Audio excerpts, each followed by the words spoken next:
Oh yeah.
au te ofalofa ma whātalo whātu le tunu le nei tai fou, whamalo le whanau manuia, tātu iei le tai au le nei o le stofi, o le aso luas fulma le tolu o le masina, o ke topa, tau sanga lua afe luas fulma le lima, whamalo le whalau whaftai le tua, ia wea tau sia ma, leo so i fua, leo tātu o lia le nei aso fou.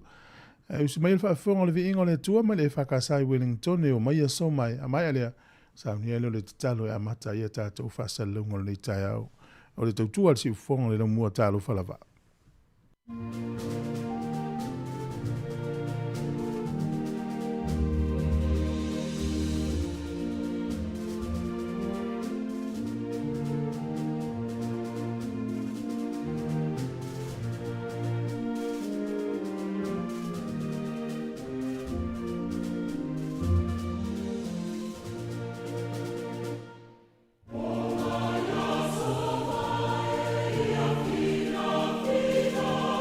Let's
o le a tātou te talo.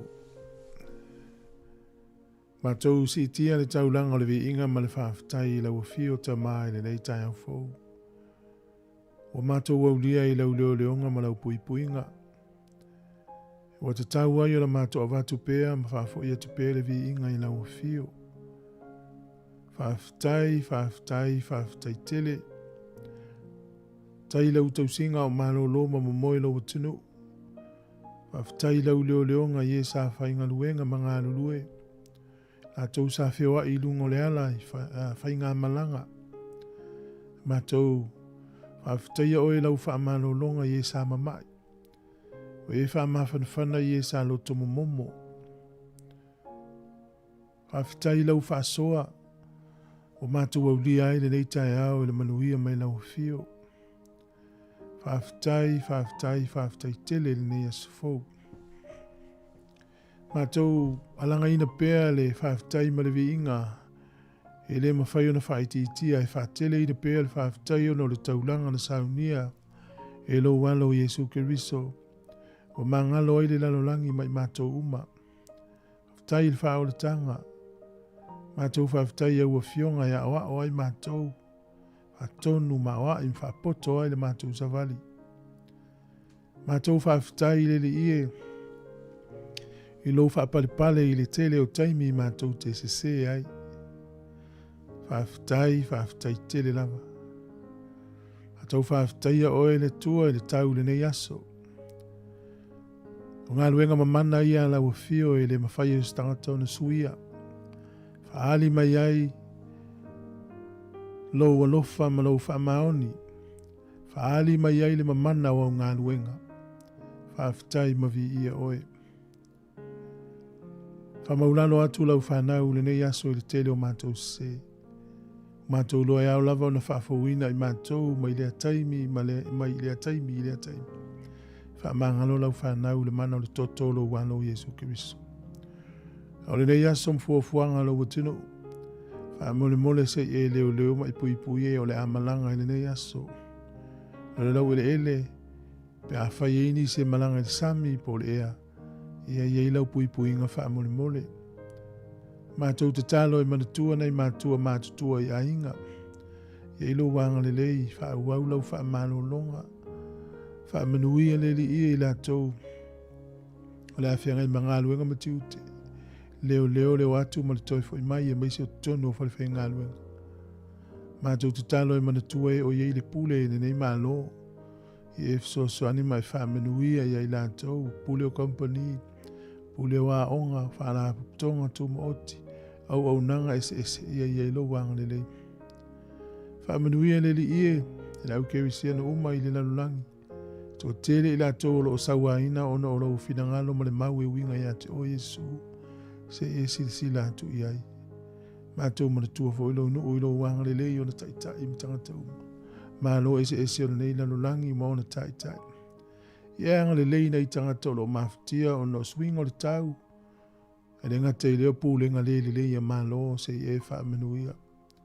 Mātou maratua o le mālo Sāmoa i e o le pūle se i ta i o i tangata anu uma o lo watunu. I e whaamenuia mai anga le lei whaamole mole. Talo le nei aso i e maratua o ona. A whiangainga mawhaletua i lo lātou wala uina. I e whaamenuia mai anga le lei. Mātou uma o le anga alurue. Ia, whaamanuia e nei aso pui mātou i le tau a maisi o savili ma timunga malolonga. Ia, anga le li ie. La tau o lo mawhatia i nei vai tau o no le malanga le mariu maleoti.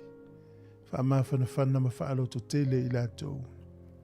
E le ngata i lea, nisi o lo o whaianga luenga le lei, au nanga ese i le nei aso i eilo wanga le lei. E tele mana o ngalilo i to tono o mātou loto le atua. Se e ang le leima e whaamalia ina.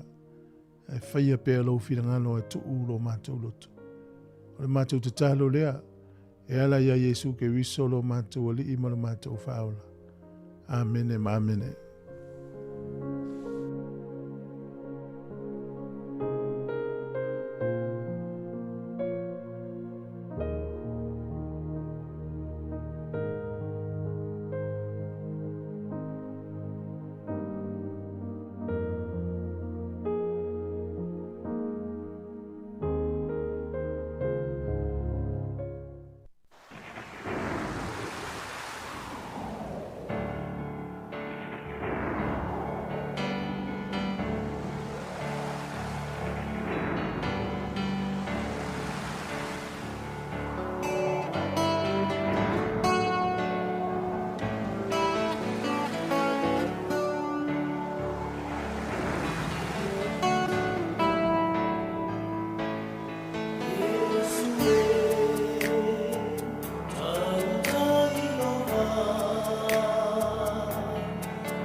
O le tautua le si ufonga o le laumua o lo iai fo i le langolango a le New Zealand On Air.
Ata o le taia, siu fofonga o le laumua, aso ngā fua i le aso wharaile. Ata o le taia.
Tata por kalame le ata le taia o le reu tatu te whero i rungo pia o le manol so i fua manol fo lau manol sopo io e le whati tia le ngā whaftai le ilan tau singa malana leo leo nga ia tātou malolonga le po e sa malanga ia o la tau sa ngā lua ia neu tatu o ril taia o le stofi lufu toru asa o fo lau nga ia kutopa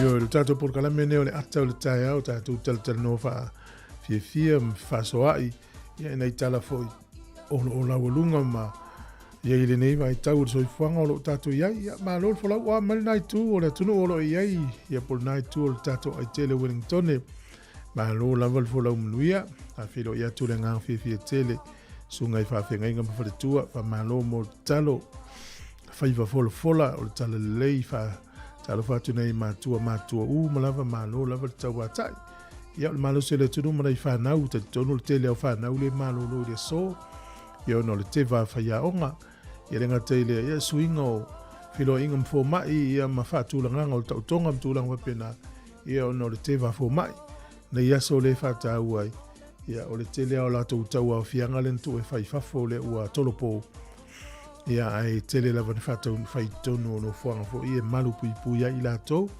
alenga te le ia o le awai le ngā luenga o le whaalinga lava nā o le tewa o lo whianga i lei ia se i tātou tālia stali mai le malo i le tūlanga tālu sia le o awhia i oe tātou sia fōi e le o a whaina i fuafuanga oe e wā nofo ta maiti e tauna nofo se si le whale wa ita maiti ia wā e wha moe awe lea onga wa i whaia onga ma wā o le pota lau ia o le o tātou iai nei teimi le laulo wā o le tau masuinga o le tau matangi māno nosi ia mana ia lava le whai ma longo atu tau mamalu mo tau pa ia o le maulunga sa vilile fa mawine no fuanga tala e lai te lo vaenga Wellington manutua oi e o tu lava se lau fast furu kilomita le itula se lau fast furu kilomita i le itula ya se o vavaia tu ina isi vaenga mai al tato pese ya e le swing o tato no foafi au nanga le Metalink le fe ave ia tangata ya le fa pe mai o nanga malava le Metalink le train mai le valu anga ile ono le fia fi le aso nei ia ua tolopo ia ona o le tūlanga malolosi o Savili e le inga o Wairarapa le saulea mai Wairarapa e lunga i Wellington e so se vaenga lava ua tolopo a ele ai fo ini pasi e suia na ila se fuafuanga o le te Wairarapa e te fia anga i isi tu o le nea ai po Wellington e whaongai le train ia ele isi train e wherua ile so ele ai foi ni pasi e sui tūlanga. O na foafi umalava mai Kapiti, Hart Valley, o Melling ma Johnsonville, ia ua whaalea o ngā ina i le taio nei. A mata mai le valu, a mata mai le valu whaasolo tuli ono le fiafi. Ia o Kapiti ma Hart Valley, le leina la, ia e iei pasi e suia ia e foi le fa pe so pasi lo inga va yo time tape na inunga le website le Metalink nei lo le time yo pasi pe fa i tu la foi le ia o isi o nanga yo le laina le i Melling ma Johnsonville ia ele fe wa ini train ai le ai foi ni pasi so i tu langa ele ini pasi e fe la wa ia tangata a solo mai le e fuanga umalava e whapea o se taimi poleono i le afiafi o le ato e fo i ai i a train i le vaenga le no uta o momo Johnsonville ma Mellings ia o le tūlanga o pasi ia ma feo inga i waa o le whaelo mai i le vaenga le East Ferry ia ua tolopo i le so e pea ma le lua se lau pasi ia e whainga malanga pe lua se lau malanga pasi mai Wairarapa ua whaalea o ngā ina fo i le asolo nei. Ia, o isi nā o nanga ma isi tautua o lo mwhai ua. Whaelo mai e te tau na lapta i erita tōtunu swinga i e mafua mai. Ia, ona o le lolo wā o le tau nei aso. Te loa, e te leo isi ngā luenga le utolo po, ia ona o swinga o le tau. E langa te leo le te vale alu nei e whai a onga mfo mai. Ia, le nofo le fale lapta inga lama mō tātou. Ia, taimi fo ile ta tala il fai to o ta vale e ta tu na ma o ta ofi ma u fai to na ile le fai to ta vale ia os fa pene ile o ngai ni i fai tanga i me tumtumu i fa taunga yo i po ni fa malu ai fai o tonu na mai ta wina le tunu ule ile tanga tale na le i tai Wellington e fa ngal upuna le pi mai sfe au motatu e na ave de Savili whaftai le ia whai na lon soi fua. Whaftai fua i le i se ta avale na luane de taimina. I fua ngona i aso. E tauna nofo o malfale au al whewai. Ia e whafua mai pere tātou tautua. Le la longo tuai le tele o vaenga ia mo le fia. Ia la tal tātou pese tala i whaasa longo ni tai au. Le ua awhatonu le fitu o ia i alu la tātou pese alo whatu ia ulalia le manua. Aaron Sila sunga Ellen Mano le usul ni tai au pali ima siona tu amtua ya Rosalia ya sunga Reverend Fapipele te tuave sunga Favenga ngalu fteatu fail mafuta mai sunga Valele mle fenga luenga ya le awana se mai lo fteatu fa fomina tani elu fafutai ya lo fatule nai ma tu tausi o lo yainga ya mano fafutai mafuta mai tu le si fongo le mo le wa fitu Tau le stofi luas fultoruaso, follow nga yao kitopa.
E usi me whafonga le tātou tala le tau e peona whādi e le official vai tau.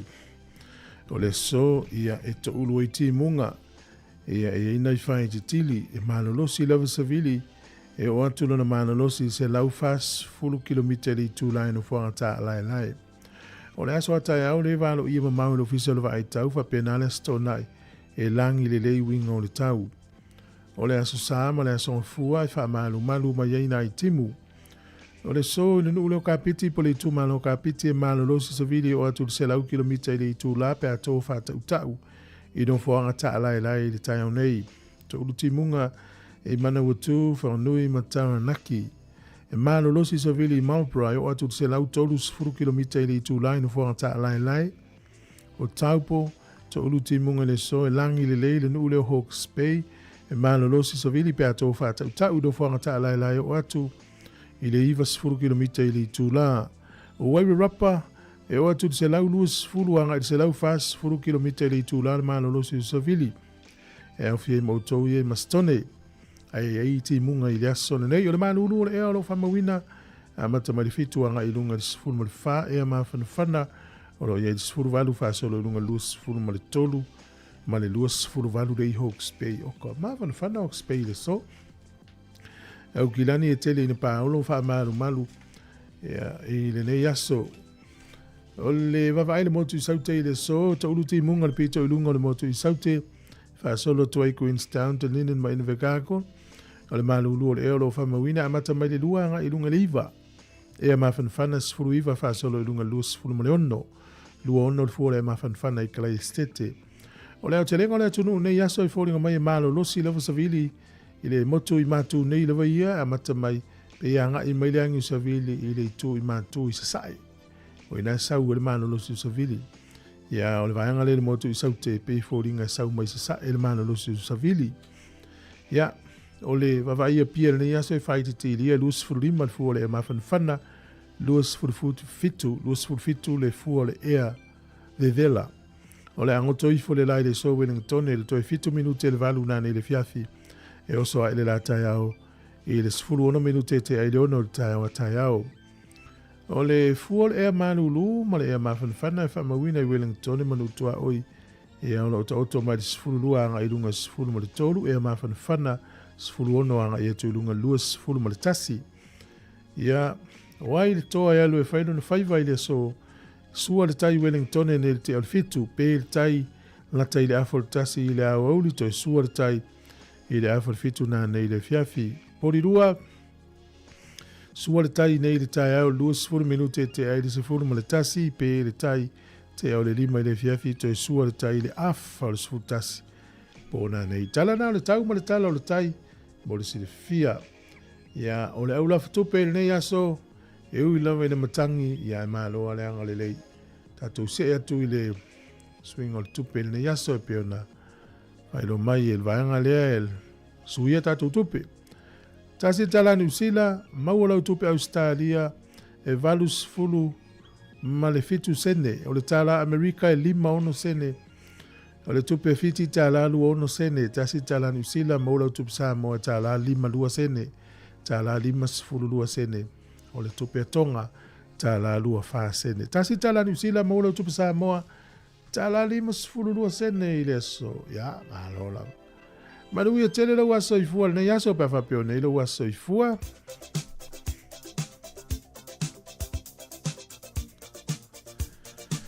Ole, tato i meli lava na moas whanau pe whiau mai aso whanau at samocapitalradio.co.nz. Ia manu ia tele lau aso i fua nei aso. Ole, tusi whai taulo maua tusi a salamo se lau sifuru iwa wheu pa sifuru fitu. Salamo umia ele i tono pese ma tauloto ma tusi salamo. Ia e anga le lei mai i lau au auna. Ia o la ia u matausi i lau a fionga. Al salamo lea e tele ana whatatau le a fionga le atua. Ia lea lau o mai wheupu le surfitu. Ia e anga le lei mai i lau au auna. Ia o la ia u matausi i lau a fionga. Ia, ole mana onga leo le tangata le ana le wheupu lea. Ala au le atua e anga le lei mai o ia le au auna. Ia e fia ola tausila na fionga manu ia lo wasa i fua le sen nei whamanuia i as whanau.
mai ai whapea, siwa mai whapea.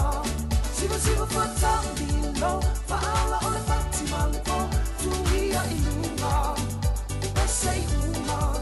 Siwa whatabati, siwa whaalatinati, siwa mai ai whapea, siwa mai whapea.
Fofonga ole la mua.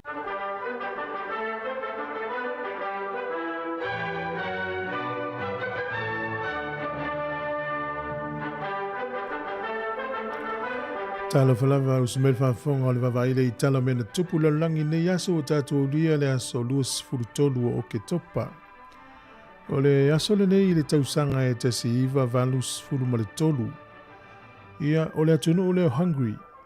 O le so na tula I meita maitia onga o le atunu o le te atu I pule ngā lusia. Ai o melo tausanga tasi iwa valus furu iwa I le aso tonu ane nei. Ia ai tuto tasi roa hungry mai pule ngā Soviet Union po Lucia tolus furu tolu tausanga pule Lucia le atunu o le nei. O le whama ite ta maitia onga. O le sol tausanga e lua afe se fulu valu. O se awala lau papa umilea i le lalulangi. Ia e tau o le Hong Kong, Shanghai, Macau, Bridge, e 5 kilomita le mamau. E alu lungo le sami, o lungo le vai, na tatala ina i le so e le Palestine o Saina, o Xi Jinping. Lua afe se fulu valu na tatala ai. O le aso nei tausanga e lua afe ma le tasi. O le kompania le Apple, na la tau whaatau atu i tua le meta o le iPod. Vaanga le tu e tonu musika poni ata video. Ya, le ana hae mai le taimi le na i whaalongo i tamaiti. Sui ai me volo le Walkman le sa ia yaso ai. Le so luafe ma le tasi na whaatau i tua le Apple, le iPod. I tala wha momo wina ni usila o le aso nei tausanga e tasi iwa fast furuvalu. O le malanga le waalele lea na malanga le taimi na ia e tau o le Lockheed Electra Airline ZK AGK ia na leiloa i le so i lana malanga mai Palmerston Norfolk i Hamilton i Waikato e se fulu tolu soifua na afia i le asol nei. O le asol nei tausanga i lua afe se fulu tasi na manu malo i All Blacks i le final i ipo la langin ta aloi mawhalani ta alonga le na whaia i Eden Park i Augilani e valu le All Blacks i le fitu a whalani. E onos furutasi mo na tupu afe tangata na mai moa i le malai ma le whaitau 4 miliona na mai moa i le televise. O le solta usanga e tasi valu tolu iwa i Sāmoa ia o vaaso e sue a Amerika na ta amilo i tutuila. Na mai ai le so ana so e suenga. Na tau o the US Exploring Expedition. Ia o langa survey po lana so e suenga. Ia na amata lolen ta pena malanga i upolu e whai e fo ila na Yesu e suenga. E o tatou tala ia, toi maul whapoponga tai masani i whaftai lava.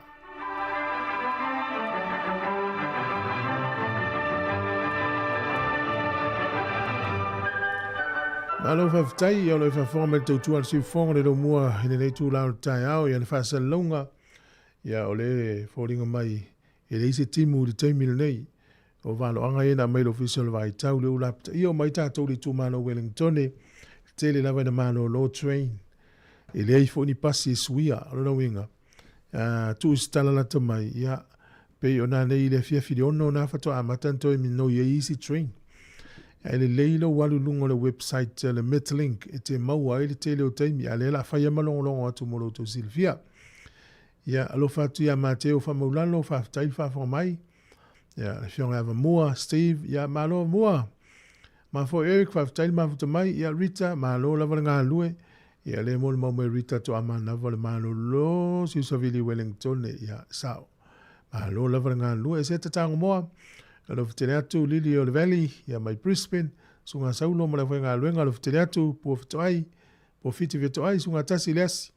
Alo taile maa futa mai, ia whamanatu o te pēr tūlanga o lo i eile lo wā o le tau mo tātou Wellington e maisi tū o New Zealand. Ia matahala i tūlanga le na, ia ala tātou se atu swafi fianga o le tai au, tau tua tiu whonga le lau mua. Le uto i sifuru tasi mi lute o na tā leo le walu tupena mai tātou telefonu tātou no le walu.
Sāmoa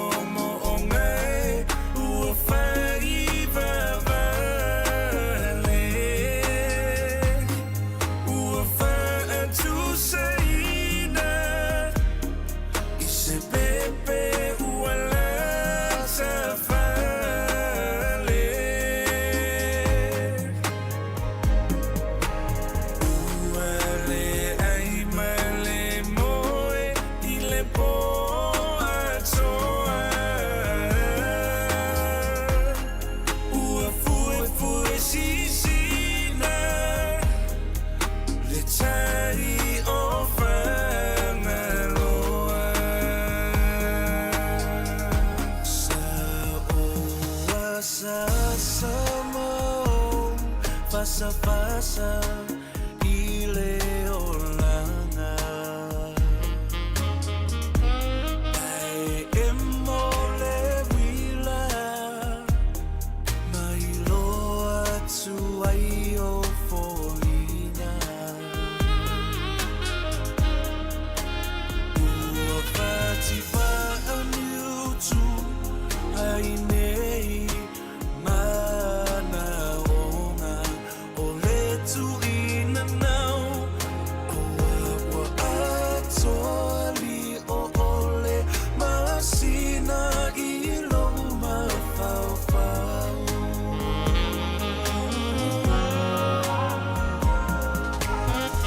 e o te mo o ngai ua fei vevele ua fei tu seina I se pepe ua le te fele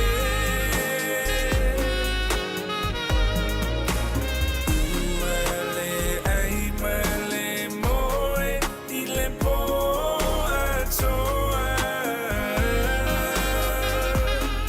ua fue sisina le tai o whanaloa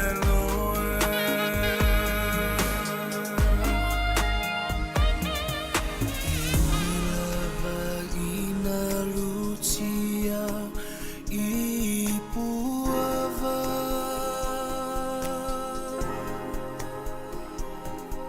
ima whaafitauli ole olana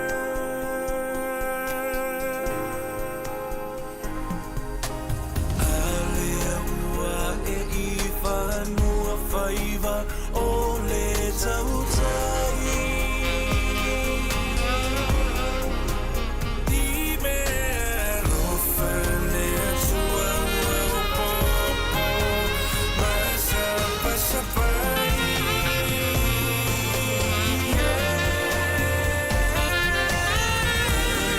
Sāmoa mai ua whai vava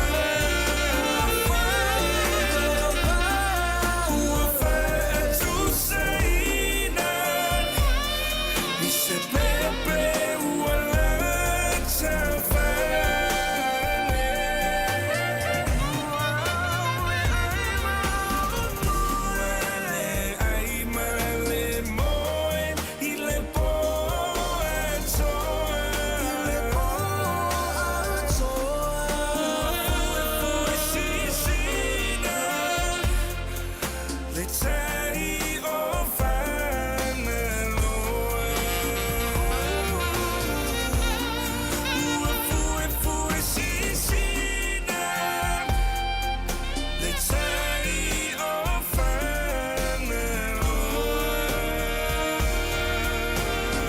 Tau fianga ma le Pesel Oski Band ua fue sisina tai o whangaloa toi 5 minuti o na tāle o le valu ta pena ma le vaenga o telefo o tātou telefo o le nei tai au a telefatu le sunga Pastor Paul sua mai o kale stete alo ftele atu e a sunga Mateo whamaulano whaftai ia manuia tele nei tū lau tai au whaftai whafoma le tautua ati whonga le lamua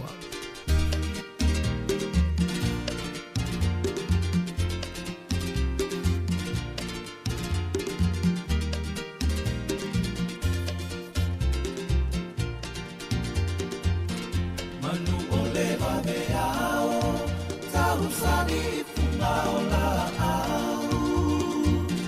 Ae ala usu ita, ile faiva o mafau fau.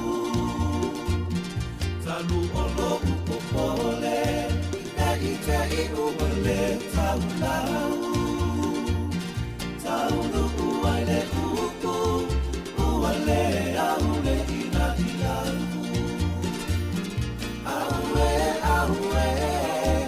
Se I fai mai sau upu e tua ini mala e tua I manu sau funala upele tau o sinai puma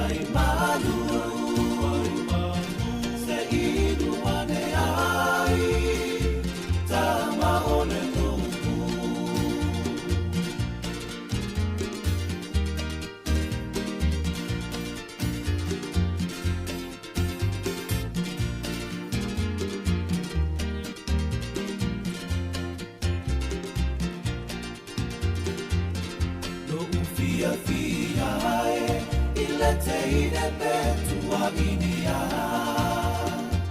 o upusata fai male mau a mene iluma ai atu lo uloto ona osa utupua inana e ililo utumau ae ali ali na otuma aue aue se i fai mai sau upu e tua ini mala e tua imanu sau funala upele kau osinai kumai malu se inu ane ai tama ole nuku aue aue se i fai mai sau upu e tua ini mala e tua imanu sau funala upele kau osinai kumai malu se inu ane ai tama ole nuku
Sāmoa ina ia pulea e matai Aua olo na sua whaua wae mo iai Tauna na fua le te tea ae manino lava o matai le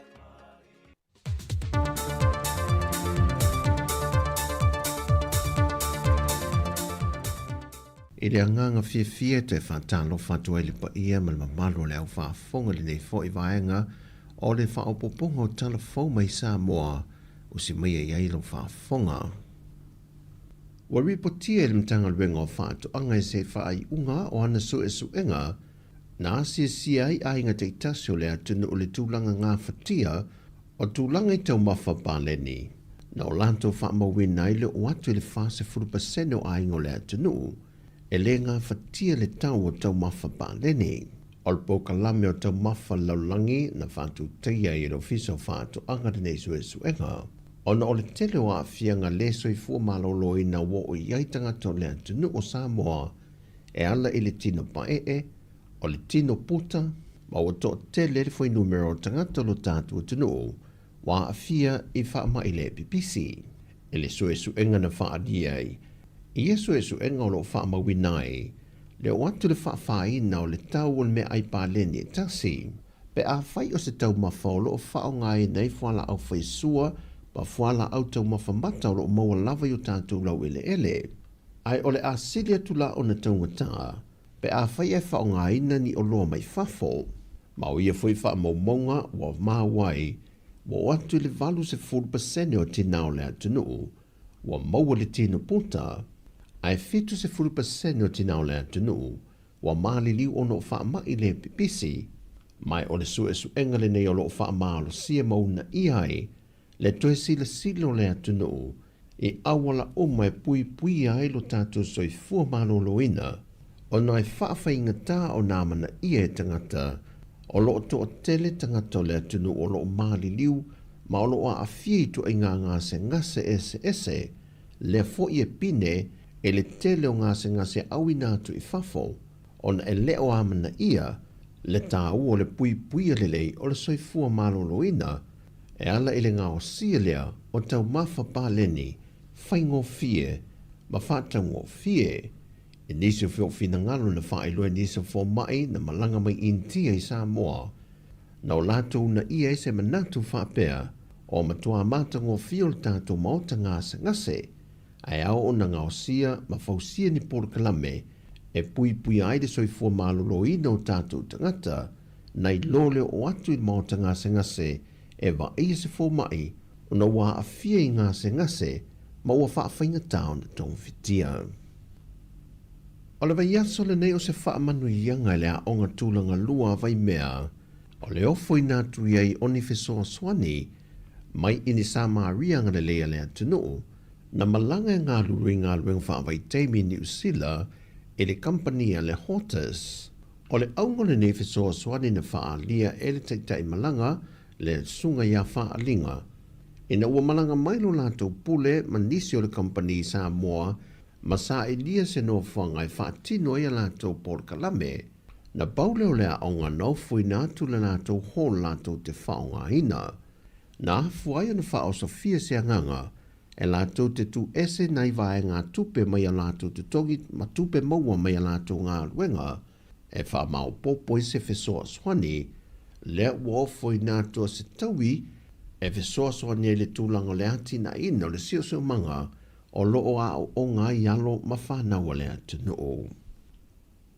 Wa manatu le whainga malo fau se e taita ialo tātou atunu o, e toe sanga teu ma ia toe wha le leia atili, se tasio anamatau sa amatalia le vanga wha upo whai le JPP au tū le foe, e wha onga fua ialo ma whanau, ma ia onga tūlanga lua e o atu i kolisi. Mai o le anganga lava le tasi mai le whainga malo talawai, ina ia una ia alo ma whanau e o ia onga, ina ia mautūlo la tūlu manai, o le manuia fo ilea o lo tātua tino i Sāmoa. Ma o fuawhanga le whainga malo o se e nei al whātua tue le tua Sāmoa o tasi, na whaadia le minista wa onga, ia ai ono Alec Ekeroma. The funding lang na ele include le, as you know, like free la for le onga, the primary and secondary, they're all free. So it's only the fees like charge for onga for sports and all the PTA fees, but schooling is free. So the Nabatau covers the onga mata. So e whantan mea na ate minela, e leo sautonga paketi le whantinga la me lea. O nisi o teu ngō le Pōrakalame o whātūlanga le whainga malo le whātūtua le tua Sāmoa o tasi, e awhia i matau mawha maua fua alo ma whanau ia onga iaso te tasi. Ta ma whanau ia onga sa o le Nabatauna le mato lang whapawhai. Al te minela o la lai whaifofuanga al te minei o lai address wa uma lai whai le pepa whatal noa, pe whawheng whatupe a whawhea fo ina whai. Wai e whai asia fo i lo te mine hoi lele pe whawheng whatau no ulan me lea. Ai pe se i o objective na loi il te mine. Ai pe whawhea lang na whatau no me lang na e le o la lai whai le discussion pepa le te mine.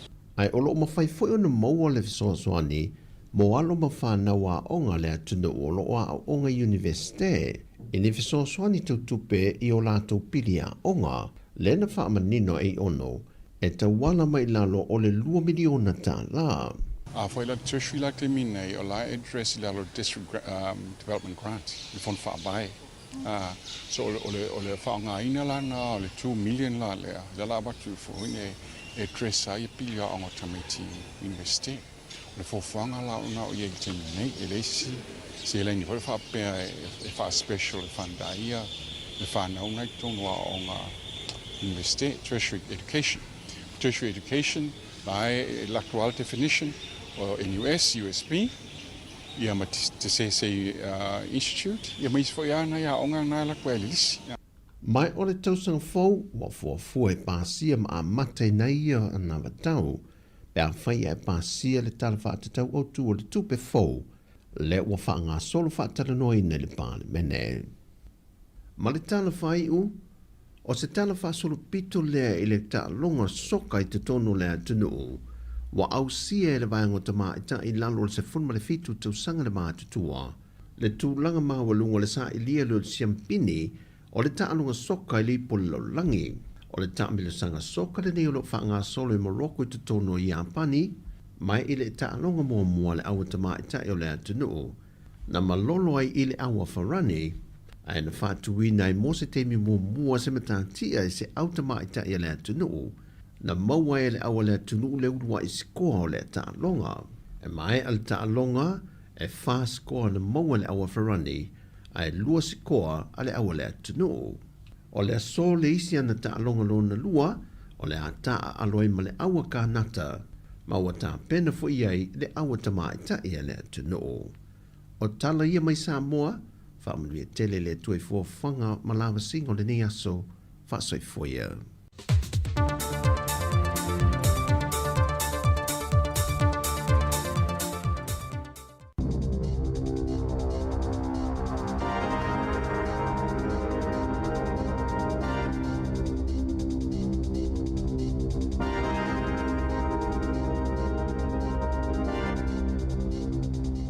Talo falava o le whaupoponga o telefon mai le si ufofonga o le laumua i Wellington e mo le nei tae au, aso lua sfulutolo o ke topa lua a whelua 5. O loo iai bea Wellington ne kala estete Wairarapa, Canterbury ma Marlborough, i lapata inga o le mo lilanu mumu, mo matangi malolosi le aso. Mo Marlborough, o loo iai lapata inga o savili malolosi, mai le ono i le tae o le aso, anga i atu i le whae le afiafi. Ma o loo valo ia e o atu i le se lau fase fulu i le se lau 5 kilomita i le itu la, le malolosi o savili. Na whaasila sila le pulenga nua Wellington ne, o le a tapunia umafale o au nanga a le council.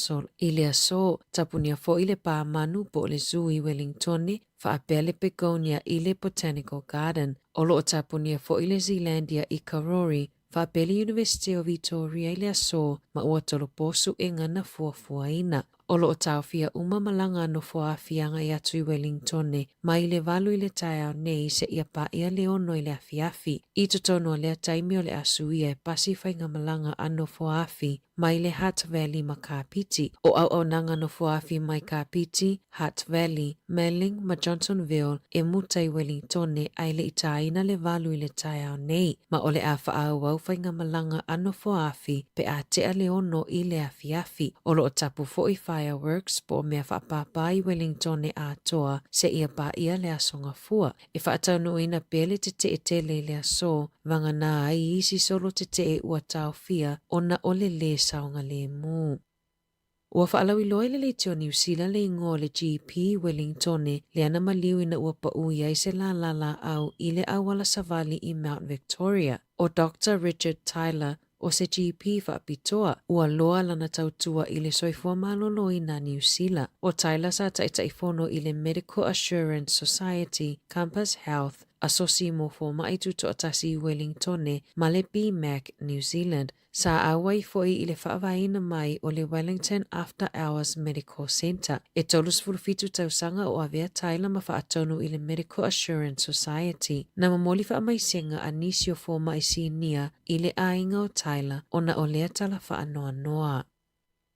E le o talia ngō fie le fonga whetalai Jerry Brownlee, ni ngai o inga sui fai pule ale te pāti Māori, depi ngā rewa peka, matakuta Ferris, pe ona whaalia se video na tuuina I lunga o pinga ofiso ta inga, o lo ova ai le la susunuina o kopi o le pili Marine and Coastal Amendment Bill. Na maua le video tala noa ngā depi ma Ferris, a o la susunuina pe pai whaapea, ua susunuina le pili, matuina atu I mahuika, po o le atua o le afi, Goddess of Fire, pe ona iai talitonu ngā Māori, o le pili na pasiaina I lona whaitaunga lona tolu I le palemene, I le po le asolua, o le pili pe ona pasiaina, e whaamamaluai ni suenga fau ma whaingatā, mo le aloa ia o aia te tau whaalanga nuu, e mo o mia Māori, e tau fiai nisi o ala tau ngā luenga, ma ngai o inga, fuai se whaatanganai au mai, na whaalienga rewa peka I lunga le New Zealand Herald, o la ngai o inga, e te te atua I lea pili, o se whaailonga lanu lea I tangata Māori. Ua mana o le minista o ta alonga Mark Mitchell ina ia tula ai mai le Sports New Zealand e fofo le whaafita auli a le aune tipolo a New Zealand le Silver Ferns o na ua umi tele o na whaiawhi naunga masoala upule ne nei mata upu. O le masina taluai na whaate I aile to a tele ina ua whaate aile ne tipolo a New Zealand ia Dame Nolene Taurua. A oluma na ile ta amilo sanga mo le Tiny Jamieson ma Afrika I saute. I se saunoanga Metro I lungo le Morning Report na ia whaali ai. Ua ia mana au ia iai se I unga o lea mata upu I se taimi lata mai. E tali tonu Metro o lea mata upu e patino lava I le vao le ne tipolo New Zealand ma taurua peitai. Ua umi tele e leto e maua se I unga. Ua mai au na whaiatala noanga a Metro ma le pule sili o le Sports New Zealand I a Raylene Castle.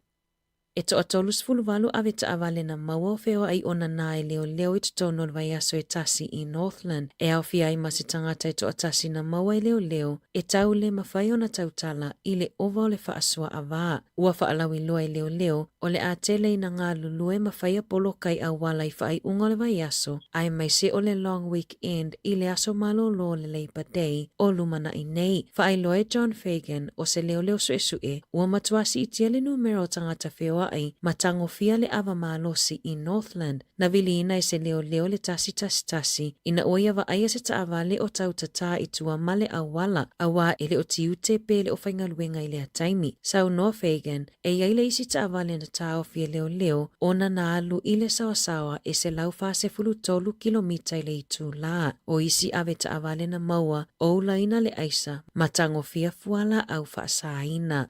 Tala mai le Pasifika, o lo o te ele au whaitofa mo le soifua malolo ina o le mawhauwhau I talo sanga ina ia toi whaafoi whaasalanga o le sasa o tamaiti ia o ngai fiti. O le talo sanga na tu ina atu ele asosio whaia o ngai fiti ina ia toi te tala mai le whaatangana o le sasa I to tonoa o ngā peitai. O lo o te ena malosi e polo fisa o le soifua malolo ina o le mawhauwhau. A toai mai lātou na ui mai I lea whainga a o malosi le sasa e whaia o ngā o tamaiti ia o ngā. O le vai aso taluai na whaailoa ai ele whailautusi o le asosio whaia o ngā pola manumanu I tonga I le Public Forum ua toi mo o mia le sasa o whanau o ngā. Ona ua le whaalongo ta lua na tapu le sasa I poto a o ngā. Sau noa manumanu I tonga ua sawa ina whaia o ngā e tamaiti a o ngā. Ma ua le saunga le mule si o manga whaale o ngā mo whaia o ngā. I lalo le whaavaya fiti lua fesfulutolu. Whaapele whiangai ngā amalo au whaatasi I aia tataua tamaiti. Le ana whaamao nie fiti I le awhi iwa salau iwa tolu. Na tapu pe whaasai so o seitu ai ngā whaasalanga I to tonua o ngā. I taalonga, ua whaailoa mai le awa le toa Sāmoa mo le la taalonga ma le mate ma atonga I le whaaiunga o le vai aso. O le aso sa nei le la taalonga ma tonga mai te tauona le ITT fo ma le fitu ai e manu malo ai a tonga. Ina ia mautino ai e sao atu mo le sailinga siamupini o le ipo le Pasifika I le aso iwa o Novema. O le au peo na whaailoa mai numera tasi Roger Tuivasa Sheikh, Lua Brian To'o, Tolu Isaac Tango, Fa Dean Mariner, Lima Mari Taulangi, Blaze Talangi se wala numero ono, Fitu Jerome Luai o le kapiteni, Valu Josh Papali'i, Hiva Jazz Tevanga, Sefulu Payne Haas, Sefulu Tasi Jeremiah Nanai, Sefulu Lua C. Misasangi, Junior Paulo o le isi kapiteni I le numero sefulu tolu, o le interchange Waiation Now Harris Tavita, Penaya Yuelu, Ati Valu Lee Sati, Ma Frances Molo, o le au whaaleo o Iai Laika King Tongia, Leighton Faulalo, Tarau May, Ma Tyrone May. Tala fo ia mai le si ufofonga le lau mua mo le nei vaenga o le tae ao.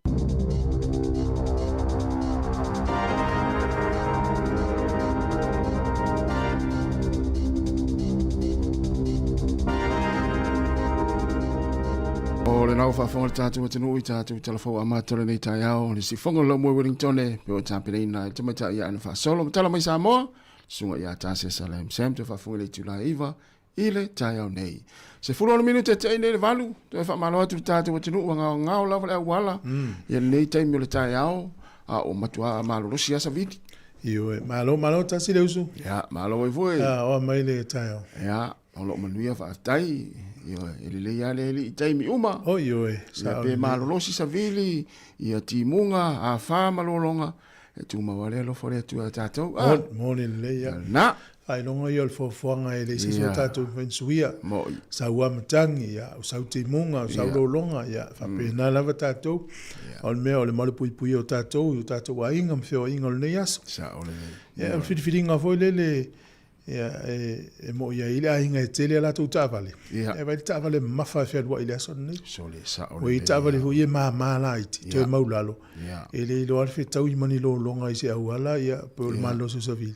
Ia disi tu fu le ta ofi mau foi to a peta tala o tavale. Sa o le. Ia pe a fe wa ile aso. O disi vai ngai tavale tu ma le wa e o ye. E tavale fu i mau pe e la iti e mau lunga ngai lunga. E ila ta vale no muni mai tuan. So le wata lo faisi ave ta vale. Te va e feti fa i solo lo ta moi. Ia se va ila ia. Bise ta vale ki li va meli vo le e mo lunga la sta vale. Ia wata lo fa ave ta vale ta fa. Ia o sia ta imita te vai tu wa sopo le lo ta vale li sipito. Ona le ta fa tu no tonu le pa le ni le lo ta vale. A pe ta lo sia ia va vena o. A sia ta vale ia pe la lo li tele ma ta vo ie le tali matangi ia la tele a. Tonu. Ia ma nei vo nei tai o pe o le sile a nga o swing o le tau matangi le. O sui ela ta vai nei tai o i tangata o mai le ofisa. Ia. O le ini tulinga fa i menta.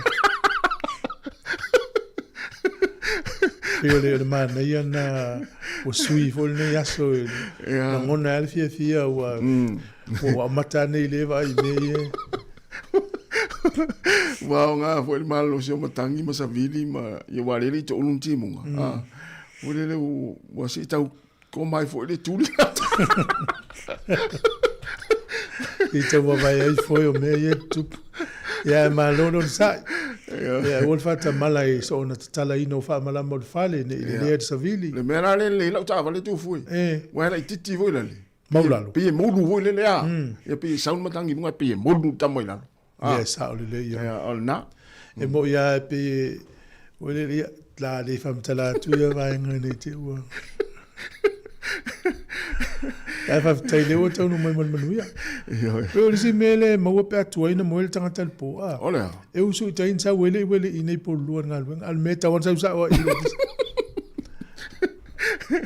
e ma fu no usu tai wa wala se ia lu se tau vai atu po atu lango le wala wale matuanga wala te min nei to sa woile ya fa te vola lu te mi alu pensini yo e puna te pensini ma lo la vole spo yo ta ya fa pe nei pe alu lo wale tau e me se la to inga fori nga yo le tau so me voile le ti lo tu le mkoka le ni me ta fuafi susu le mkoka ai me se ana nei mo polo tu lo esa va tu le ise au fa le ise le ia se me fa ise saka po se me ai o le lo po le me la fa nei tanga te esa o igual foi la esa o me ta si tu la ngale ala la ngai fa pe ale me ala o ele se mo polo fa le tongunga na la atua fa to asa o ele se aso alta fa le se ai ngai ai mala ai ngale mo polo yo te le ya e pole au tu langa masani ona e fa el te mine yo le savili mane male timu yo wa awia na hala ya wole ni meta fafi ole al me fai I me yo pui o le mkuka wa le tinga ina o fai ai sa tinga ina afa pe o na tinga ina fai le mkuka se to tala e fai le saka uma foi se to le tau na to yaru la I to le to nga va to ta mu wa le se fai to le ai nga e o fa tai pule un tua mango Nga so pe nei pe o tātou ta mai te nofo to no fali. Sa ole le. Sa fe wa ia te va tole mkuka lai pa o mai nei matua. Ia lo se umu. Ia po ia te lo aso fo ia lulu wafa pe ni o tau Sāmoa. E te eva tua wa si maile swa vai male ale umu ala matua. Ala fa me male swa wa ta pele le po fa me ai ole stip. Ia ma le se me ia dai. Na ole fale ia. Vela mai lo mole umu le miti. Ia te mina o aso fo ringa o tau pe lulu. Tonga ulu uma ia ele toi fa se nga ulu ia ma to ulu ia o to wa. Tori ulu fa tasi uma ia le no o te ala tu fo ila tori ulu ri stanga te to ulu te le fa ia. Malo ia wole ma ia leo ia le la. Sa uni fo te te. Ai te vai le to nga taimi fa pe nei le fo le sa vidim. Te vai le tele o tamaiti e o ma ato vo le taima la ulu. Sa. Awale umu la sa. Tau le ini ele to e ta fai le tau ma fo le wa la vale ta nga la ulu ia e fai e tau fiere umu la sa. Le na sa o le ia. Ya ma lo vai lu mela le mo ta to e malanga fe malanga iso se vai ngoni usila.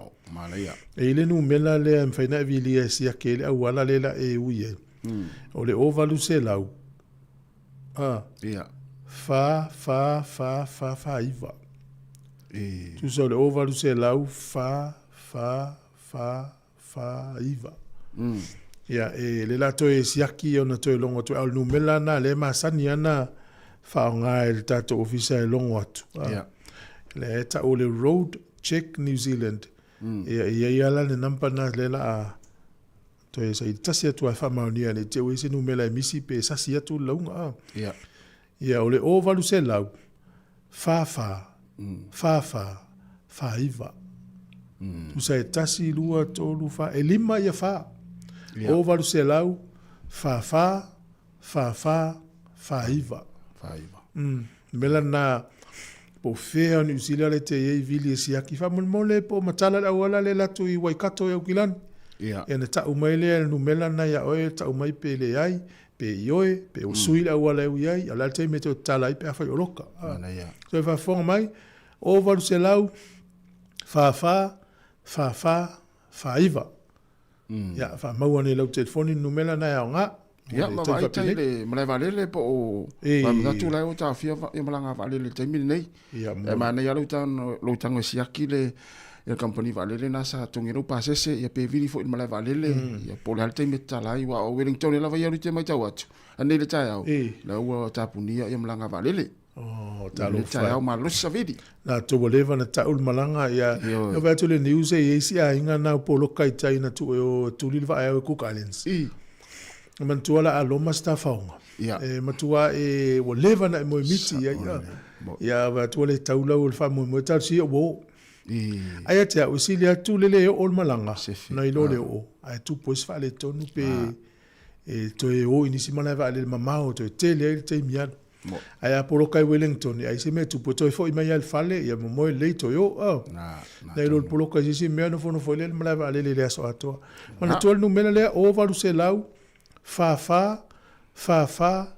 iva e un maltato pese una to la ula tu le fa linga ia na mai le Metlink mai sia wa nanga nei fa tau no foafi ma pasi o le tele no foafi le o fe wa i tene ia sa o le ia ai man tu fo ia fa pe ona sa tau tu e te savali ni tai au ia talo fai si fo ma ile ana a fia so fu na fi ia ma tai tu ane pe sa fia sa savali ni tai au ma vai lungo la au ia ma vai fo ni mena ma sina pakai la ta vale ia fa pe ma sani sa ma sina no pakai mo lo fali la lo la au tau na sui ia na te upa uan se la.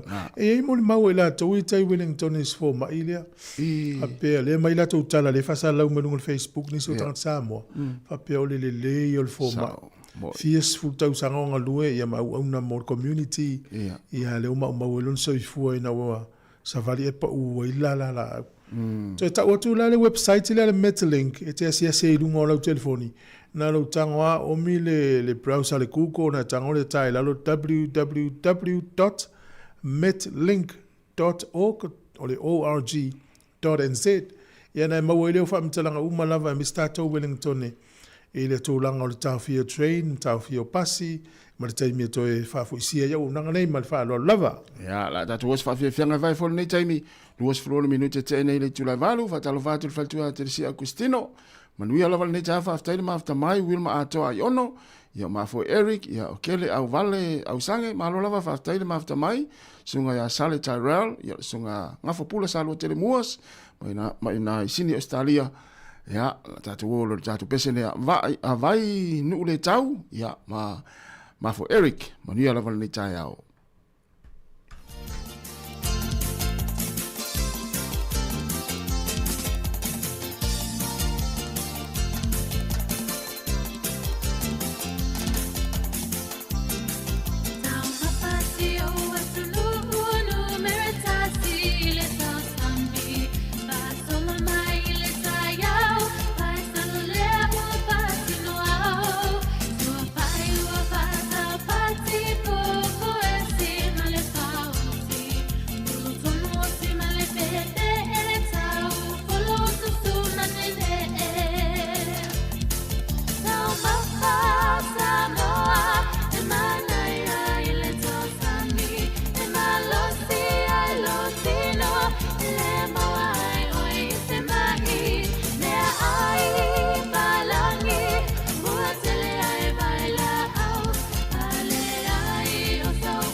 Ia na seki a tātou na ar fia ia mal tātou talitalie ia mal inu tātou a falvalu se fonga lo mo ni tone mal tātou poklame a taltai au ia te lo ele ai mani a inga o fewa il temini nei la wa nga fo ile le yoni a onga te lo tai ile ne yaso ya o mafuta la mo ya na tamaiti ya la mo tu ausi le mai mo ya ila tu le ma sen na usu ya ma au fa nga luenga le ya ma ma tu wa ila tu le ma lo ma ni tai ya na pe walu fa tasia le lo wa le tau I Wellington e atoa mai tu mano la tamai ia ma te vale fa nga solo le so ia le ia mania onga ia no fo le tamai te fa la wala le lu mo ta official termine tu aki wa ta termine to le ia ta vale fe wa sa te le onga te apel te mana ia le fa solo le parade pe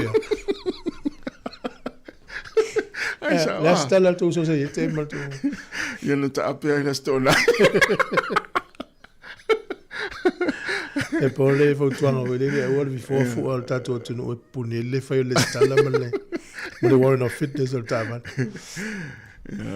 na ole fa manatu ile nei vai tau ole pe o nei ole vai asole mai loa onga le tele o 13 ni usila ole mafuanga no fo fale tele o tamati e ta pena mosu enga fai ole tausanga sa famela to I matua fa pe yelo walo le senga sfuto lu kolisi ni te wotu walo ile onga le sia onga isi va yaso ye lu mato november taimina le la halo tamati la to suenga wana po na fa ile la nga tonga le sia onga le mo te felata fa longo atu le fe o tangata ya la mai ngota la mai alo lu ma tu fa longo atu so le wata tangi ma tiu su le stanga fa pe le lo po Sāmoa le wa mo lo fa lo tar sierto anga tu suna e lu fono fa ya onga na ya fa pe na la ngona ma tu ai temi fo ine yo la ngato moi mana ya ma lo lava ona I va nga ye fia to lo tu pe fa mana tu le tu no o lo ye Wellington e kala state we rapa ma Canterbury fa pe Marlborough ia ile lanu mata le fa lanu foi le lanu mumula o le lanu na lo matua malo lo si savili ia le fa pe mai o la pta inga u savili malo lo si amata le no le tai o nei o tu fa le fiafi ia e no o tu se lau fas furu kilometri tu la malo lo si savili ia le fa le pulenga nu Wellington e malato pulenu fo e tapuni uma ia le tele o nanga se council ia fia ile su ia o le Botanic Garden le vaenga leo le tonga la umana ia le masanina lua sa vali Malaysia chewi tasi o le isi o nanga o le University of Victoria le tapunia fo ile so o lo tafia malanga fo afi Wellington e le valu le tau nei o tuleono le fiafi mise malanga ia mai Hart Valley Kapiti o nanga mai Kapiti Hart Valley o Melling ma Johnsonville ia mata nei tai hao ia laua te alvalu tau atu lava i le fiafi ia o tapuni fo ia nisio ia fo fanga imo meu fireworks a fo e fai Wellington ia ua tapunia o lo tupu o sarito e fasa watu o lo tapu fireworks po me fa papa i Wellington e atoa se ipa ia le asonfua lo no inga ini me fa papa e fia fai ia o le tapu man tu fo le masina fo le tala i me fa papa e pole aso tolu pole aso fa november ia ole sinu mela e ta ua mo tatou ni usila atoa ole ovalu se lau fa iva no mela na sia ke le wala ia ni sina fa manatu e au pena si le fie le tunu wa ini appointment e o tai Wellington ni si fu e malang ia ele ni fo afia fe wai le to atala me le fiafi po le ono tu termina with swinga ai lei foi ni passe su tu langa de tele o nanga ye solo po man tau dia ato po se malanga train e passe su tu langa au le tele ala malanga train e lei foi mani passe su tu langa mo le maula to foi mai Wellington to man lo so vidi pe foi le na e ta sineta sa ma lo sa vidi ai ye mera le flo fa wo ya wo e foi le lo fa ya oi wa na fa pele na masina le train mo le se train le tao nei le fin passe su ya vidi lo la wo ya la wo fa ina tao tu la opoi meni tai ya va pe me la wo le fono tau vidi tu ya o pe tati o le ta vale wa fiu la wo la mele le avio ya pe ne ya so ele ngalo sa wa fe mo la lo tavi ole ma ne ya la mele tu pour covid ko ma sani tanga te fenga lu ngatu le falle Ingo le tele o tanga whenga luenga tu le fale. Wa volo uma na seki, uma le system me whao ngā computer, ma me umwa pena. Ia, le lau tele na le o i taitangata. Ia, o tele fo ina ina tau fia, ma le toi whao ngai naisi au nanga. Le tu le ntoi tatara noa. Le yare no fo, le fo no fo le fale whenga luenga tu, ia fia fo is business. Misia te ngul tai au. Wai misia la mele o swingo le tauma lulu wata. Wile ia se whaisana. Alo whanga. Misia pēr wile uta avale. O le moto weile tai tuloua. Le moto weile sau mai lau hate alu Wellington. Ta fe le sami ya. Ngai matu asusu umata avale. Ua alu lungo sami. Wai pisi sami. Yo we. Ya le mela na mana ye lolo no fo fale se fia ita avale ma. Te opoloka nisi tai. Tala tato laina. Nga fia li poti mai le o fa tolu valurima lu o fa tasi. O fa tolu valurima lu o fa tasi. Ia vili mai poa mai tau na to pitonu. Ia. Ia ole poa ni si vaenga to te mana o e mau te sa ili atu e fa sala la ua te so ni mo to o lo fia mo li tala. Poi foi ni mga hala to pitonu o tau fia te mi nei le ulo el totele. Ia, mon. Ia na. Alo ese mai le paka o ta vale pene ta o i lalo la au. Ioi. Te ua ngau se la ia fai na ista vale. Ma vai la pisi, vai tatu pin la pisi na ini si to ulu so la pisi luma na mumu. Ia o le si vai nga e masania no fa mena tu tem fa pene. Fa mai vai nga le tise. So se waia tau mai lalo e fou lo vai. Ia vea le waia le o se waia ola ia o e te tango i. O la vale ipa i sis. Ma le video o le kanso le la sa ile tunu mela al kanso Polilua o le Heart Valley Wellington ia nu mela na fa mau ne o to i tu manone ia manisi o nu le la to lo watu ia e fengo fiona to vili ai o te mi foi la nei la ta ile tunu pe te walo longa ia va ia inga nai fenga luenga le o le fa mama o ala vai ia e lo fa ne tu la pisi tono la pisi o fa pai ana ngai polo kai tato wala vai ana ia ia lai fa mana tu tai au ia ai tato tal no am vala mai i poti mai pop fese vai nga nai polo kai pe mai fo tu tenu ni taimi ia mai ava pe ona te fia fa sa vili fa fo mani ala se vali mo lo fani le si vai voi le va pe fi me se lu tai le matala alu lai va fo tu mo lo fale e pingi an sa vili na matala umalo kasi ole si vai nga e mana ia fo i tatou tala noa na o fai ole o fili ale stala foi vai foi mai tatou lapta inga i fanga so ole o fili ale tamai tai fo e ole pale mia tamai tai mo mole ole tunu o Japani e sua fai a Sanae Takaishi Sanae Takaishi ma fa ma sani lo fa lo le ngole wa le ngoale le la Sanae ia le la mai tala o la to palmia to mai ta ale ma nei o le tala le tamalo lo no to lua o me le tala le tamalo o talwai o no to lua le ave nei ma palmia o Japan o la nga luenga fai o le lango ino si on to lua o le whainga o le kuka ta pena mea uma le fale mautino ia o fiela matanga lava ma ala tau mawhai alo ese mai i le va aia o ia e tangata lau tele matau lia o le whainga tā ia ai tūlanga maulunga se fine wai muli mal tamalo le tatu va ia e sapeta le lua tatu va ia Jacinda Ardern tatu va ia Kamala Harris e la ilu mal fine mata yo isi malo ai muli tu tamalo i tua e pi fa ingo fienta lia e mata tangata lo langi le yo tamalo ai muli tu fine ai ata le fine ai mal tamalo lo ingala ol mol mawas tamalo le o to lua le fine le o palmio Japan o le alo ese me ai mai me tangata lau tele Paulo me fa ia kuka le ta pena le fale wale tato yo ola yen tamma na yen na si tari tu tato val audia talo val au talo fa tasi malo se fua e la tonga ya alo Rita alo lava soy fue te o lua ni tai au o nanga ko yo lo fai mole yo tato watunu o te vainga I Wellingkongi. Ia neli tai au. Ina o malanga mai. Ia Savili, malolosi o Savili. Ia a le Sami, se upele Sami. Ia o lo malu le ia le Sami. Ele o whape o ye se me o fuingale. So pe. Ia okay lo o lai pe le kai minge pe ya. Ia a Savili ia malolosi Savili. Ia le va inga I ka feo wa.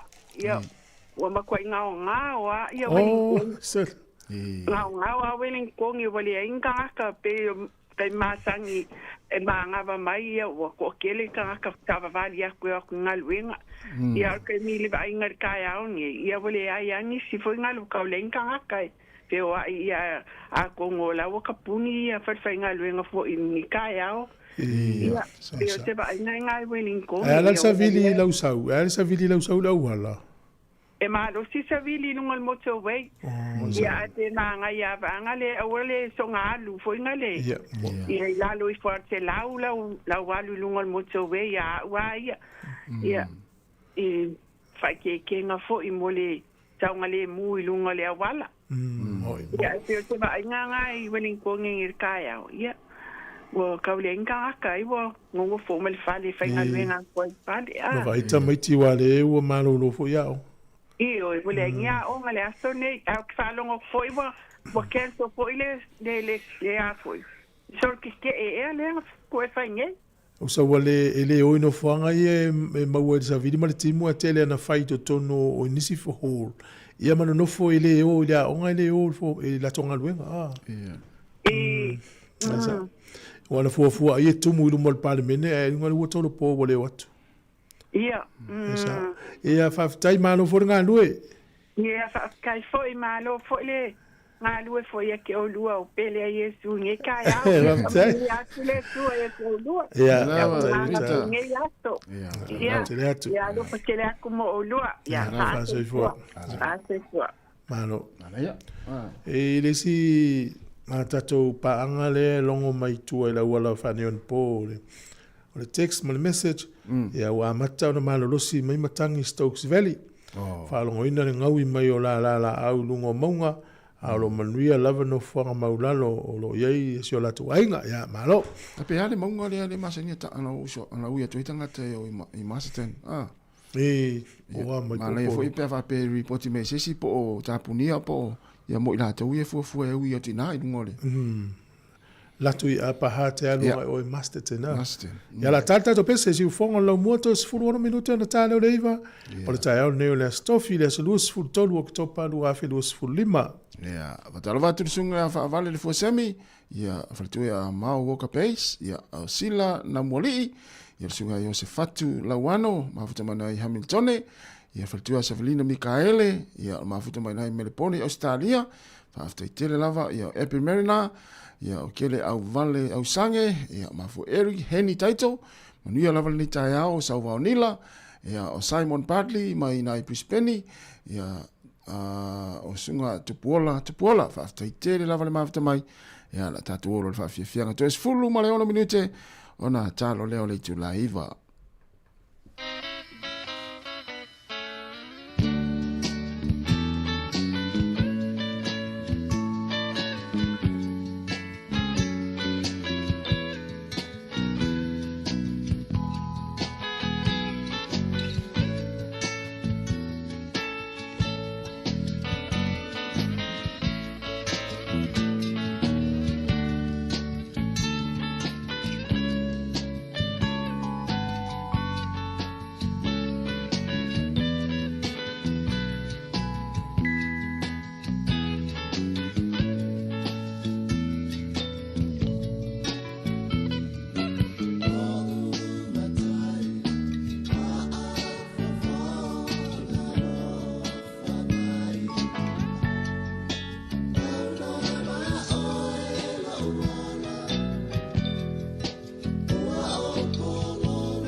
Ia, toi wha o tu tātou pese nā o na rau ili tātou wala au le tamu whai mai. Tālo whale wala au, aftai lava le ona sai mai.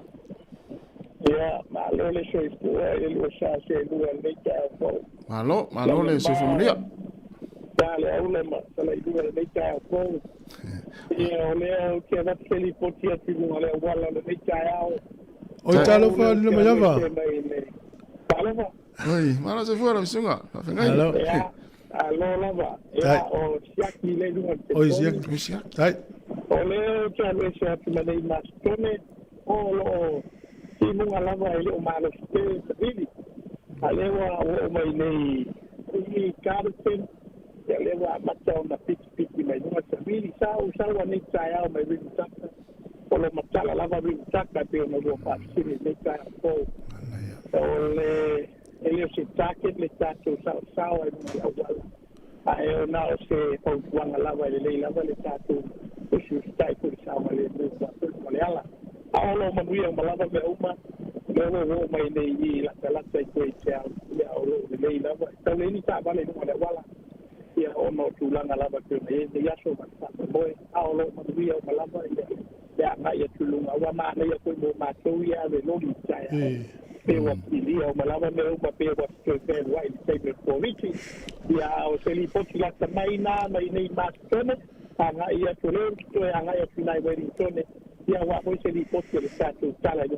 wala nei ta man pa wala Siaki ola fsili wa lo di o to e tali matangi wa la popo ala ala sa walu le wala manu sovili ele o tau pa man pa sili e te no mo tia te pa te ko le la po le lori e lu e te ta savili ia ma wala ta u ko wa te mi nei ta ke savili ia po le la po ta vale ta mo ko savili ta o tua ia te mo pa ia mi lo ko le po ia fa pe no pie ko sa nga le ia ele turia la vale le li bicho la wala ya fa pe ai se lau le ia le anu te la le bicho ia ma lama ko na yu solo ku ia ala ko le o fale mo ita vale le ta ia sa nga le mu wala ma ko ia mami man sa na o lo ka tan ban fale ia se me sa se yo ai ko fale le ta ala te na wi lo sa o lo se ia na ba o mami man sa na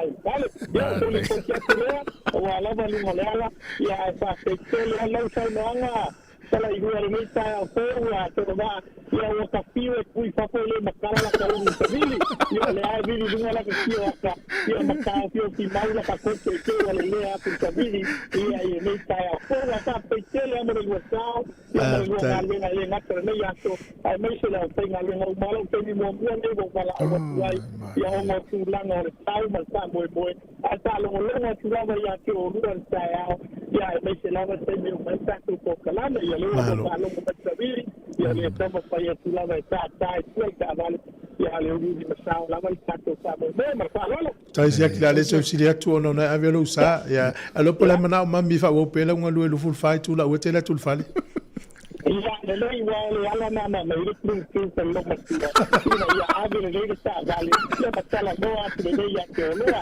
e o ese tu ia va se le tu alo tele tu sia pero por cámara casi no que cae tu mania me ya se manta tai check me dipone ya mania me ya se fa tai se foi te lau siaki mo dia fa nga blanga mai dio e fa wo pese tal no le yo que fa tai manu ia lava nga luenga ina to umoro feo i lunga le wala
Ia, o te fie fai loa tu le wei lungol tātou leina le fionga la upe tele tala i lene.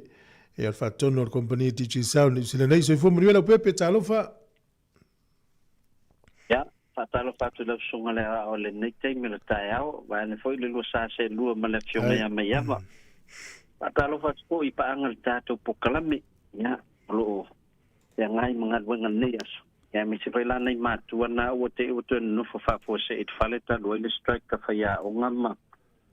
Amane au ta so i fu lo fanga solo nei te. Ia, mon. Ia, e fia whaina te leo. O nga nei fa na u langa le ai le mo se tali o tau sanga nei whaia o ngama nei fo mai tu fu. Ia, mon i lele. O mātou la, e lua vanga e nofo el fale. O le strike le alu.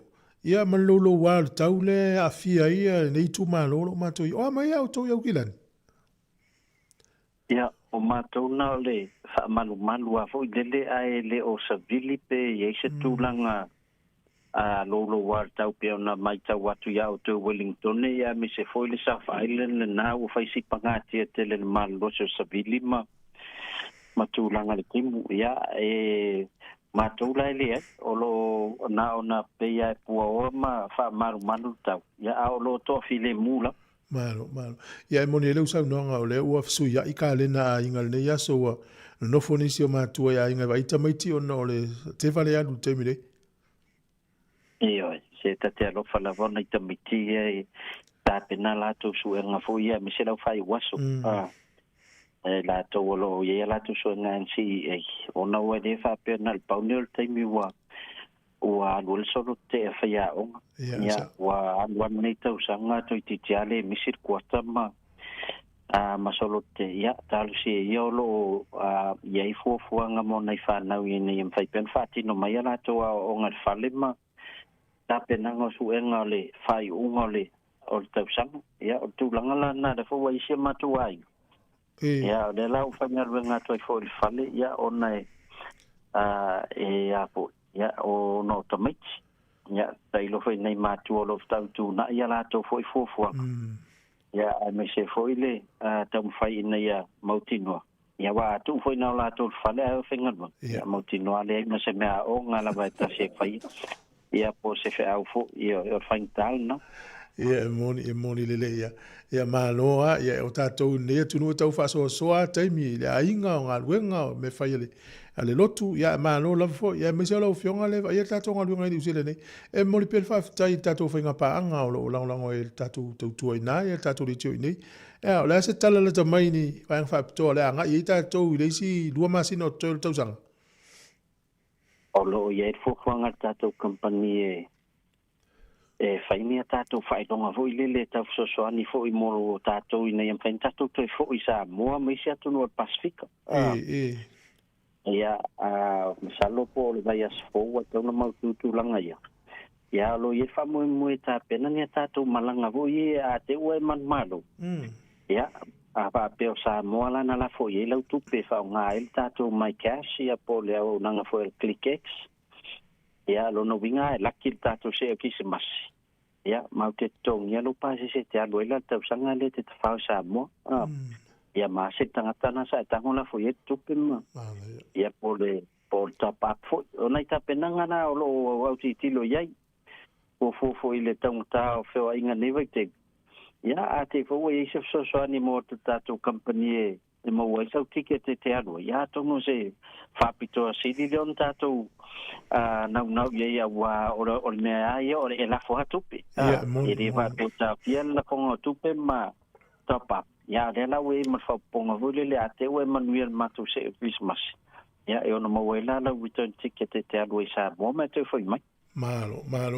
Pero nei vai tau, ia, o le utatu tele noa, mesi o lo o pel tatu top up mo telefoni i Sāmoa, le se senga o le lafo le numela le recharge le nampa i Sāmoa, ma le fai atua i nei, o le top up. Ia mantua la e tango e whatau ma le top up le whalo loa pu e le atana lafo le i Sāmoa. E vili folatu tonu whatino. Ia, o lono winga la o te mo tatu se i hui e le lafo i Christmas. Ia, e le o mawala so wa no tono se ilanga e tele o vilina le tatou numero over se lau le fa ngai a la top up. Ia, po e anga I fo le tātou website fo le digital recharge le whaina enter information ma lafo top up. E ta tau ana e whaatino ina le lafo ina tuini New Zealand ma Australia. Ina ia mautino ai, a loa wano I tono tātou whapitoa o leo la ta pena mo Christmas. Ai siri ala whaatau ma top up na vidilo le over se lau e top up al numera le Sāmoa. Anga wa ai leo le telefonia ta itale ina ile whaatau o le top up mo se ide a. Ia, mo se ia tātou New Zealand. Ia au lo ia fo ia whamanianga Sāmoa ia.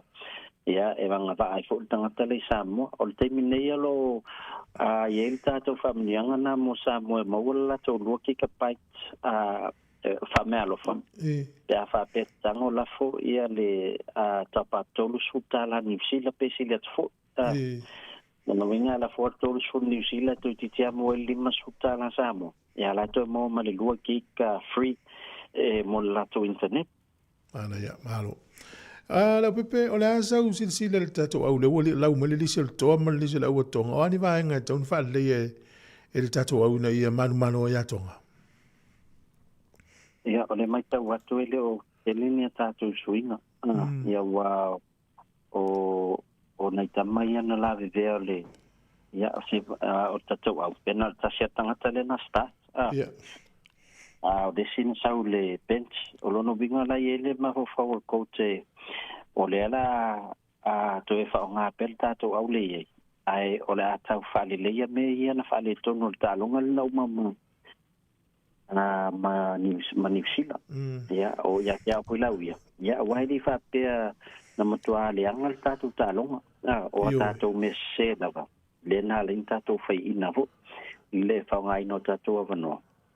Ia, tal sia la le la tam fai fa le tu langana. Ai te au ia o la matua le ia tātou le tātou au la iei. Ia, mai tau paual vaenga tau matua step up lava I tu langa ia. Ia o le tātou pui ngā langa o tonga.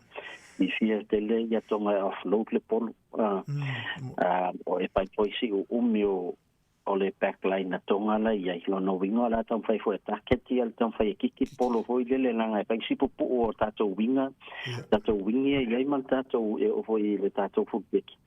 Ia ai o le ia le numero 1 ia man numero fitua. Atonga la e fa tau tenga la tau polo so te walan mata la e pui al tatu au. Ma nena, o le sa tau malai, te le tala te mi nei le ein tangata matamata kiwi wa nei lau tangata matamata tumu atol malai. Mai tau atu le sa ma lo foi le u fionga malai inga lango si tatu au. O le tala ia e pe foringa mai le o anu te le ia to te le New Zealand ele lango ina la ule kiwi. Ia o le e matua tau le ia ni se ini o fuuli o ia na ia. Ia au te loa e o tote. Ia la sa tapu ai mal fali. Ia wala to loa. O la matua tumu vo le me le au faifu a Sāmoa ia mala o plan moane. Ia isi de mata mal fali. Ia au te loa la le aso talonga le la fai nei la stona o la sa ia o ina le la matua ai le fai tau vanga mu matau vanga alan mona wa le te farong longo atu le stote o la fe de lei u matua lunga mai sini me pune o lango talonga o mana ia la so ia maro ana le ila ia fa pio ia o ngata mitimu te malanga ful talonga. Ia sa vata talia tu lava ia o lua mai ava, te lua lofa mai. Ia te lua lava to inga vai te mini. Ia whaintana to e stamp se lua patangana wile te lua whioa iai. Ia a tātou tap ia, ia lea whai voltaronga lea so sani.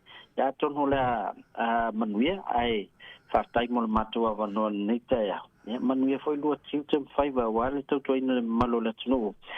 Ito no lumo e ma uti lo feo ai pau I fose la au fai nei se me lo numela mo le tino o fia vala wat fa mo mol ya ole olo ta se lima ono to lu fa falta to anu mer so tai ai mo se so swani ya pa tai tele lava mo ma to va no manu ia foi le o ia tul parade fa ngol va yas pasta tala ma Sāmoa me va fonga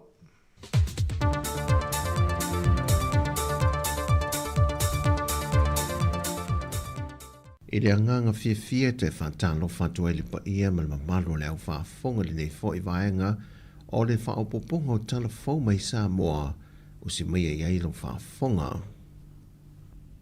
O le vai aso le nei o se whaamanu ianga le a onga tūlanga lua vai mea, o le ofo i nātu iai oni fesoa swani, mai ini sa Maria ngana lea lea tunu, na malanga ngā luringa luenga whaavai teimi ni usila, e le company le Hortus, o le aunga le nei fesoa swani na whaalia e le teitai malanga, le sunga ia whaalinga.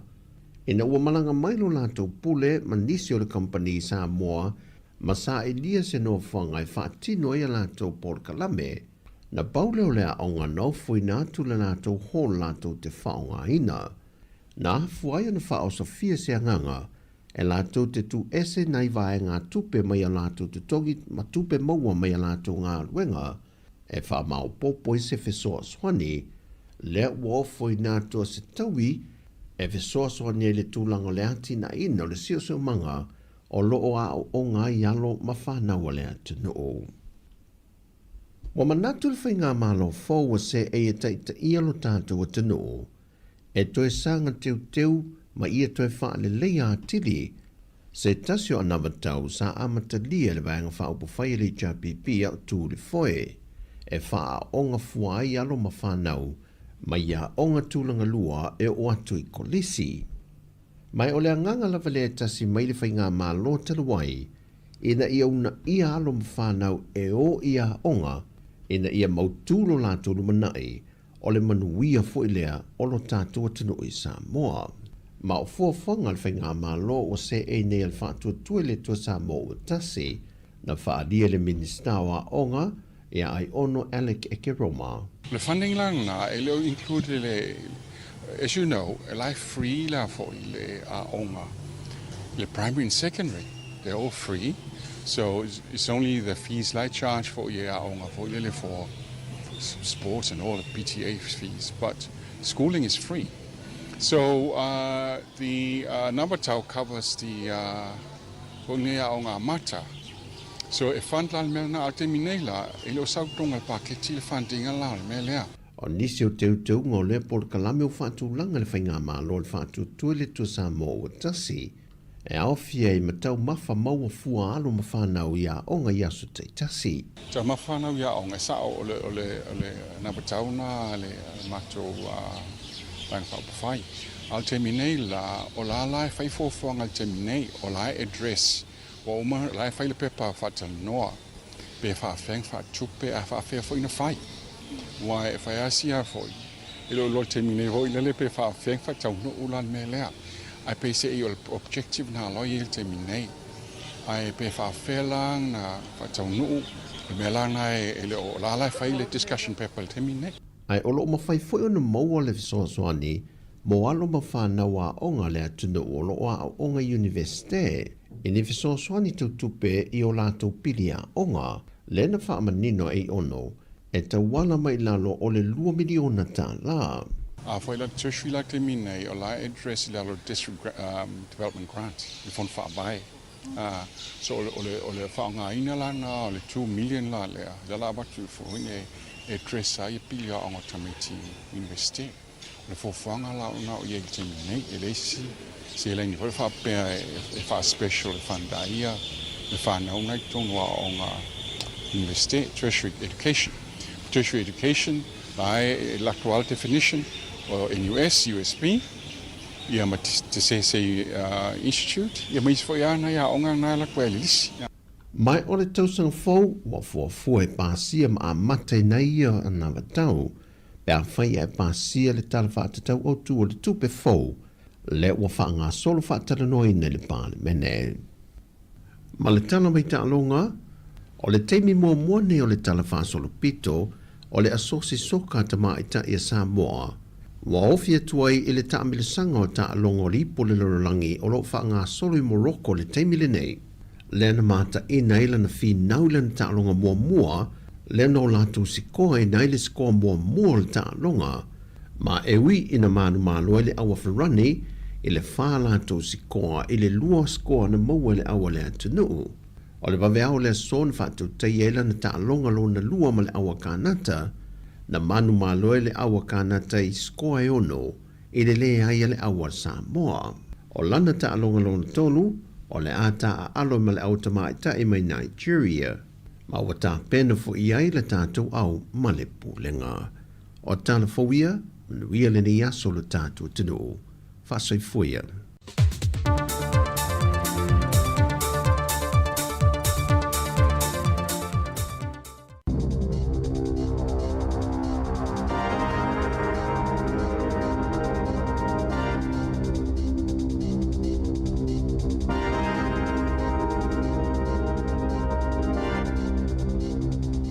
E toi whatalo whātua le whapoponga o talafong mo le nei tae ao.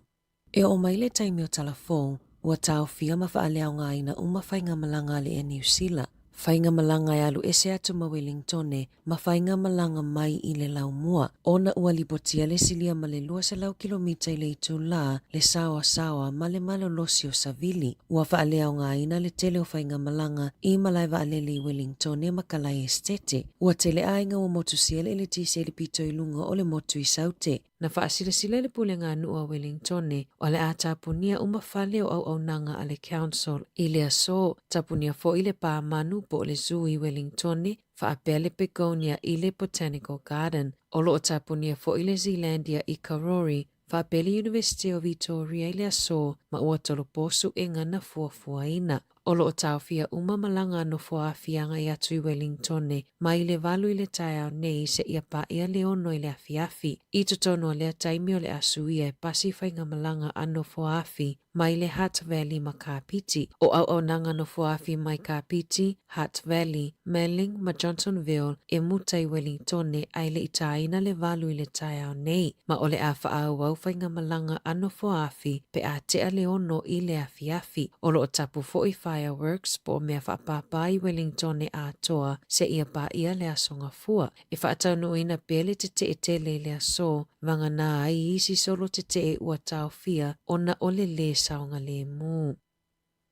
E whaa o ngai fielding sa malanga i pasi ana i aile tangata whaamani e le misela pe ona whailo mai le pule nuu Michael Ford. So o se tangata na awai whainga malanga ale Zigzag Road Bus i le aso se fuluvalo o ke topa ngai mai i lea onga a Colleton i Fielding Intermediate Manchester Street ma lea onga mawalunga Fielding o lo i aile manoi pesi a i le misela. Ua fautua ina ia vilina le Healthline mano nofo i le fale e tau fia i le pepesi o le whaamai. E na o le valu se 40% tangata i New Zealand ua mai au na whai atu i puipui o le misela ma o se numera mawalalo pe afua i le 5% e mo o mia e tau fia i le so ona pepesi o le misela. O whanau maori o lo wa aia le pa mawalalo numera o i lato e whai atu i puipui o no sfunuvalu te si ma le 5% o whanau ta ilua tausanga ua mai a whai atu i puipui e o mai le whai ungo uni pe a wha atusa i le valu se 12% i a New Zealand a toa. Ua toi apili e leo whaai unga whaamasino na toi whaafo i eito ninga anisio sui o keni na tula i luma le whaamasinonga. I le ititi fo ma le toa tolu whaamasino na toi whaafo i atuto ninga mo keni i tutonu o le tausanga ma e tali tonu leo ua le whaalolongi ai le tula fono o le whaasao na la e ina o to ninga keni ino fuanga whaitele. O ni naivai aso taluai na whaafo i ai le whaamasino Joanne Wycliffe le to ninga a Xavier Grey Gill i le mai ai ona ia i o ina o Namulianga i luma le whaamasinonga whaaitu malo i Rotorua. Na whaafoi e le whaamasino ia Lance Rowe, tōninga o le keni a le sui o le mongrel mob ia Andrew Leaf i le mai ai o lana mata upu na mōli ai fo i le whaamasinonga i le whaatolu o na ia o fuina o lana tōninga i no fuanga whaitele i tau marunui i a te se malua whelua whaa. I lalo le vaenga fito le tula fono mō keni le Gangs Act lua whelua whaa e mawhaiona whaafale pui mo le ono masina pe whaasala i le 5 whetala pe a maua o ofuina tōninga a keni ino fuanga whaitele. Na whaalia e Corey Parnell o leolo a vea masui komisina o leo o le atoi apili e leo whaai unga e lua mai le tolo mata upu sa vala awina i luma le whaamasinonga. Ua whaalau i loa le teo New Zealand le ingo le GP Wellingtone le ana maliu ina ua pa uia i se la au i le awala savali i Mount Victoria. O Dr. Richard Tyler o se GP whaapitoa ua loa lana tautua i le soifua malolo i na New Zealand. O Tyler sa taitaifono i le Medical Assurance Society, Campus Health, asosi mo fo maitu to atasi Wellington ma le BMAC New Zealand sa awai foi ile whaavaina mai o le Wellington After Hours Medical Centre. E tolus fulfitu tausanga o avea taila ma whaatonu ile Medical Assurance Society. Na mamoli whaamaisenga anisio fo maisinia ile ainga o taila ona o lea tala whaanoa noa. Ele o talia ngofi ele fonga fetalai Jerry Brownlee, ni ngai o inga sui whaipule ale te pāti Maori, depi ngā rewa peka, matakuta Ferris, pe ona whaalia se video na tuuina I lunga o pinga o fisota inga, olo ova ayaile la susunuina o kopi o le pili Marine and Coastal Amendment Bill. Na maua le video tala noa ngā depi ma Ferris, a o la susunuina pe pai whaapea, ua susunuina le pili, matuina atu I mahuika, po o le atua o le afi, Goddess of Fire, pe ona iai talitonu ngā Maori, o le pili na pasiaina I lona whaitaunga lona tolu I le palemene, I le po le asolua, o le pili pe ona pasiaina, e whaamamaluai ni suenga fau ma whaingatā, mo le aloa ia o aia te tau whaalanga nuu, e mo o mie Maori, e tau whiai nisio ala tau ngā luenga, ma ngai o inga, fuai se whaatanganai au mai, na whaalienga rewa peka I lunga le New Zealand Herald, o la ngai o inga, e te te atuai I lea pili, o se whaailonga lanu lea I tangata Maori. Ua mana o le minista o ta alonga Mark Mitchell ina ia tula ai mai le Sports New Zealand e fofo le whaafita auli ale au ne tipolo a New Zealand le Silver Ferns ona ua umi tele ona whaiawhi inaunga masoala upule le nei mata upu. O le masina taluai na whaate I aile to a tele ina ua whaate aile ne tipolo a New Zealand ia Dame Nolene Taurua. A olumana ile ta amilo sanga mo le Tiny Jamieson ma Afrika I saute. I se saunoanga Metro I lungo le Morning Report na ia whaali ai ua ia mana au ia iaise I unga o lea mata upu I se taimi lata mai. E tali tonu Metro o lea mata upu e patino lava I le vao le ne tipolo New Zealand ma taurua peitai ua umi tele e leto e maua se unga ua mai au na whaiatala noanga a Metro ma le pule sili o le Sports New Zealand I a Raylene Castle. E to atolus fuluvalu ave ta avale na maua feo ai ona nae leo I tono le vaiaso e tasi I Northland. E au fia I masi tangata e to atasi na maua leo e tau le mawhai ona tautala I le ova o le whaasua avaa. Ua whaalawi loa leo o le a tele ina ngā lulue mawhai a polo kai a wala I whai unga le vaiaso. Ai mai se o le long weekend I le aso malo lo le Labor Day o lumana I nei. Whai loe John Fagan o se leo sue ua matuasi I tia le numero tangata feo ai matango fia le ava malosi I Northland. Na vili ina I se leo le tasi ina oia va aia se taavale o tau tata I tua male awala awa ele o tiute pe le o whaingaluenga I le ataimi. Sau no Fagan e iaile isi taavale na tau fia leo ona na alu I le sawasawa e se lau fase fulu tolu kilomita I le itu la. O isi ave taavale na maua o laina le aisa matango fia fuala au faasaina. Talama I le Pasifika o lo o te te ele au whaitofa mo le soifua malolo ina o le mafaufau I talo sanga ina ia toi whaafo I whaasalanga o le sasau tamaiti ia o ngai fiti. O le talo sanga na tu ina atu ele asosio whaia o ngai fiti ina ia toi te tala mai le whaatangana o le sasa I to tonoa o ngā peitai. O lo o te ena malosi e polo fisa o le soifua malolo ina o le mafaufau. A toai mai lato na ui mai I lea whainga a o malosi le sasa e whaia o ngā o tamaiti ia o ngā. O le vaiaso taluai na whaailoa ai ele whailautusi o le asosio whaia o ngā pola manumanu I tonga I le Public Forum ua toi mo o mia le sasa o whanau o ngā. Ona ua le whaalongo ta lua na tapu le sasa I poto a o ngā. Sau noa manumanu I tonga ua sawa ina whaia o ngā e tamaiti a o ngā. Ma ua le saunga le mule si o manga whaale o ngā mo whaia o ngā. I lalo le whaavaya fiti lua fesfurutolu. Whaapea le whengai ngā amalo au whaatasi I aia tataua tamaiti. Le ana whaamao e fiti I le awhi iwa salau iwa tolu. Na tapu pe whaasai so o se tu ai ngā whaasalanga I to tonua o ngā.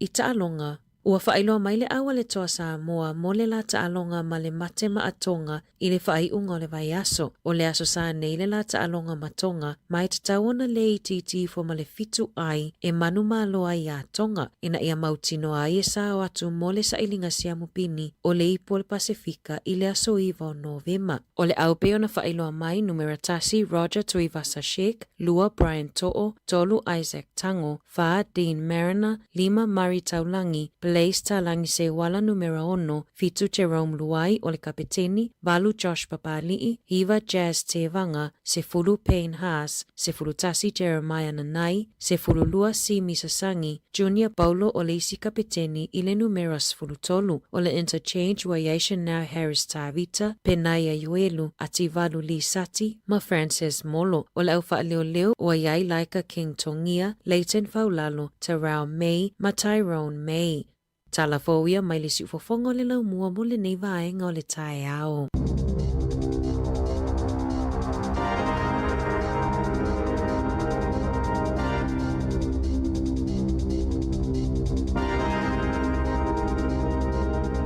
Le whakaponga lona lua nao tātou telefau le nei tai ao pe una tino mai e le tamaitai ana whaasolo mtala mai Sāmoa le sunga e atase salam sem te whaafonga le tula se fulma le lua i le au nei se fulfita minute te nei le iwa o le tātou atau tua le nei aso ia o le awha awot pe i nei le tātou ofisa i nei polirua si i pa i le tula tolu le fiafia na nei of tau le fo i le se me tau teo iai nofo le fale mata mai mo mai le TV ia a tātou mafuta le nei aso Moni, ia, ma no lava lon sai.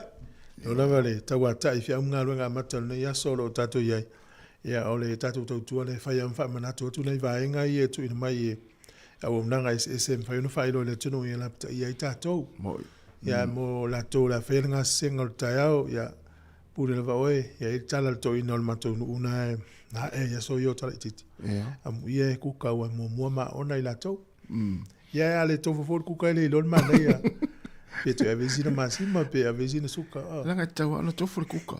Pe tupu, pe masiofo, pe pare mia e tau ana tofu kuka e. E loa yo la ela. Ta pena le o alta maftang. Ia. E mana tofu spuni a tofu la le apa fanu bo se poula po ia o tilete. Ia wa e masani alta ngate tofu apa fanu. Fi wa ta mai te wa to spuni. Mai apa. Mai apa lan moala. O will for so. O mai atu ali fa longo atu tale na mai tatu telefou. Ia I mana o nisi o fa ya o ngai tono fiti to fa fo ya tu sasa o fa na wao. Ole te lotas ole tulanga le ua le ali mai fiti. Tu apanga ti ala tu no lo fiti I le tulanga ole fuala o fala fianga o fa na o fuala o fa saina. Ale mena e tatu whaftai ai le li o le wala ne tato mai Sāmoa pe mfun tatal no neva yeso. Ia. Ia o le soifuanga ia wha tatou Sāmoa. E tausia le matua I le a inga. Sao. A whaifo I le tausia le a inga e tausia le mautanga o tangata matua. E tu uasiasia a inga e asi. E na tu matua. Io e pele ana I tato mtua tausi. Pena foi la whanau. Le olanga o Sāmoa le tu whaua tamai te whain memna o le tamai te.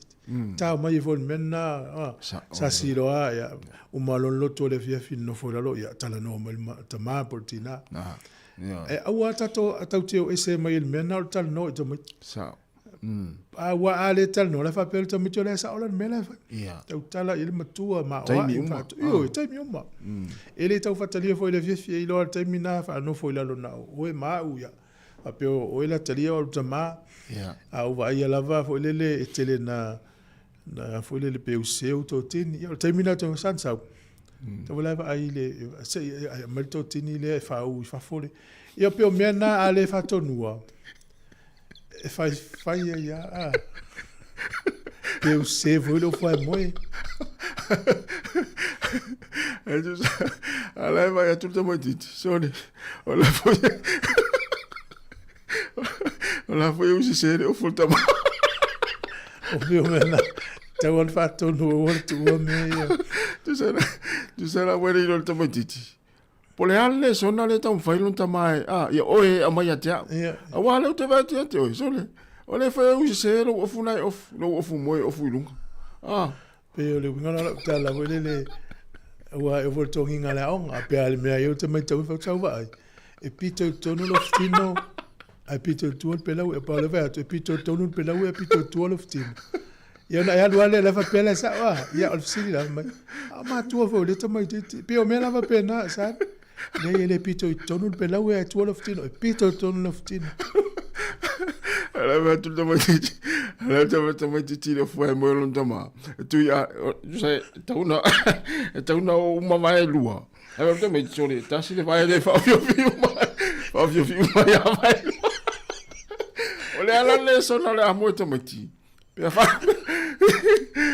pe fa fio mama e lua ile vai tas. Ya e malo ole sona me uma. Malo. Ya la tata to pese vai. 2 minutos eu tenho nem vai. Ya male tele ya ngalwe ngola fayele to luol palmia ya pani. Mana ia tele a. Tu fa o mai vai ngale na o mai tu fu ele vai ngale na. Pero mingo foi lele o lai dol tama lo non tiu te fai lango sion to lua. Ia. So il fine le fa ia ina tu langa mawulunga ma lo tama no. Lo tiu te la fai. Ta pena le ainga. E lango ele ngalwe nga sion to lua. Mo. Well se ainga te la tu fai uma e tina tala matonu an fono fo stama no le santala fai. Ia. E fu ia ingo talu fa pena. Ta te ru ese ara male fale. Ili tau tala tama. Ia no sauna fa melipti ia. Ia. Na te saule o te saule fale fa o te mafa pe. Te ro plan mafu anga wo. Ia na pawal te mina na la ngona ili ta ia le leo te mala inga. Le te mina fa to fa ai. Ai ale tala. Ale tala nga atua. Ia pe o la ngal pale menene. Wa ave multina ia wa pe ia mane fu si ainga. Fole le wai te loa fa pe fu ila langona le tamai la inga pe langona la o le to lu al pale mio fole le o ya pani. Ya o te ro ya te o pole al tu langa. O le o ngon me le tau fam tala mai a inga te alu. Au ale ulu fa solo tale si ai. A tata to pese o si fiera ta e luas fil tol. Minute te ne reiva.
Toi fa tu tatu pese mata ngo fiere na mea emeteru ia pe amai al tatu fala au lea talo fala au alo fa ya lua malo se fua good alo lava ngai ke lua kala ngoa pa o ke mi vonga le wa makaunga ole lo fa boru lo ko king ta ko pio mo mianga pa yo ba wa ku apa pe vonga lo sesio expecting us nga paso de ngia so mo me Korea sa le New Zealand Post ole wa pull out ma ko mai le lunga le road oi yo sa ya wa lo ma ko trai ba nga wa la o ma le peka ba le wo kala fo ko ai le lenma o tuanga tonu na va ton lela ya wo contact mai mako posti wole o ko wole se nga lunga yo posti ya ba pe expecting us out urgent parcel from anywhere around New Zealand ya o no ingo wole se me ngi aso ngi wo wole wo ko la mai mako ma Teo kai au. Ia sa. O malo si kere sa vidi. Ia sa ola. Ma vo sia faso malo rongia so. Mo. Ia malo va tai. Ia lo fa ko lo. Ia. Tai la va. Va fonga mai mana i pote na yuso inga lui kulis. Ya na ua ta fia vala mai la to o tu yo no le fa ino ta vale i wa fele leila ia fa moli. Ya ule ya la maze wing. Sa ule. Sa ila mo ta yau. Ya le fa na tu ta tu i va ngale te tala o fe to. Ya. Ya sa ule. Ya le ule ngi sta vale le compagnie le ya ono malo sio sa vili time ta le fe to ya ta to ya fe ta vale. Ya ta fia le si mana ya ta fia le si ya di fa foris. Vai la le loli le sa la lapis. Ya. Tu sala le wo yo tu mo tata ofisa. Le ala la fa wo tata pesi. Ya. Si le la va mai tu tata pin te ule le sa vit. Sa. Mana ya. Ya, malo.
Afianga mal tamacha ya emeteru ya mal pese ya lo ainga ino luas fluiva minuta te nei le tula eva lo tatu e pel proclamer atal taiao yo pan ke ma fola la vale ni taiao ma fola le ma tu yesi si vai ngatonu ya ha mele fa pan ke le ni ilo tu e mele ni ani ya va ila mana ya to le yan mo to ale le mo pa wal me la o foile ya lo a fai ya lu ina i pepa ma nei vai nga fa malonge Mana ia tele wali ptir to ina malo matul tai au malulu. Ya moni.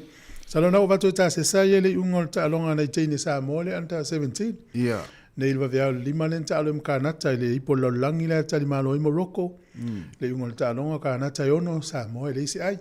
Va via le salis ta longa ta lo Nigeria. Lima va via. Mana il te tau fai nei ta tu ten talvo. Sa. Ele tala le fam tala ta si ai fai o ele o nga. Ya. Ole tala. Man tua ia tamaiti. E mamala tau mawhau i. Me io pe afisili se mea. Ia. Ia. O isi teimi, o so yo tala i titi ata afisili nei e whaasa. O te afisili so. Te le lopo le meo le muso le tangata e tali afisili. Po le mena i doe tu lo le upu la whanga. Pe manatu la toi whawali wale afisili le tamaititi. Ia. O le tamaititi le na whaide mea ai la tau ainga. Ia. La sili ale tamaititi lon tama. Mai te ai le mele ole lango. Ja. Ja, otte lo tama lo wis. Ole to sili fa pena te mile ai to le te lo sili. Se umane na ai na sili le sili fa pena. Ja. Ya, no for lo tama titi mai. Ya. Sili lole male uma lole tama ftanga uma. Ya. Mai lole tama lo. Atali san ole ala ufsili mende la. Mele awal pole. Ngale uma ya tato me ai. Ya. Mai ala la ufsili fa fa na ufsili atu pe e ai le lango wana sai tono lo me ai.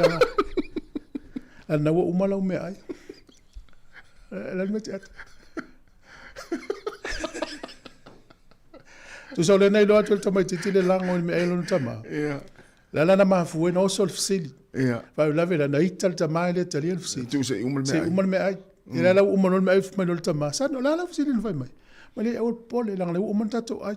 Mala lango na sai tono lo me ai. Ale o furu. La o ngortana le ta. Tio ai sa uni vai li sia. Si le o ngortana. Ole o ngortana. Ya, la o ngortana. Ole tai mia fisi le tamo titi. Fai melan fasili. Awal tu oi se mi. Tali. Ole tai mia fasili mel tamo titi. Tali fasili mel tamo titi. Tali Sāmoa il tai na. Langal tamo titi e lo se mea fasili ya mana o ya mo tali tai mia le. Lo ngala ana tali il tamal fasili tamo titi maua ina mele. Matua su e fatapito pe fia lango itono le mea. Vai ral mana ya. Le mea tali fasili na tamo titi le tai mia o le fasili. O la o ngala. O pole lang. Ele o tesis. Ya ora o ngala tala. Le alo fa mai ole o ngasa wana afsili tamaiti tam fa yetali sa o tamaiti. Ya. Matali rifsili na tamaiti. Time ya le fsili. Wa pe wele na ta o rifsili sta si vel fa na msili. Te da mela u tu o pitole o lo talinga. Mela la ta fa le talinga vale. Fusu anga to sfuru no fusu. Ai manel tali. O tu lima. Ya malo ole o ngana ta ta. Ya na male te le se no fai mele te le ya himon me le ai ya me tupu mai sa mai fai mai ta o te le fiu foi ta to ya pe ole ala na fsiria tu ona ole ta te lo e a ngate le sunga tala ne ole ala le na ilo le ole ala me ai no fai le taimi le na fsiria te metiti ole supo ele ni mantua ele pi e ulu li fata si ya supo ele ni vai la ya Olo uma oi.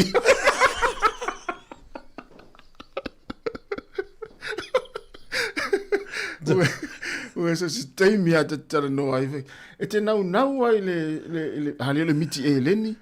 O le sua e leni fa pia. O ya la tamara re ma sani mai Sāmoa. La fa vor poka la mesi vai ngai tu. O le ngalo. Ole loka tato train ele ke wa ile so ele foi pasi ne vai mene Wellington atua ya ne se salu la wa tai pe malanga ai o solo te e alu nei pole te va fa ya on forma o fa ya pe ele o tolo po ina pa wale se ngol fainga wale o ino fuanga i ngale mano se savili ele o la fa ya on forma inga luenga o la te va o la mano lo ala o lo fa wa fa wa la tono no fuanga o ye la malu pui a me se nu ye la ya la fa fafo ta to Wellington ya ile o na le te va ese ma onga ya manga luenga ma fo ma i la tonga luenga ai ile o e fenga luenga ya na ya la onga na total la tata tu besi vatalvatu ya parisina ya masiontina lo salia ya sunga risati alisa munia lava ni ta vale mati o tara after tele lava le mafta mai ya olftalenga le vao to lei mat pula yulio ya munia lava ni ta le vao vatalvatu le sunga ya o ile silia ya na ni sina tatu tuno le fatalofa mai ya le wori fo di masin na pepe na i vai fa pena to no la tu le mo le ya wori e masin le tali mai ya to luis for 5 minutos le tale o le tu lais fulu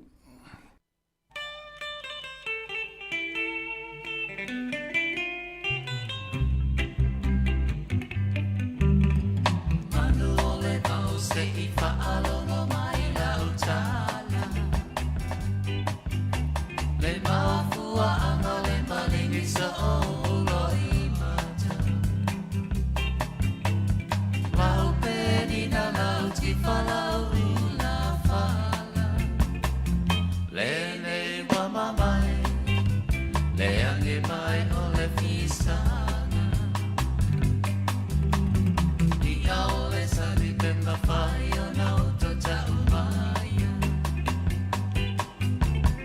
mafua ana wasuia yalo faya ita Sāmoa se papala nini we po se saina a fai ele ai o se ana sana ita a wele sana po mafua isea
Whangamani ala vai pesa le maatu lua mai whangali ina uto e se fulu ole minuta na tale o le tu lai se fulu. Mai atu le il tatu atu nuu i atu lofu le fia anga whale wha. So le tova ai ale le te tele o le inganga. I ale o le inganga. E le lo vai atu whasa nau me tangata. Ia le tahina mai na ina i le vai a. Oka so le uo o irungo maa. Ua matua te tele yale ia. Mana ia tele la. E se lo fia ai le ale atu. Alala le whainga vai ai. O le whainga masani vai ua sa masani vuni tahal matu nuu ia sola. E fole le afifili le lau fao. Le lau fatu. Ia e wa se finga tangata ia ona whaavela le pe tau le na me lo le fa ai. Yo e fa ia tu la pe fa ai la tamana. Ole ia le inganga mo le sami pe mo le vai. Mo le vai.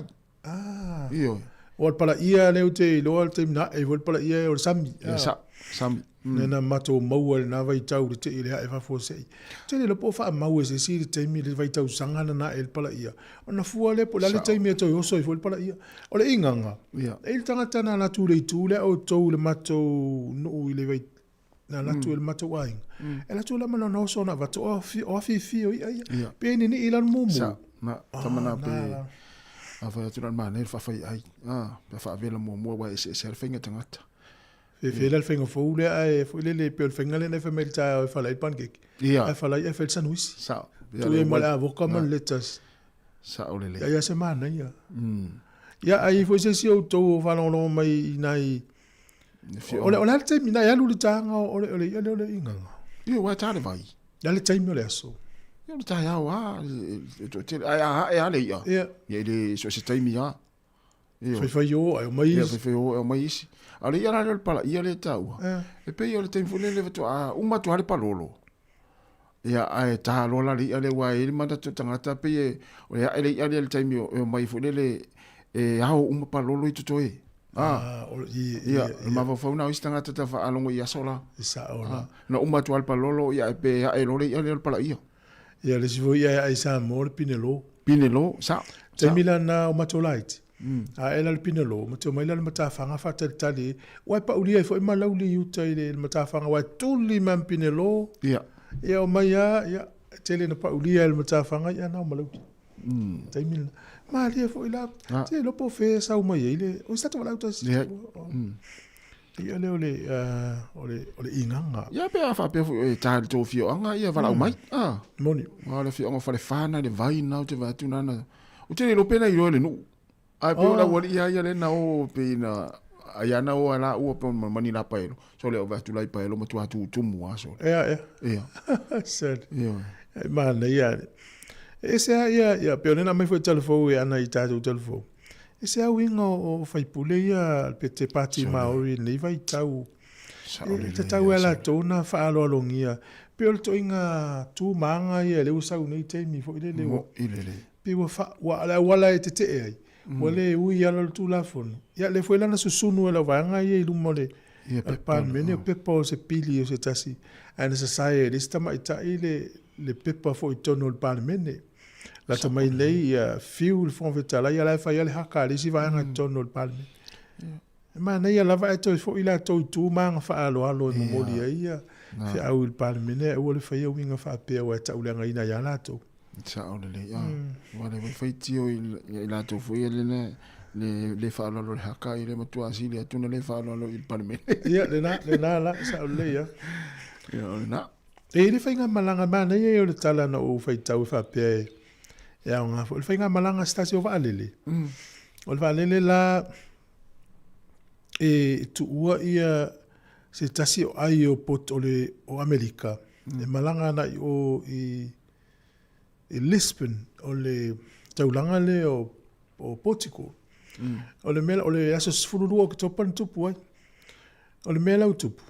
Mantauria la malanga pe o tatou a. A ta ulo le teimi alo le malanga alu o no le mafuanga. Ei tangata ia le vaalele o tuli isi vaalele isi malai vaalele. Ia. O lea lai malanga le vaalele lea, i le taimi sa o tauna aluai. A mara tua le vaalea, e ei fo i tangata la nau mai isi vaalele.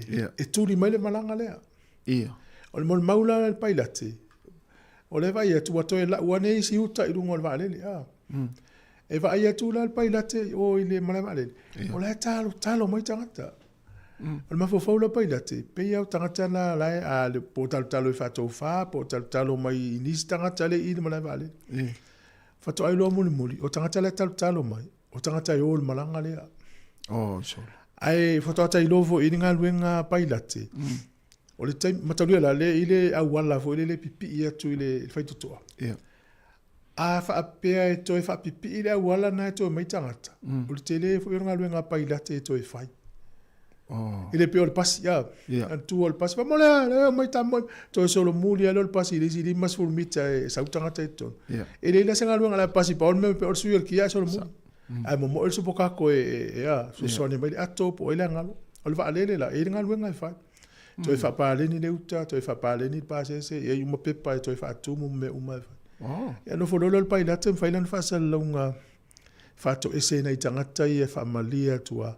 O le na iloa tu tu ele ai masi me mafai o ta puni el gate wa ve esele awala me fai toa e te le nga luenga to e fai e la o tangata umala ia na fai tau le message le al pilot captain o tu ala ngona la to fia mal fa tai ta umai o la ngona el pilot te mal captain la ngona ona tangata la o misil mala pe le ma na ia foi nga e ma ne volta to lo nga luenga na ni tangata Ea molato, o le ua maua mai le tala mai Wellington, o tau fia umale tele o malanga. Ia lava pela on sa, e sili, ia te au ia. E sili atu lota poloka i Wellington e wata saulo ta ainga. Sa olele. Aya, e alva ai runga pa alu tala e kala estete pe alu iau gilani, ai le o malanga mo Australia. O telefo i ole, o fiu ia inga. Sa olele. Sili ale, malo lo le, ia le fuafua le mo tai au. O le amatanto e sui meri tau le fiafi. Ia. Ya leite mi lava pela on sai. Ya le tate mai tawina tu ai fa foto le tate ofisa matua le malosi me savili le ole ya puipinga la varsa ngale mui fe malanga inga. Ai se me feli poti mai se si le tulanga lolo wal tau mani vaenga e va ia. Ya manelo vili mai pela ia le tunu. Ole na mai nele tala mai na yuso mona malu le tunu le ngalu e curious. Ya e on sai pe ale mawala u fa momoli nei. Ya ona lau tu e fa au mai ta vale wa tu tonu ona ile usa ngale mu. Pia po sau tusi fe fatali ya po sau lona o ona o kai lunga timu tasi le tau nu alo yoi lo fa malu le na o ka timu mo o ka mamau lo fa malu timu ale mo fa malu nei ia nga ia fa malu timu nga na o ka malu timu e matua se ia timu io tu mana pe pa u ati pe e ta apero mo se no tu vai fa fo telo timu nga ai male pelo ole na mo ngal tamale la le se nga la tu pel tanga tele la tu pel ale tamale 5 ai te wa fai lo na inga fai fa nau o le se nga o te mielu fa te inga oi te mile na le so ai nga le tala vo la ila wa tupi ia e na u fai lo wa inga fai fa nau la le se nga o wa tupi te mile mala wa tupi te mile a tupe te mio la 5 ma wa uma ya kata to ye mal tupe tonu ala te mio fa to lua mal fa nau le lo la tupe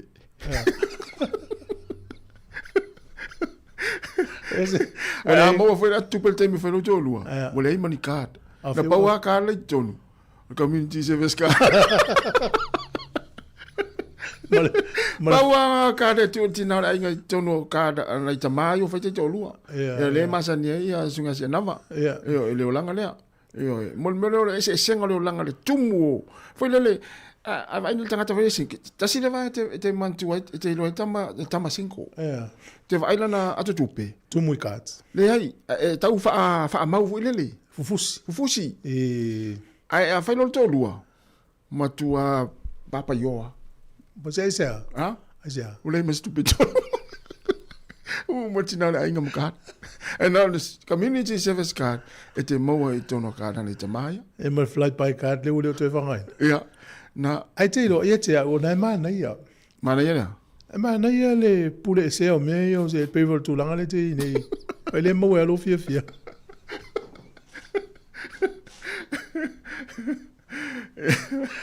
Ja, na Paula me te moa i nei tamai o fatu a faite te olua. E te fio fai, fa lau gard. Na mai se na ave tongi ile.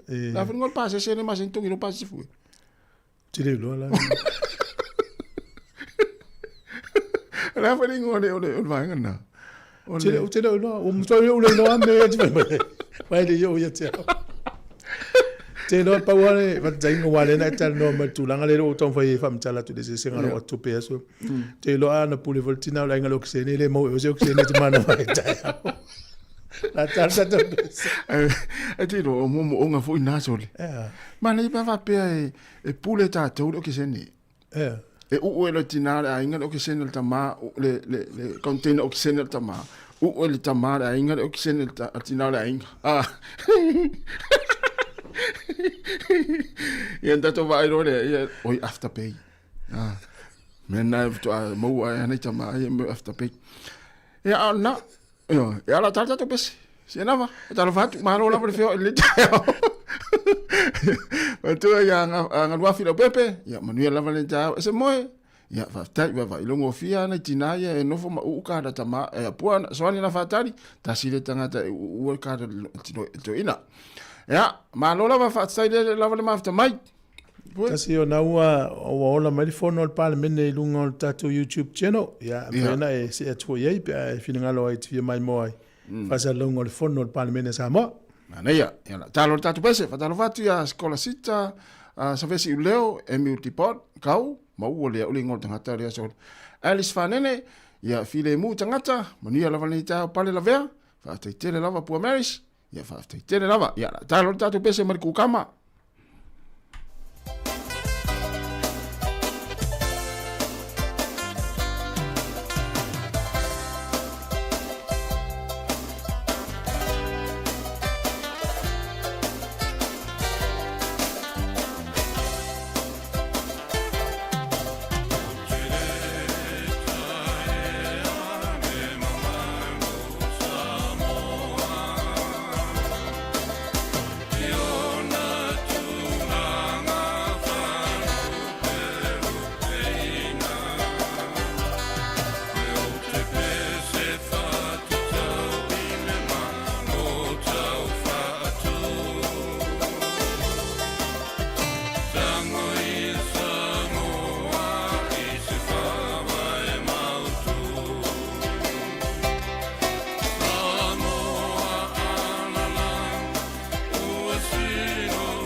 Siu fonga mali e la pese le kukama ina ua tātonu lava le tula se fulu ia e il tātou wala au le tau whai mai whatalo whatu le wala au. Ala ia. Seo alofa ta alofa lava le pa ia mana malo le au whaasa lau ni tae au. Oi, tālofa salafa. O lewa tele, ia. Wa mai ori tina matua. Ia, o lo manuia lava le alo fole le. Hei. Ia. Mana ia le whanongonongo atu lo mtau puni tae au. Ese le matango fiu si fonga tau ngolongo. Wa o vidi aku ngole nena le ka wole le nganga o sa ole ia fo ile ma ko sanga loa. Ole nganga. Ola le kai mi ile e lo ele le ia e kanka fo ie e fa ngokai va. Le pe a ora kai mi wa fo wa e mai le ia. E vai sea fo ia e le fa pe e fa la so. Tai pe fo ia e mo ia al palolo ia e kasi al kausanga ia ole nganga pe fa lua fa ko du kausanga. Ia aola nga va ia le ia.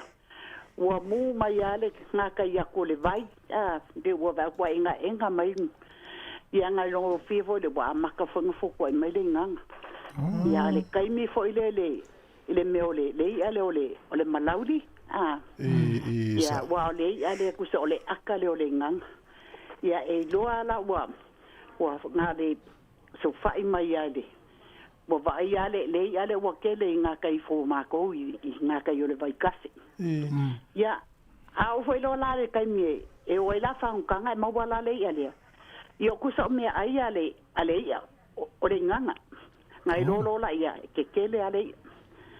Ia ko la nga e mai lo la le nganga. Ia sau le vai le fa pe la sau do yu kai le. Wa amaka mai kai le pika ngalu. Fa solo mai ia nga o le ko mai ke o e asi fo ngale po. Awa kwa la e furi aku le mate vai aku fo wa amaka nga e mai le vai. Ia kai mi fo la nga wa amaka nga I mai.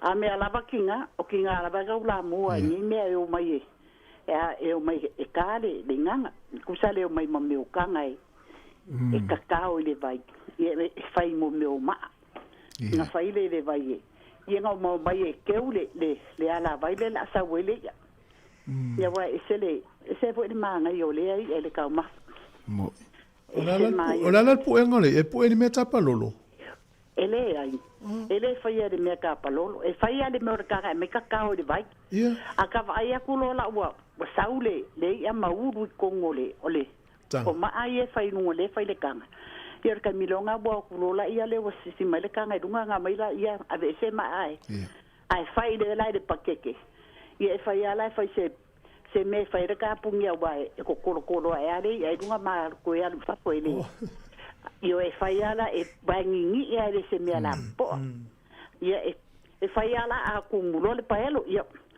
ave fale ai am fa pinganga fai o foi langa ave kai mi fa ave lai ia e vakula le kawela e se me vala po le kanga le wa le fufi e lungo le o le paelo ia nga fa punga le ole vai vela e mai e vai vela le kingo le ia ba ku sal funga mai ai si me wa le nga pele nga ku foi ia wa ia le fainga nga fai ai mai lo le vai vela ia ma wa mai lo le ia fifi ma me e fa vide fole pe kungurunga la fa pokoko fa penga fai ai ale mangongi la ai ole ia kausami so mana ia la pe ola fa so nga do fa lo no ko ka wa mai ale le palolo ia wa o ngai fa ele ka la se kanga ole kanga ole ia nga wai ai alu la le o ko la idea yo ingala o ya kanga ka e salu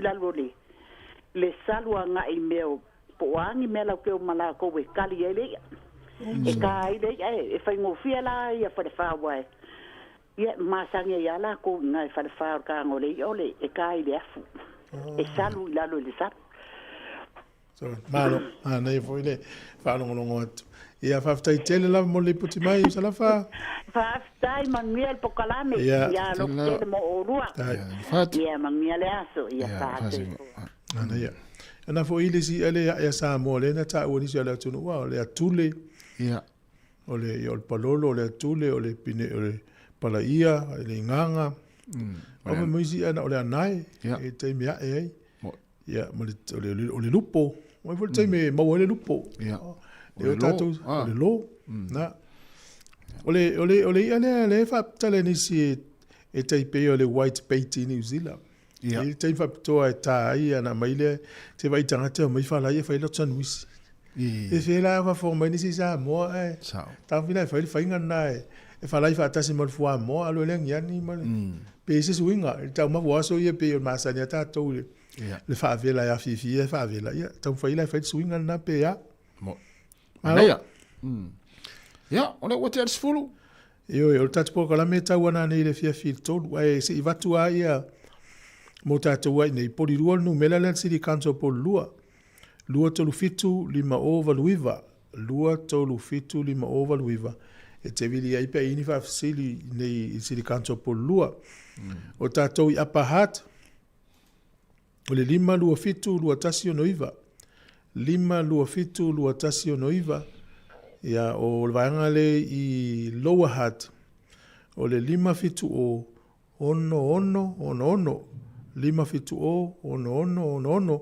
ia po le o valu selau fa valu lo fa City Council Wellington mo la to ini me tupu e fia vili ai sili ai le City Council Wellington o le o fa iva fa ia o le o fa iva fa ia le la fa malongo atunu mela na molo to silfia o le numela e te vilia luosu fai tu la fitu aso va yaso mo la to fe malanga i lungo le ala o le ovalu se lau fa iva ovalu se lau fa iva e te visili ai manga ala e se le tau fe te uia po poloka po te tala e ne yalu lau malanga mamao e ala tu le poloka le wala i ona tinga ai nai lea ia o nei fa manatu na tai au la to mafuta pe tau tolu le fiafi Ioe, ia, ole o walu minute te enei le tu lai sfulu, na watu lai whaafia fianga, mai fōle ni taimi, ia tatu mafuta pēra, tau tua le si fonga lau mua, ia, si whatalo whatu si vaenga leo, whatalo whamai, ia, o luiva mapsua, manuia lava le ni tai au luiva, whatai tire lava le mafta mai, whatua ia fola, na rieka mai na i Amerika, ia whatai tire lava fola, ia, lo whatu, whaalili tui, ia, o le sunga saulanga, manuia lava le ni tai au, ia o le la tatou ina fa fianga ia e vai fo ni taimi ina o valu minute te nei le tu la se fulu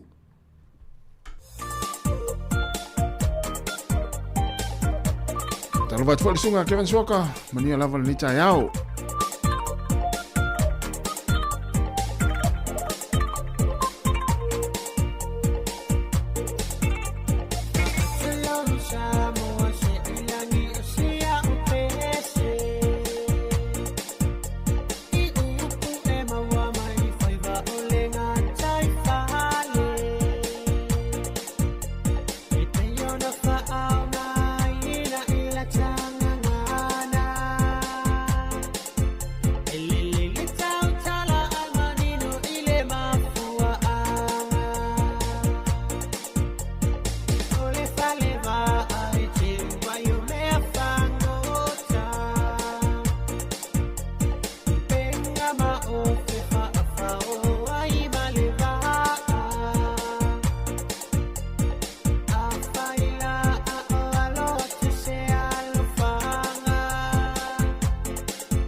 Talo faya oe wa e leilo mai ita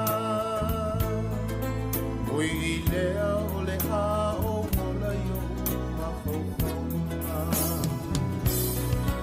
Na masalo wa e musu yata ita Ane tanu ua upu fa pea se tena New Zealand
Sāmoa na muangangana E au le ina I lau atina O lelele I o aina Atunu e kalesia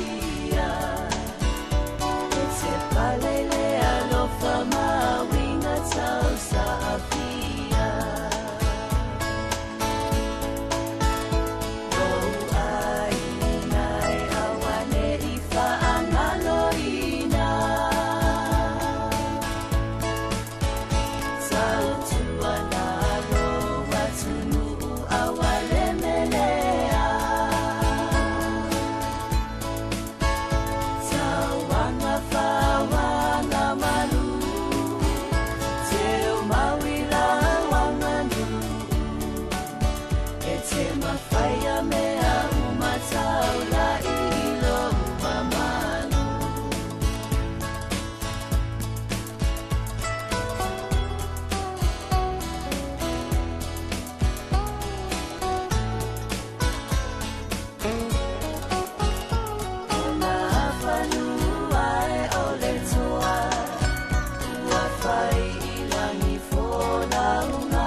le paia ma le mamalu o se o tātou atunu Sāmoa wa la tai ma papa au i tonu New Zealand nei i le suafa man malo Yesu Keriso lo tātou li to tu man malo i le paia lasi i tupu mtamali fale polu fai launga o le anganu uma fai launga o le tala lei hai tai nai ni fo i le au fai ngaluenga paia le atua e so se fata o stau langa o lo vi imtapuai ma o ina matala inai le fe au fola o le tala le lei fata alo fata fo i tinam te mai tai o alo mfanau ma lo soifua ma le langi mama tai tonu o to wa e manu malo i whanunga le leini nei tai au le alofa matalasi o lo tātou ali i whaola. Tai tonu foi o nisi wa ala whai le oli ma le fia ma le vi inga o le atua o no whamanuianga i tono a inga i alo ma whanau ai mesi foi le soifua whaaloa loa ina wa ulia tau sanga na ola ma whananau e ai le lalolangi. O le whaaria lava lea o le alofa whai apea ma le alofa whai wawenga o le atua. I lo tau soifua ma lo tātou ola. Tātou tatalo. Whaftaile atua le newa noa tāua. O mātou maua ele ngata ina whaasoa ai. I ala, matu, maanga, ese. E atia elu mātou ola ma le soifuanga whaatina amta mai tai. A o se awa noa foi. E whawhanga ina elu mātou ola whaaleanganga. Ina ia mātou ilo ai, ona whaatino mātou tiute, mau au nanga whaia, mō sovi inga, ai mō se manuia masaunga le mō a inga, alo ma whanau. Ma tiute mga luenga mso se whaiva, o e te tofi mai wala wina i mātou. Ele ngā tai lea, o le wha mawhana whana, ma le wha alo tele, ma le wha malo si au, a o se wha manuianga, iti nā, ngase tono mōta ngase, ma so se mea, whata o toli ai, ona, o aunga o afianga o le tino i wha mai ese wa afia i le ngata fo ilea i le mawhau ma le ona wha leanganga. Ia mso stasi mawhai o na maua nei wha salalaunga ma nei bol kalai me tā ua ia iai se au ngā mo i mātou uma ina ia vi iai lo suafa ese suinga o a mātou tū maanga māmionga au o nanga whaia ma le ola tāpuai mo oi malo whina ngalo. Amene. Ia o le autu o filifilia le nei aso. Ia e whai atuai se whaasoa mo i tātou uma. E whapea o whesota inga. Lona winga o whesota inga i vaenga uma e lua. O whesota inga lelei ma whesota inga wha ale lelei. O whesota inga lelei o le ale me tau, o le whesota inga le lei. Ia, se i tātou whaalongolongo pia, tātou whaasoa. Ia, ae se i outa mawhai, ia e tō malaulau atu foi, le winga o le whesota inga, i loo whaawinga ina, ma le whesosoani mai o le anganga o le atua moa. I le tusi al whenga inga fōu, le luati mo teo, le mata upu e lua foi upu e sifuru mali lima o au maia ina se foi upu e whetau i lelei ma le au tua o filifilia e ala i whesota inga, tā ua o whesota inga. O le tusi lea le lua Timoteo mata upu e lua foi upu e sifuru mali lima o lo o iai le wha mamafa ma le wha atawa ina o lea o onga ma le ti mai ma le whautuanga a le apostolo o Paulo i lo nā tali i whaleanganga o Timoteo. O le whai upu la lea, mai le mta upu atoa pe a mauso wa manoam so taimi te whaitau au iliek. O lo whaatau ai nai, le whai upu e luasfulu se o le luasfulu ma le ono. Ai wa o whiriwhiria mai le o ngā tonu le whai upu e sfulu ma le lima, le whai upu e whapea. Aua le maa e tau tino le whiau. Aua le maa e tau tino le whiau. A ia tautino le upu moni ina ia vea oe matangata ua fia ia ile atua. Ia tangola oe apalai ia te oe lava mautiu te whai ma le vāwhia ngai o oe ma lau whanau o loto o lua o au pāanga o e tō te wheloa ai so se vaenga o le au nanga o lo whaatino ai lau au nanga. Istangata e mese le atua malani whaotanga. Whamai aua le maa e tautino le whiau. A ia tautino le upumoni ina ia avea oe matangata ua fia iai le atua. A avea oe matangata u fia le atua lona winga ua iate oe le atua i teimi uma. E alofa wha maoni fo i le atua ma wha manuia iate oe. E ala i lau whaafonga anga i le tāua o whetu wha inga i so seala o lo whaonga ai whe so ta inga. O le a o whaamatala ina atu matoi whaamanatu atu se tāua o whe so ta inga. Iaso ia i to tonu o se o tātou atunu. Ma o nisi o ia whe so ta inga o lo whaonga ai na pea. A o nisi o so ta inga wa le o toi whaonga ai na. Iaso ia watua nai po aso na mua. I lo tup wae mo whaalongo longo i awala of so ta inga. E longo ai a inga nuu e kalesia ia pole atu nuu fo. O ina o te mai tawina mai se ta o ia so ta inga. O le ase me ta o so ta inga le lei o lo au maia i awala of so ta inga sa whaonga ina mai ana mua. Se ia o mai i awala of so ta inga ua whaonga ina i nei ona pō. O le fesili la le tu watu.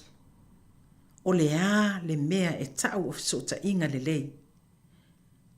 O lau tali tau sa o le fe au o le wha pio ina pe wha se ina. Ia so ia na mua. Sa whaonga e alii po o le system wha matai i to tonu o nuu malala whanga. Le pū po le foa. A whaafofonga ma whaalongo tangata i le whaonga aina o le leo le pū e ili i le vaveao po le afiafi. Lona winga ua tau mai e le whiau o le whiau tāua. A ili le tāiao po le pō e lo longo talinga o tangata umba po le a le whiau tāua o le a manu mai pe a umona ili le pū lea. O le pū lea e tau mai le whiau o le a fono le nu. Lona winga sau ni une nu uma i le fono le nu. O le ano nofo fo i tangata ma le popole, ma le whaalolongo, ma le whememe ai, po le hale a fono. Po se fono e atia e le nu, po se fono e manui ai le nu, po se fono fo. E whaatino ni whaasalanga, pe maua i se tala whaanoa noa, i se meo le a tupu le nu. Tā ua nā o ia a wala so ta inga i ona pō. O isi tu ai ngā so ta inga sa whaatino ia so ia. Sa whaonga aina sol whanua. E ki liva ai le whiau. Ona sa le tai ona lava ala o whemalanga inga i ta avale. E whapena ona longo le whiau po telefoni fo. Ele ngatai lea. O le whaonga aina o le tangata e tamoe e samali e ave le whiau. Whiau ngutu, tau longolongo, po le whiau e ave le fast pepper. I to tono e ka le sia, whapefo i malenu, e whaonga pāte. A tāle pāte e longo mai ai, e iai se whiau tāu o lo tau mai. Ma le taimi e whaatino ai. O le pāte e longo mai ai, le a o ngā susā, o le au whai pese, po ni ngā ruenga whala au talavou, ia po nisi fo i ala o so ta inga, e mawhai o na whaonga ai nai pāte i o na pō. O le lali, tasi nā ala o so ta inga, e tau mai tangata, wha manatu mai tangata, le lotu o le a whai, o pese o le a whai, o le pō wha umai whai loa ai, le aso whanau o Jesu Kerisu. O le longo, a tā le longo, e tau mai ai tangata. O le longo, o le sauninga pa ia i malu so stapua inga. Ma le taimi e whaatino ai. E momoli mai ia mea tō tino. Fe au tā ua i le ola o le tangata, i le tino le mawhauwhau ma le anganga. ai mai se fe au fa le anganga wai mua tau la ele mafau tangata ile atua a o lei mama e ona pa o me faitino ia e tau mai ele fe au o lesi ala o le au ngā o le longo ele ngata ile tau mai o le taimi o le tapua inga ai tau mai foi se tala fa noa a wai ta fe to i lo le longo ona tau mai le na fe au se mbaliu se tu malo o se tangata tau ai tutono se ala alfanga po se nu ese ala o feso ta inga fa atino ai le poto ma le to mai o tangata mai fea mai le atua e fa atino ai feso ta inga ie la talata mai e mamau wa po fea lava le me te ala lai po e ngadue fo i le maumanga po le fatoanga po e fango taina fo i le ngata i fale ai te fa longo loa mai fa fonga i leo ese ia ona e loa lea ma e sila fia le tu ainga fe au o lo momoli mai i le pa o ia mea faitino uma o ave fe au e tau mai le fe au ma le winga o le fe au i le mea o le atupu o le tā ua nao fisota inga i nao po. O le si vaenga tā ua, o le fisota inga o oe ma le si o manga, e le ngata le fisota inga o oe ma le isi tangata, o le fisota inga o oe ma lau fe au ma lau ngā luenga, iau tiute mo to mai manga ba awa e iai, a le fisota inga o oe ma le atua. O fesota inga ia wala ona o fata waina e a mai tonu le ina i lawa tinamta mai tai ona te leso na sauta ua i le ola fatinamta mai tai e le ngata foi i tinamta mai tai e mota ngata uma wa paule o le ala tatu te maua i le ola saunga le mbu ma le ola manuia o lo tato i loa na fao ngata tau ma mai tau winga ma tau ese o wala o fesota inga Inei ana po ua tātou whaongaina a wala o fisota inga e ala i technology. Mai le amatanga sa iai nei telefoni ta itasi tono nu umalala fanga. Na alfale komiti ya pe na alfale mai foi. Sa iai foi manai fax po fesi. Ia manai wirelessi sa fisosoani fisota inga. Ai sa tau ave mai pea le au ngā o le longo ma le pāke ia po le lali. A o nei fesota inga umba, e iai fesota inga po a wala fesota inga o lo whaongaina. E tā ua mao ngā i le tangata, a iai fo i a wala fesota inga. Wa whai ma mea tau ma tau tialti a polo. E whaaleanga ina ai, ma tau lea ngai nai, le tā ua o le whao ngaina, o lea mea tō tino, e ala i fesota inga. O aso nei, wa tātou whao ngaina lava, mostly, ai maise lava, telefoni, ona wa tele le tu ai ngā telefoni ese. Ai po lea lava le taungata na amata mai le telefoni lai titi, fue numera, e omi. Na le tolu sfuta la le tau. Na amata mailo na whaatawina i Sāmoa. Wane, ti ngā lawa o na lua se lau tolu se lau 5 se lau wafe le tau o le telefoni. Nau lawa le tangata e whaatau o na te lelo n tā ua. I le fesota inga ma le tangata i fe au ese. Mo le manuia, mo le saunga le mu, le ngata i lea mo le feosio sia inga o a inga, ma le tala ina o le fe au ma le ngā luenga pa ia le atua. Te lea o ngā ese o telefoni tono a inga, nuu e kalesia, ai mai se fo i le whaatinonga, o ala o fesota inga ese.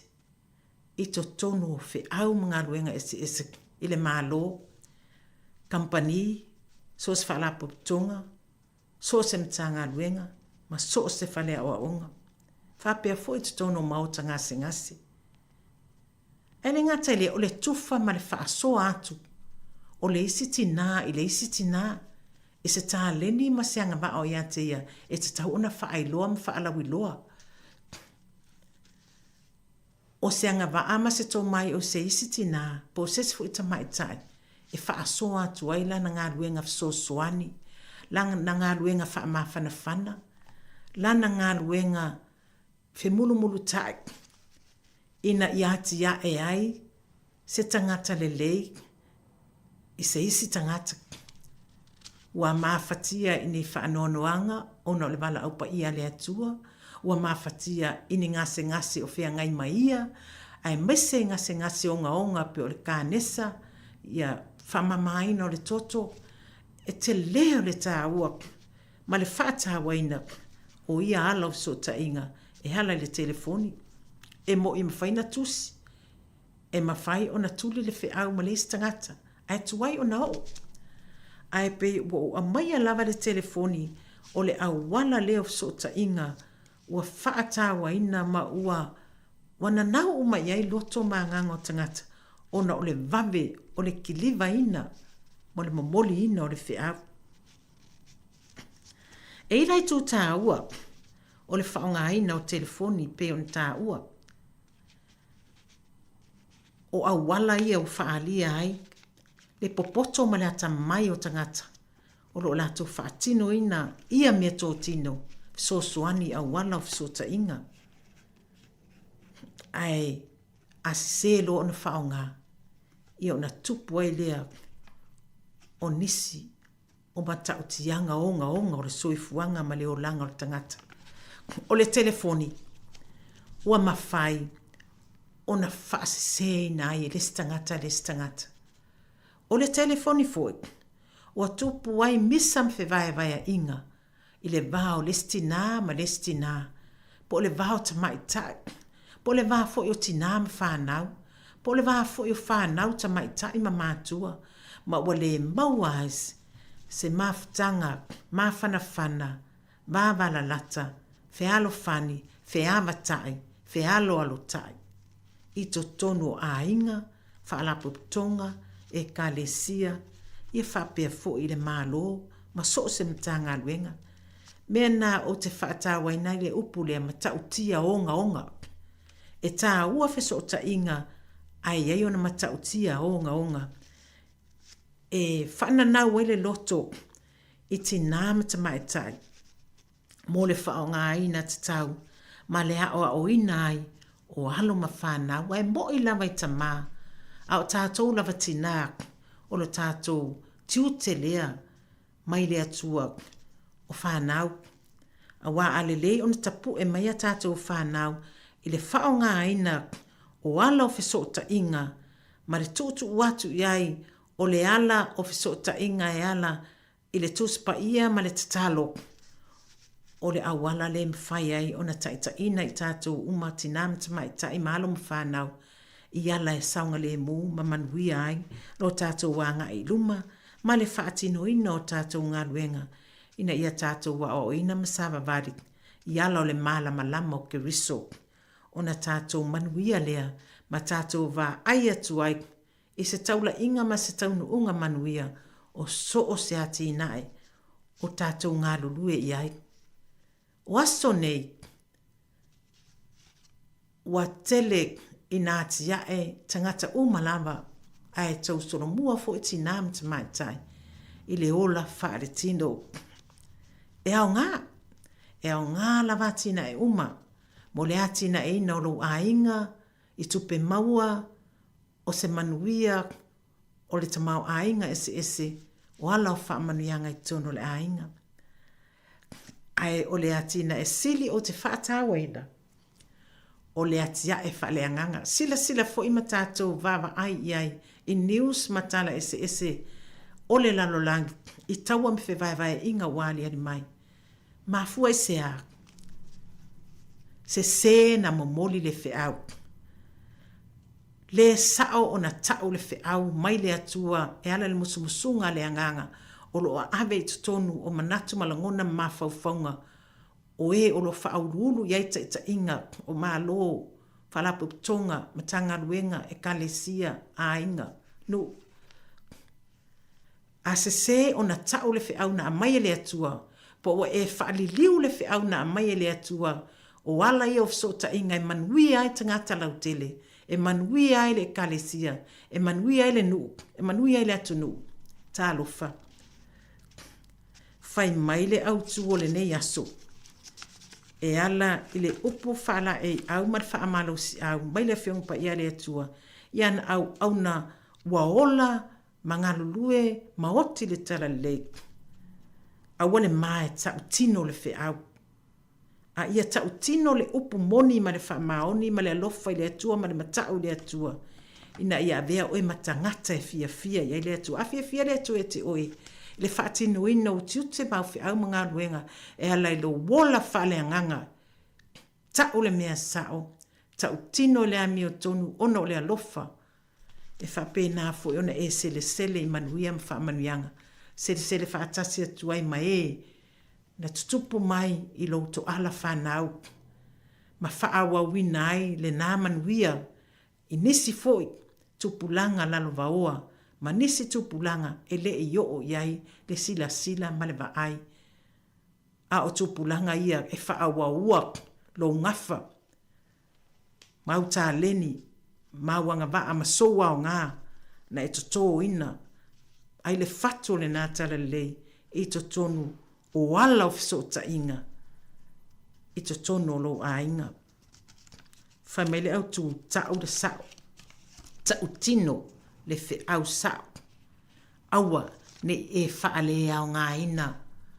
Ba ai ne te ua tau nuu le upu lea na whai le nuu o ne yafu. Awa le melea whamanuianga a le atua. Awa le melea whamanuianga a le atua. A ia e tali alo filima. Tali le lau tāmu pe ona e tali manuia o a opo. Tali langi le manuia. Tali le timu. Tali whamanuianga. Ia ona e tautino lea ma le whaatua ma lotu whaafatai le atua. Le tāua. O le whaataua ina. O ala sao fisota inga le lei. E tatau ona fisota iai ma momoli ai le whiau. Ulo saona tina. Pata mai tai. E le whapea na o mea tau lima. Po o tātou ngā luenga ati ae. O lo whaatino e o tātou sao. E tāua o mga luenga. E whaatino e ala ilo sa vali whaongaino a ao i o tātou vai. Whaongaino o tātou lima. O tō a ao mo tātou lima. Le whaongaino le tangata a toa. I le tino ma le mawhauwhau. Whaatino e so se atinae. E atinae ai. E o lo utou mafuta ma tātou ngā lue whaatasi. E atinae ai. Ma fesosoani ai. Le atinae ino le mawhauwhau le tangata. E le i o olona sila fia malona i loa. I se mea e tatau ona ia mauai se whaamanuianga tau tupe ma sesta mau ainga so soani le atina e ina olona ainga. Ai whai maile au tu foi ale e kale sia me tise ala le au so whalwhani a e loa ke riso whai loa atu. Lona winga a e loa se mea tā ua wa mapu e a e lo tangata i lo so i fua whale anganga ma wati na e mau au o nanga i so se ala whaasoa.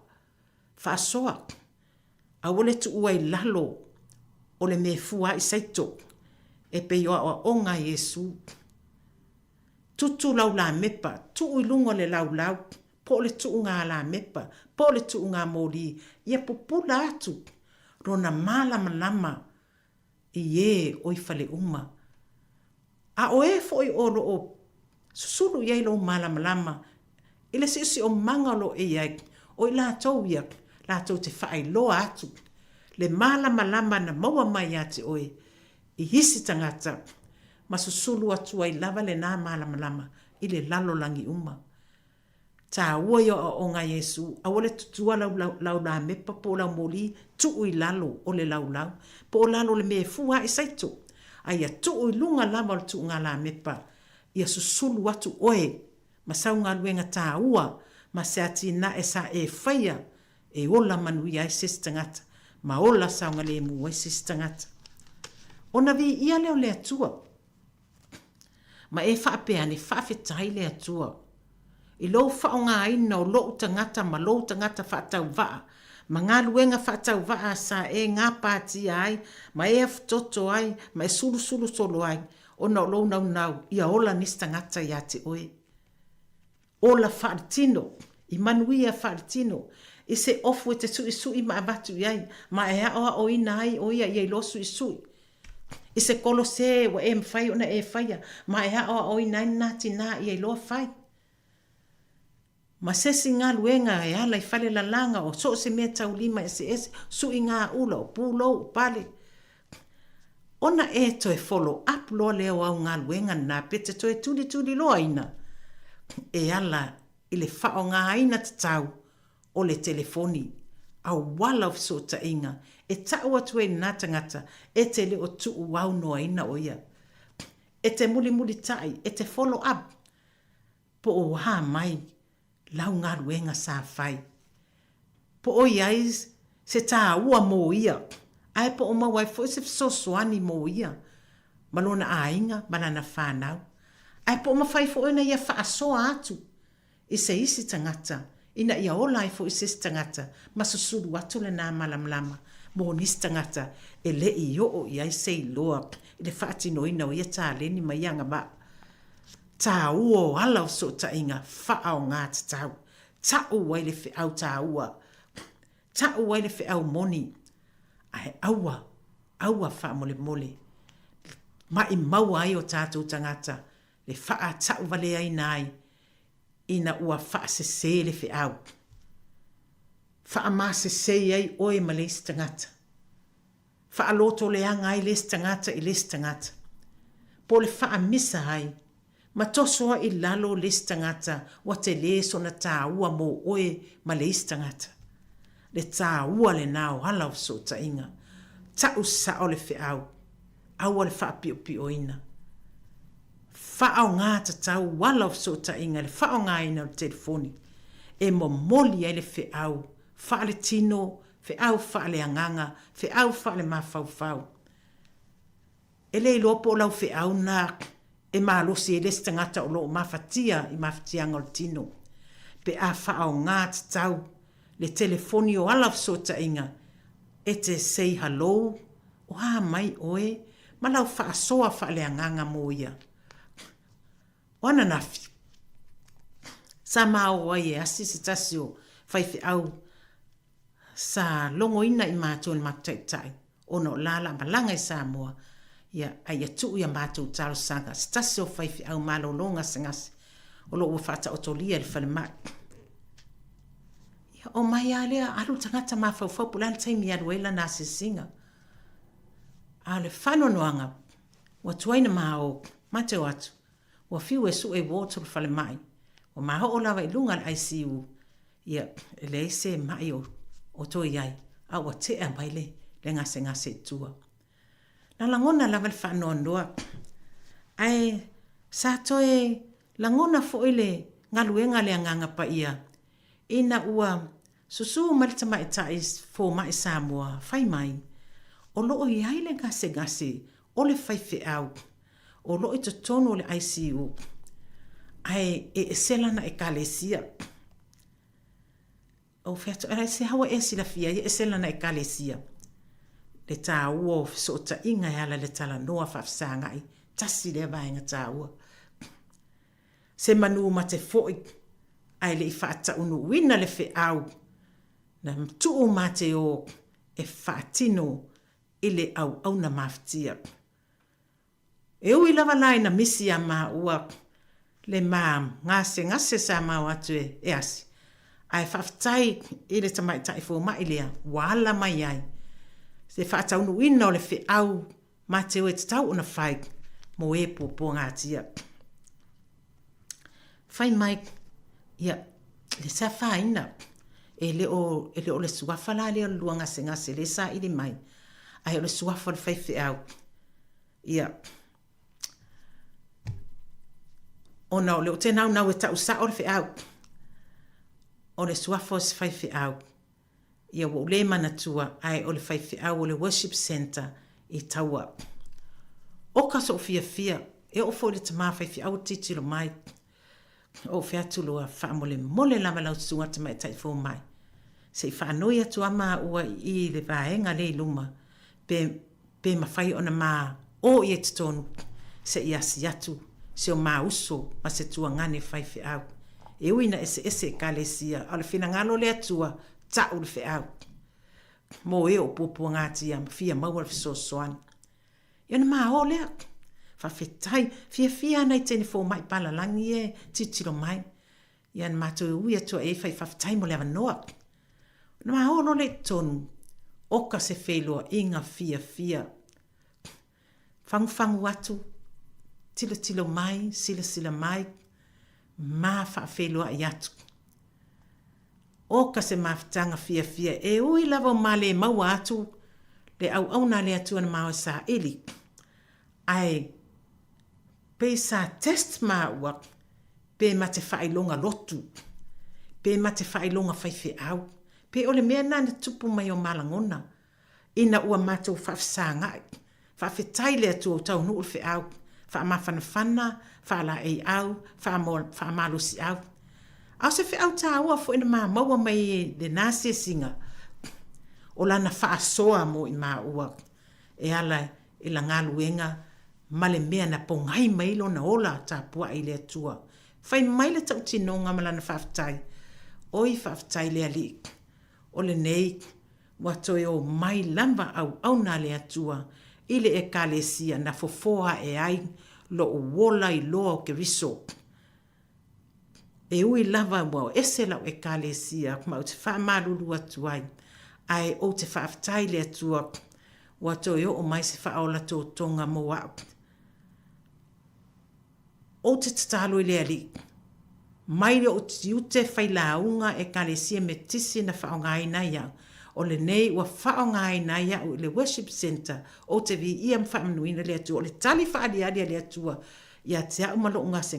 Malo uta oto e le whan mai. Sa tu e whailo ta o tonga. Ai wa a bea. Lona nau malona whatuatua. Malona tatonunga le atua. Malona whaongai na o ia. E ta whaawau le fi au fola le atua. Ma mea wa sawa le fo mai fai mai. O lo pilikilea wa sawa I fafo ma kilia mai ai. Mea sa faina ma tu e fai elo ta o tonga lo mna. Po lo la walu. O ka se vi inga o le atua. Wa le se ta o tonga. O le good news na mo ma ua. Toe a male maua sea fi au ta ua. O le tangata. E mai, ai fiso o tai le atua, e ala I lanta talo, ma le ngaruenga lilo le anganga pa ia mo ia. O lanta talo le atua, le wate e a ua awina atu fo I maa ua, ai le expecting a ia, se faife au, o se si e kalesia, e o atu tonu, e avatu se fafetai, au se faamarusi au, mo ia, ma le whianga iai, ma pua ngā, ma tii ngā o whianga iai. Ma o mai fia. O auna o tau ita, ina ua male mau atu le, ma ngase na mao sue. O na ua matuai o na mao. Ai oka se whaamanuianga le atua na mau e le asu. Ina ua male, toi foing, a ua wha wau le ngaruenga. Le ngata, ile whaife au, o lo ta oto, ma mātou wheloa imtala noa. Ai o le tatalo whalawa I telek. Mō ngase umba. Ro ta oto mwhata oto lia. I to tonu o mauta ngase.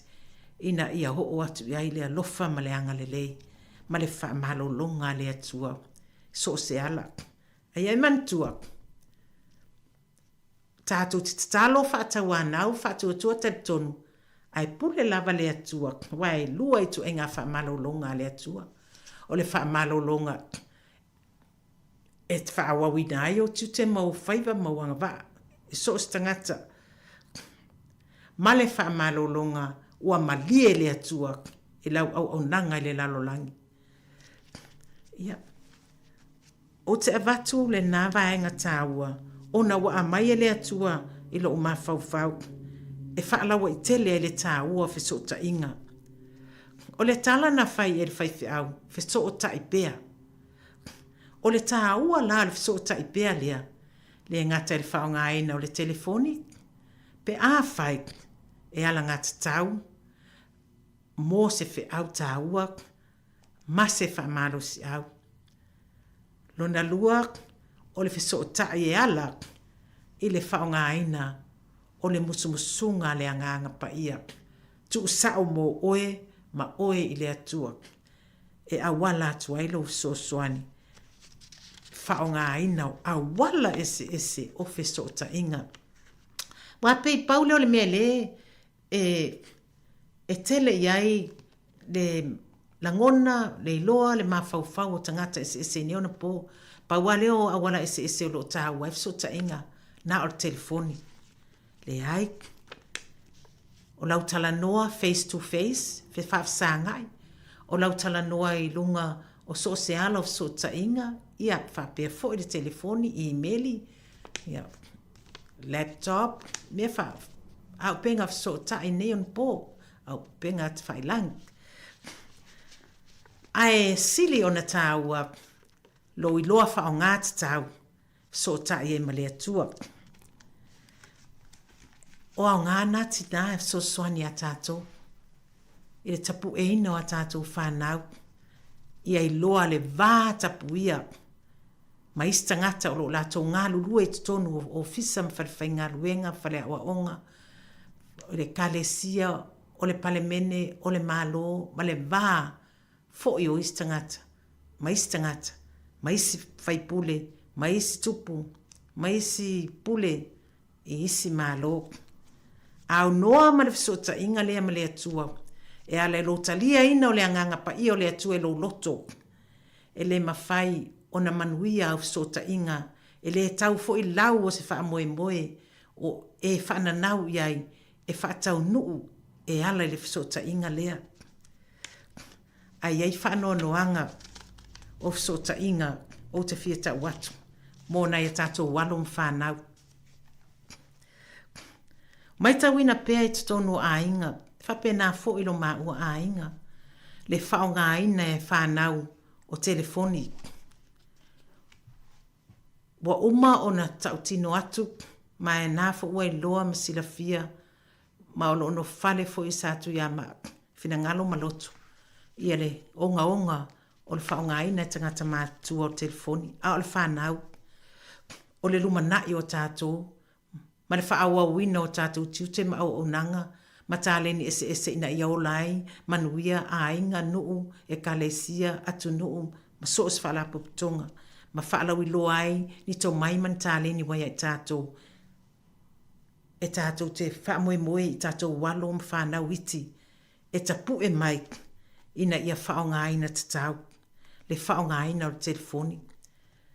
E iei tai me tua i ai, computer, laptop, ia TV foik, ia whaiela to research po nisi por kalame tā ua ro aru atu ai, ia halau ma awala so ta inga, mo le tapu eina o la tau wola i le tino, i le soifua malo ina, o le mawhauwhau, ma le ula whaale anganga, a wai tele por kalame ese mara tā ua, lo whao ngai nā atu ai, ia awala so ta inga, peitak. E umi loa o na lātou whaafsanga i po wau, tātou wano i tātou whiau, ma nisi me whai, pe whewai, whe malanga inga ma whaataunga, ma whiau ese, a wangalo on tātou, tuu yeile limit o le taimi, e whaonga ai nai, ma ve ese mai o lātou lima. Ia na o ro lea o alo ma whanau, i tū langa ia, ua le tau, o na o yeilo lātou wa ai, o le lātou mai tau, o le lātou iloa, ma ono o iai o lātou o langa. Ia o tātou mai tauina lava i ala o fisota inga, ma tātou vava aia fo le tele o news, ma tala mai i ma o le lalolangi, whapea fo isi o tātou atunu. Wa whaina lava whanau lalo vaoa, i tū maanga māta ngā ese. Ngā oi, tale pe fale, mo e tolo, mea tau whiusua inga o le vāwhelo ai wa whesili ai upu malangona mwhamatalanga le vātapu ia ma tuangane, tuafine, tuangane o mātua i whanau, māfua mei whea. Ta te ia o maonga mai se upu mai whanau. E sau mai fia. Te tono telefoni. Whaonga ina o telefoni. I ata o lo o mata ai. And I said, hey, o whea te iloa mai lea upu. Oina ta ua tu e te oina whamatalanga. O whea na ewa aia nā mea. Pe e te ile loto ma le mawhau, ma le anganga. Ma tātou tuetua ina lava tātou tina. Tina, wai le anu ata mai e fu ila tau tiu te whai. Au tātou tina ma ta mai tai. O le siwa whaangala na tama i le telefoni. O le siwa tuu i le telefoni o occupy i le taimona ta mai titi. Ai whai au fi au, po sesi meoro e nau i whai. Ai ngalo ia te oe. You really ruin his or her life. O matua e whaata ma ia no na ola tutupuai. I lou lea mana ia o nā ia ta tau whaata mai titi. Ola maloloina, soifua maloloina. I le tino le mawhauwhau mano nā nganga. Tina, tasi nao tātou tiute. O tātou te wa ai whaatau wa ai ai. I tātou pupu i tātou whi au mga ruenga mea umalawa. Mo leo si o singa o tātou rumana i manui e tono tātou ainga. Ma whaalau i loai fu i tātou tāleni. Ai ngalo ia i tātou. Le tā ua o le awa o ina. Tapu e ina. Malu pui pui a ina. O tātou walu ma whanau. Mai le whaonga ina o le telefoni. E ui lava isi ala fsuta inga. A o mea ia o whaonga i ona pōnei. Laptop. iPad. O computer. Ia, me whapena o tau sila fia. Nei se atu te whamatalanga o tau sila fia. A wala ese o fsuta inga. Ua te le ai. Le loa o alom whanau. Iti lala. E o lava le pepe. E o le pepe. E tangi lo le pepe o tawa e tua tu. E le telefoni. Oka. Le leile tu iai. Ai tu iai. Se vaenga tā uolo na ola o oina. Mai por kalami a tamaiti. Mai le ola o oina. I tu maanga. Le lei ati ya elo na soifuanga tuptupua e whata tamaititi. Se ia o oina matua. Ma o ngāti tau mo ia malona lumnai. Ai awore tu iai. Ai wa ai atu tu iai. Pese. Ata. Kātun. E kātun o lo o sawe meleanga. O la ofe au tā ua nā. I la o whanau. Malom whanau al matum tanga luenga. I le aso lo tamaiti. O le fe au sa avatu. I le pese. Sa wha pese la ula unga ntusi. Ai pe pese la o whanau ma whai tanga o le pese. Ina ia oa o le whanau. E tu sai mo lato wala. Pei ona feta lai ma oa o me tus pa ia. Wa a o ne matutua. E le to e tea e se ai. A oa o le whanau yala o le malama lama. Malama lama o ke riso. A waso lato lumana i manuia. Ina ia avea i lato. Ma fetua pupula i tutono lo a inga.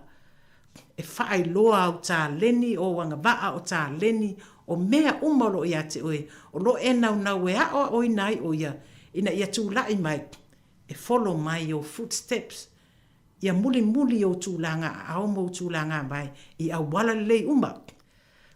Ai, alo ese, mahala, e whano ai ma tau leanga i nai.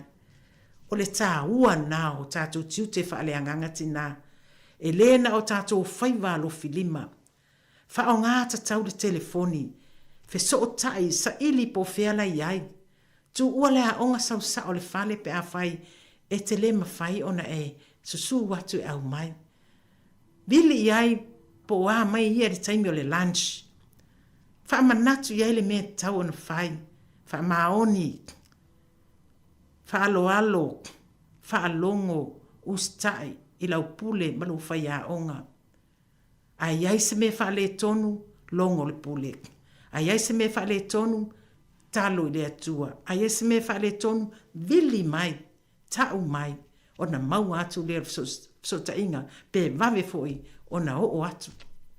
Tā ua le nā. O le whaonga ina tau. O le telefoni. Ai aua. Wha mole. E pele ia i tātou whanau. Ai siri o na pele le atua. I tātou uma. Mā tātou whanau. leanga o lana mea tō tino na ia whaia, ma tuu iai lona mana baola, balona tangata atoa, ina ia ola ai, manuia saunga le mu le tangata. O le tā ua le nā, male le tā ua fo i le nā, o le awala o so ta inga, ua tātou whaonga aina, i nei o na pō. Whai mai, le autu o whaata waina tele, mō le whaonga aina o awala o so ta inga, aua le mā, e tautino le whiau, a ia tautino le upumoni, ina ia avea oe maau, ma ta ngata e fia iai le atua. O le apopo inga tele nā me le fionga pa ia le atua. Ai mai se fo'i, le alofa wha maoni, alofa mori pō, o le apostolo Paulo ilona ata li wha le anganga o Timoteo. E le se ata li na whanau wifo ilona to ala whanau. A o le ata li wha le anganga lona winga ia tutusa ia te oe lo walo na wina mai e le atua o lana mea alofa mo oe ma lo wā wā po lo to o lua. Ma le tangata o lo o whai mau wata li i wha le anganga po sau au auna po se o e tua ma e wha moe moina i le tautua ina o oe ma lo a inga ma lau ngā ruenga po le kalesia ma le malo. Tina tā ua o tā whaiva ai sili o na tā ua o tā whaiva wha le anganga mo le lumana i manuia o oe ma lau whanau ma wha pupula ma wha ai loa anga waa mataleni uma o ia te oe maau ia ola manuia ma saunga le muai tangata uma. Whai ma Yesu ia o tō whealofani, ia o tō wola le malama o Keriso, ma wha o ngā tatau, ala o fiso ta inga ese, ai mai se o lau tatalo tu usao mai, mōlo manuia ma le wha asala lawina o au tā leni ma anga waa e o la manuia ma saunga le muestas tangata, ma fo i elevi inga o le atua. Ia, ai se tu atu le hawa noa i se pese, ia se wha to wahai fo i nei po kalame, ia o na wha umatu lea.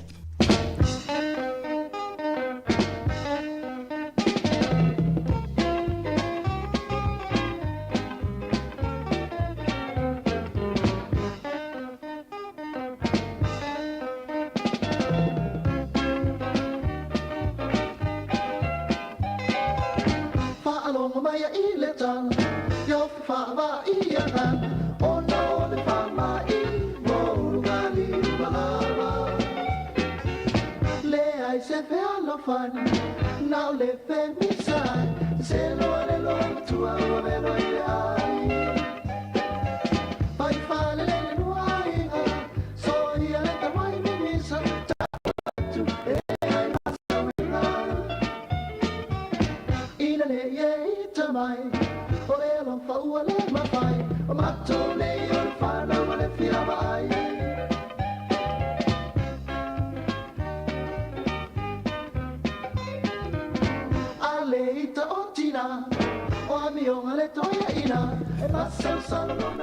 Whawhatai lava, ia o na whai watu lea o lo whaanga mo o tautina uma lava ma te mai tai. Ia mes ful whafunga anga pa ia ma le mamalu o le tātou atunu. I o mwhai o na whaalongolongo mai nei pol kalame tā ua. O le apopo inga ma le tima inga ma le whautuanga a o se lo whaanga mo o tau. Ia e tū mau lo tātou wola ngā lulue, ma whaata o tātou tiute ma o nanga, ma le whaao ngā ina te tau, o tātou si ufonga mala ese o so ta inga, e mo moli ai le whe au o le tala lei, mo le manuia o tangata uma e pei ona, fe so o tai mai le atua e ala ia Yesu Keriso, o le tātou wola, i le ala, i le manuia, i lona maliu malonto e tū man malo i lunga le sātauro, o le fesota inga lea umwhai ai on toi maua e tātou whaamanuianga lea tua le langi lunga i le ola e whaavau wa saunia mo e tātou uma. Manuia lava le whaafongafonga anga Sāmoa ma le nei atunu i le nei aso soifua ono Yesu whaafitai.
tausinga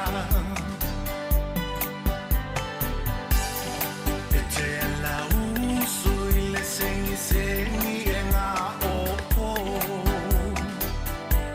Sio ainga masi au whanau nei whalolo He te talata maua nei o uola to i lalo Mama o ele ala o lo ufina o malo E te taungata nai penina Ia fia fia oe ta ate taitina Oi oi mata o le whea ngainga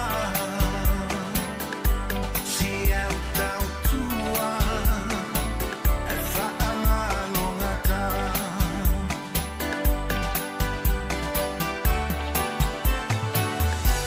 O whainga tan whaafita uli e tele solo muli Le munga lape malulu e tele whaafiti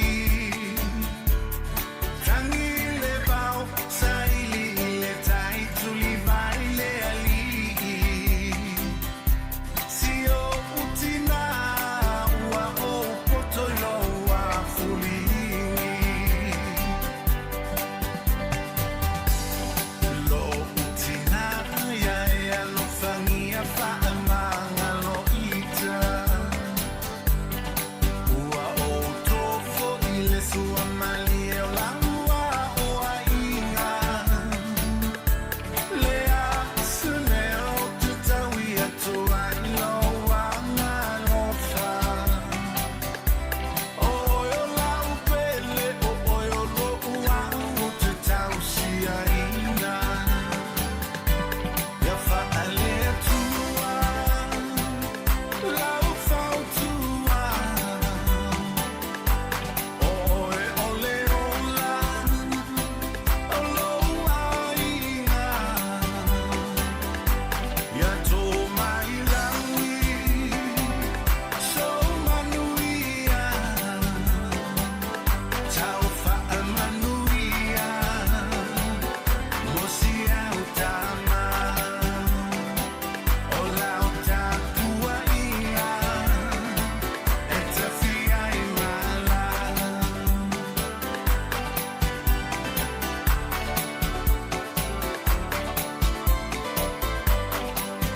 Sia o tina mai le sunga ia tuna i matia tiunia vai lua ia whaafiafianga pespesenga fo i o sui filo nei taimi o le tai au ina ua awhatonu lava le tūlai sa furuma le tasi toi whaafelo i matoe whaatalawhatu le tātou tunu ma lo lava le mawhata mai ma lo le whaafonga mai i lungo le tātou ala leo o le tasi o ono te si ma le tasi whaamo i te tonu a inga o maota ngase ngase maota o tangata mātua ia a whai fo i o nae e te whai ngā luenga po le ala walau ngā luenga nae e te whai ngā luenga nei taimi ia whaatalo whatu nei taimi e ila vai na tele ngā luenga o lo malo lo nei taimi ono solo te pe ono silfia ia ai mo tātou lava ia o lo whai ngā luenga ia e tele ngā luenga o lo o ia ngā luenga nei taimi ia o mta ngā luenga o leo leo ia o leiti o whaasala lau ia maisi au nanga ia o lo o ngā lue pe nei taimi ia whamalo atu pe a whai o nei te mafuta ma nei taimi o proklame ia ma le tautua nei arisi whonga lau mua i Wellington i le nei tae ao o le aso tofi le aso luas fulma le tolo ma sino oktopa lua hafe lua se fulma le lima ia o tūlanga le mai tau atu i whawha atu o le tātou ofisi whasara lau ma lo losi lava savili ia o mai whaatasi ma le timunga ia ua whapenai ona ma se la wala ia na ona i whaamanatu lava o le nitai au ia i le vahenga o lo paka i lau ta avale tele la au o ngā ui se i tu lou lava ia i le nitai au ia ni te ua whai na i lau sa ia me se fo i le vahenga o lo e savari vari iai pe a whapea o le nae te savari vari le nitai au ia mai ma tautua nā wha mua mole saunga le mu i le tele o la au ia me se fo i o la pisi ia e le lea solo le savili le maa losi o Wellington e lava ia le matua maa losi lava o savili ia le nei taimi o le tae au ia pei foi ona whalongolongo atu whafunga atu le atinu i tātou telefou Ia, pe ona mai ana na le lale tai au, ia o le tulai ono le fia na nei, ia o le a pe ona to tala ia malanga a nefoafi. Ia mapasi foi. Ia no winga e loai, ia no o tuna nei wa amata ona tau to mai ia le malolosio savili o lo ia le taimi nei. Ia e fa mana tu pea, fai pea masiaki ia o le malai va lele. Ia mai se lava tātou Wellington, ia o le ana tau fia malanga va lele.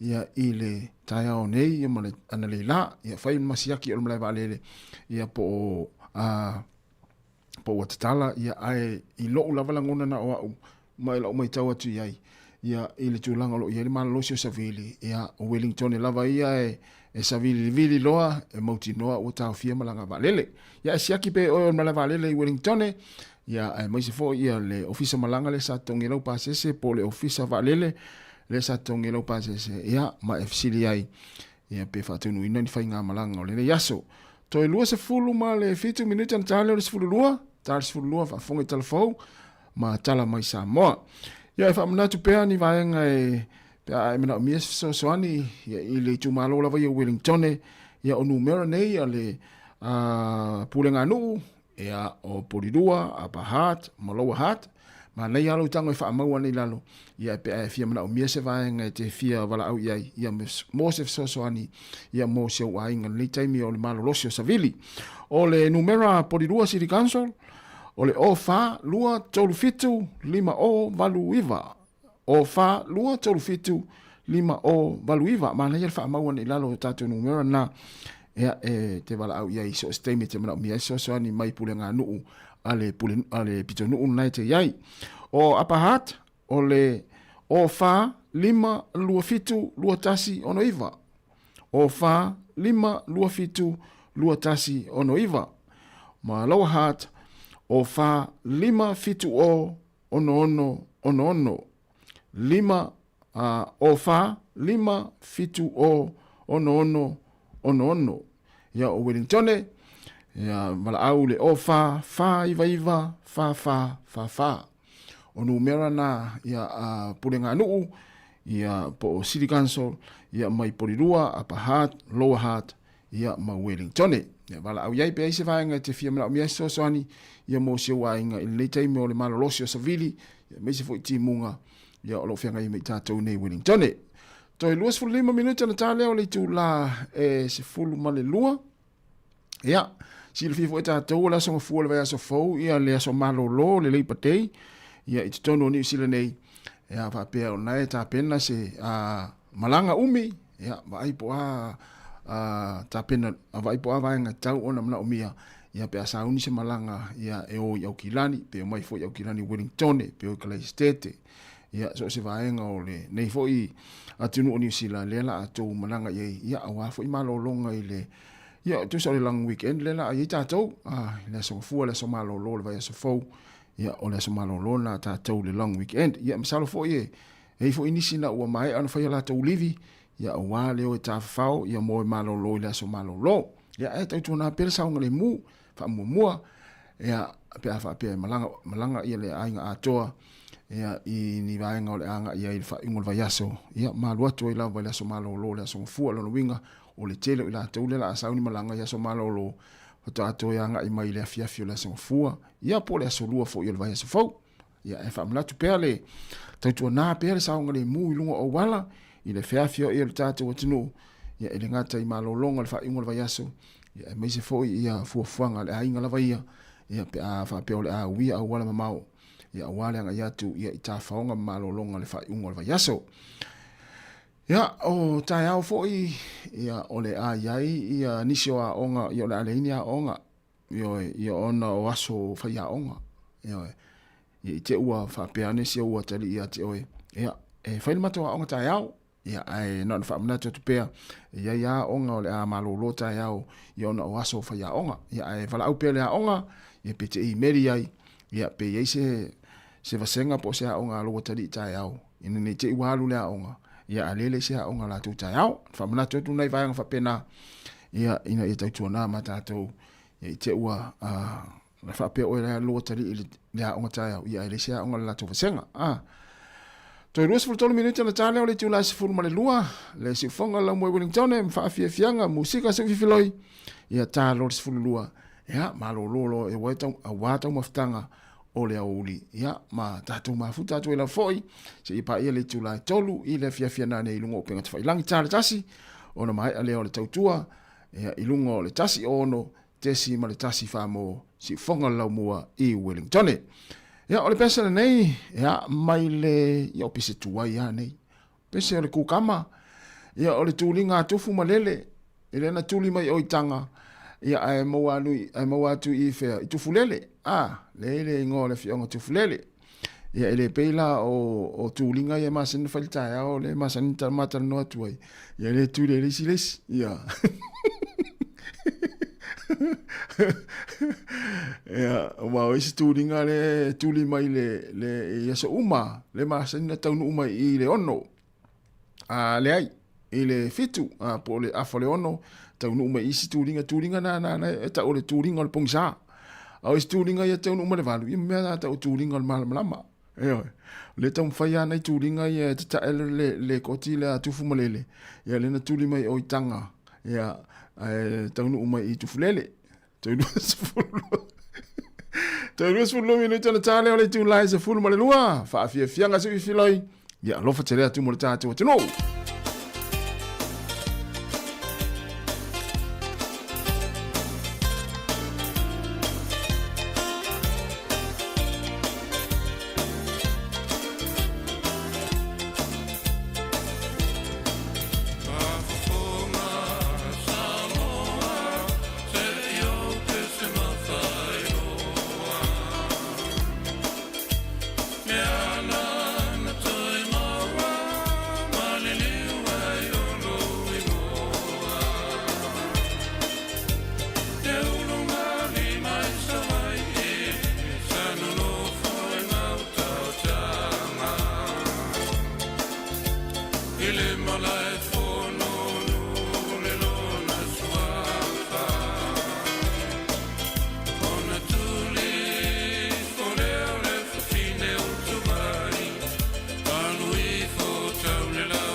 Sāmoa.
Masina e wawaaia I lunga o maunga Le tumu oe o naia o mawhauwhaunga O le amalanga I nu uese Ae le ngalo oe la upele Le alofa sai o talunga ia e te uina Le alofa sai o talunga ia e te uina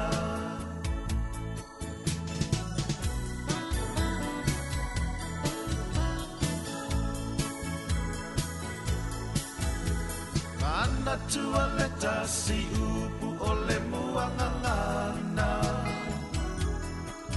O le alofa ua whaasavala I lunga o mata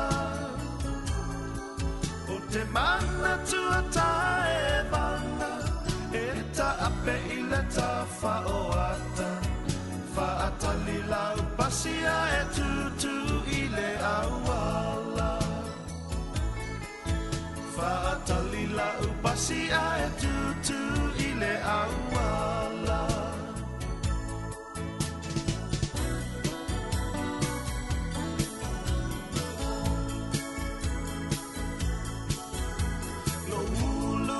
Tau valea I le nei mea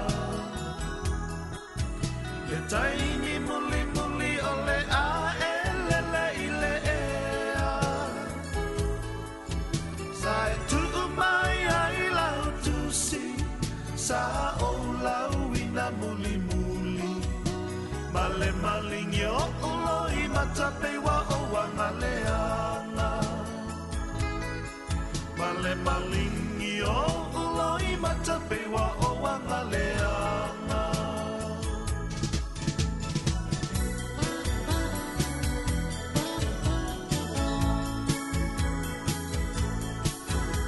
So ia ta whaamava e pa whaatofa Le fu o le alofa e ngia ngia I lo tawa Lo fatu pei ape I le fia vai ia oe Tau le manong yo se mea e ai tino wa vai vai Tau le manong yo se mea e ai tino wa vai vai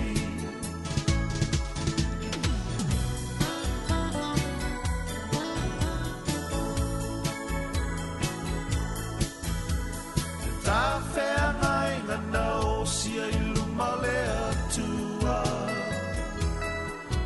Se fua ngā mo se luma nā I mo I ta ua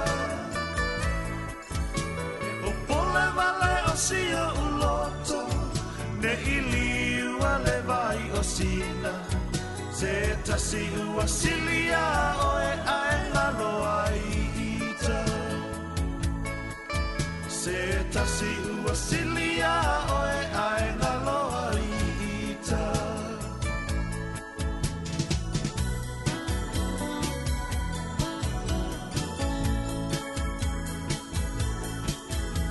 So ia ta whaamava e ma whaatofa Le fu o le alofa e ngia ngia I lo tawa Fatu pei ape I le fia vai ia oe Tau le manong yo se mea e ai tino wa vai vai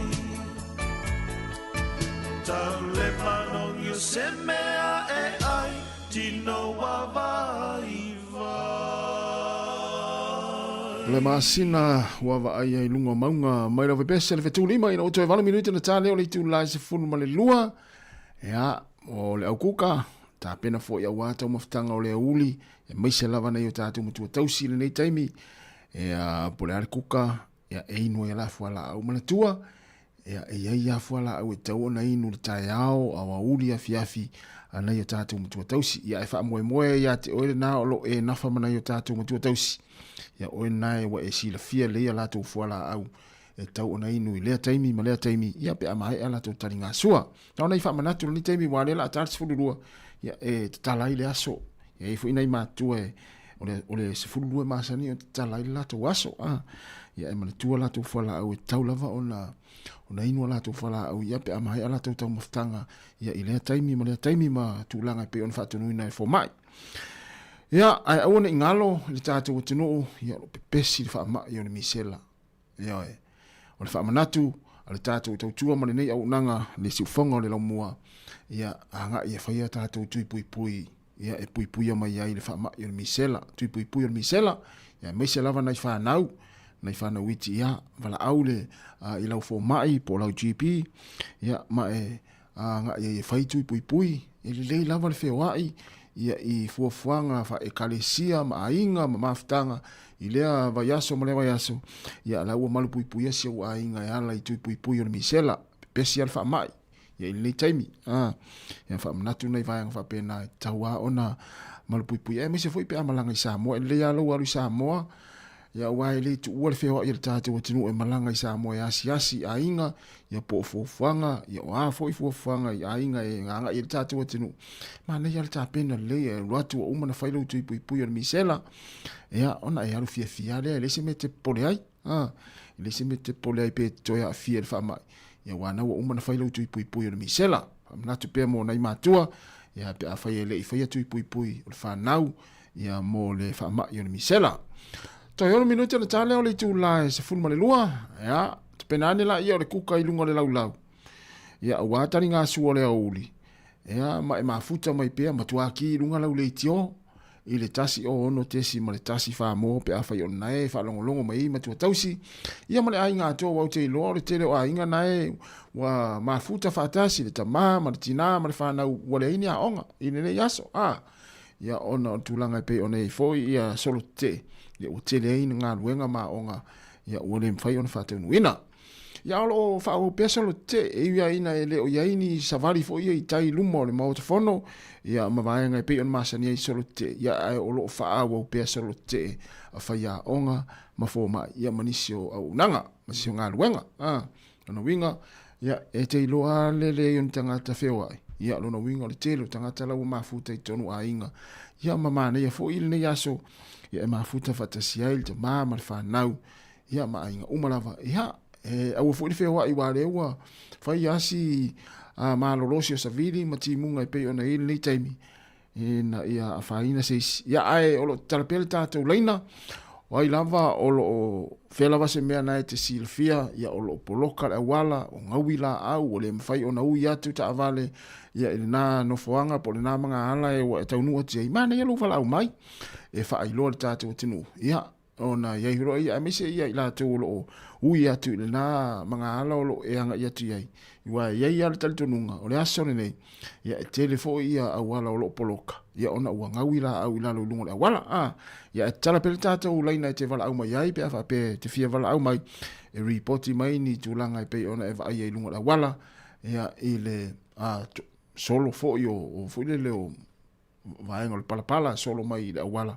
ia vaenga umalava na e tutupu i taimi fa pe nei o le lolo wale tau ia ma le malo losi o savili ia e meise leo mai o whaatasi mti munga o Wellington e lava ia lau mai tau atu iai e mafua ona le i matua to ulu ti munga le taimi nei ona o le matua malo losi savili i taimi nei ia si tatu atu le wele vala au leo tau fai mai pa tai lava ia talo fal valau o keleni Yo, keleni kos tole. Oi. Wa pare kong ar ka ar ke lunga la ke kirivari. Le mafai anga wala pora ka wai ni hio ma wala sia ke alu wai nui ar mo kware mafai ar mo le sa ska vari wai ni. Ole alu lo kiliva nga i wai nui. Ona la te wala era wa ku wa vida ko posi o pale sa wa pora ka la ko foi te po alu fali. Ia, mahana ia na sili ale vile o le pule, ia ma le tau au whainga luenga ma le unanga. Ia, o le whaamua le saonga le mua ke len.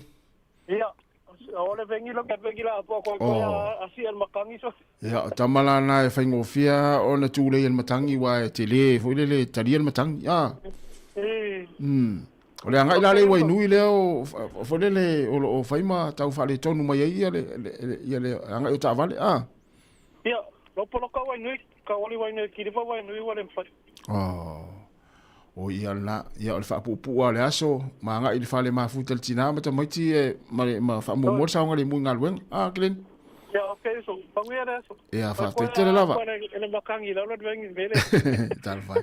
Ia, manuia toi anga ia te ainga Glenni, whaateitere lava le, wala mai. Ia, whaatei. Tai lava uso, ia, vāsa wha. Vai le mana ia.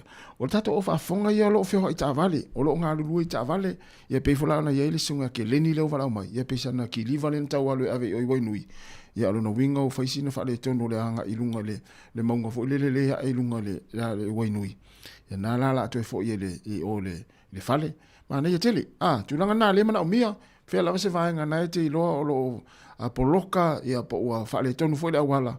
Ia ile solo ia pala. Ia ma na ia lo wala mai tatu numero na o le ofa tolu valu lima du ofa tasi pe ate es fururua ia no le mai tau atu le o toi nei se kone ia ona talo le o le tula es furma le lua ia ai mala mai pe ate es fururua ia ma fia talo mai tulanga lo ia ile tau ia ile na vaenga o lo ia ile fia ngai fia au manga luenga.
Ia toi fa watu tatu fa fianga na le wa tatu no le tula se ma luo se mai fa fonga ia i tatu telefo le ne yauli.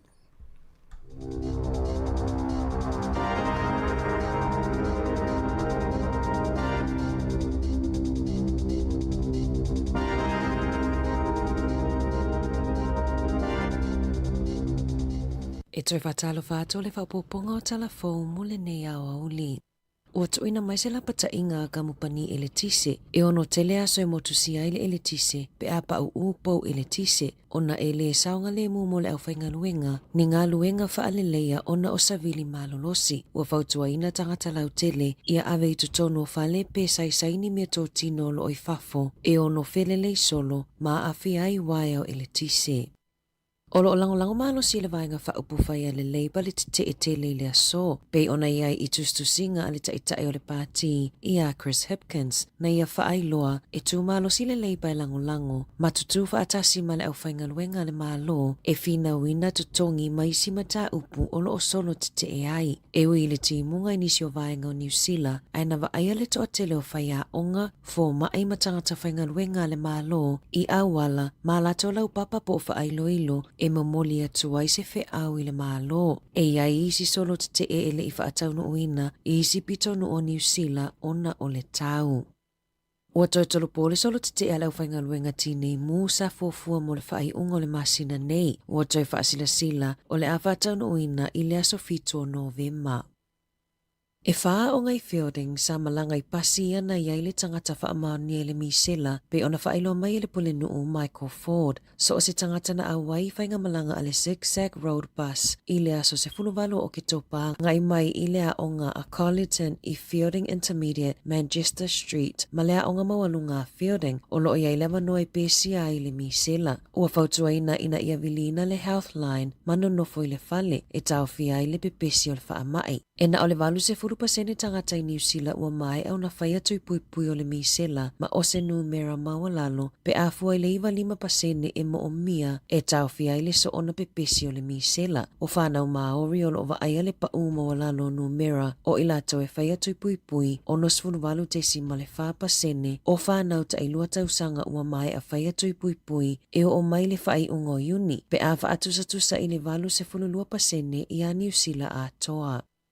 Ua toi apili e leo whaai unga whaamasino na toi whaafo i ei tōninga a nisio sui o keni na tūla i luma le whaamasinonga. I le ATT fo ma le toa tolu whaamasino na toi whaafo i atu tōninga mō keni i tu tonu o le tausanga mai tali tonu leo ua le whaalolongi ai le tūla fono o le whaasao na la e ina o tōninga keni ino fuanga whaitele. O ni naiwai aso taluai na whaafo i ai le whaamasino Joanne Wycliffe le tōninga a Xavier Grey Gill i le mai ai ona ia i o ina o namulianga i luma le whaamasinonga whaaitu malo i Rotorua. Na whaafoi e le whaamasino ia Lance Rowe, tōninga o le keni a le sui o le mongrel mob ia Andrew Leaf i le mai ai o lana mata upu na mōli ai fo i le whaamasinonga i le whaatolu o na ia o fuina o lana tōninga i no fuanga whaitele i tau marunui i a te se malua whelua wha. I lalo vaenga fito le tula fono mō keni le Gangs Act lua whelua wha e mawhai ona whaafale pui mo le ono masina pe whaasala i le 5 whetala pe a maua o ofuina tōninga a keni ino fuanga whaitele. Na whaalia e Corey Parnell o leolo a vea masui komisina o leo o le atoi apili e leo whaai unga e lua mai le tolo mata upu sa vala awina i luma le whaamasinonga.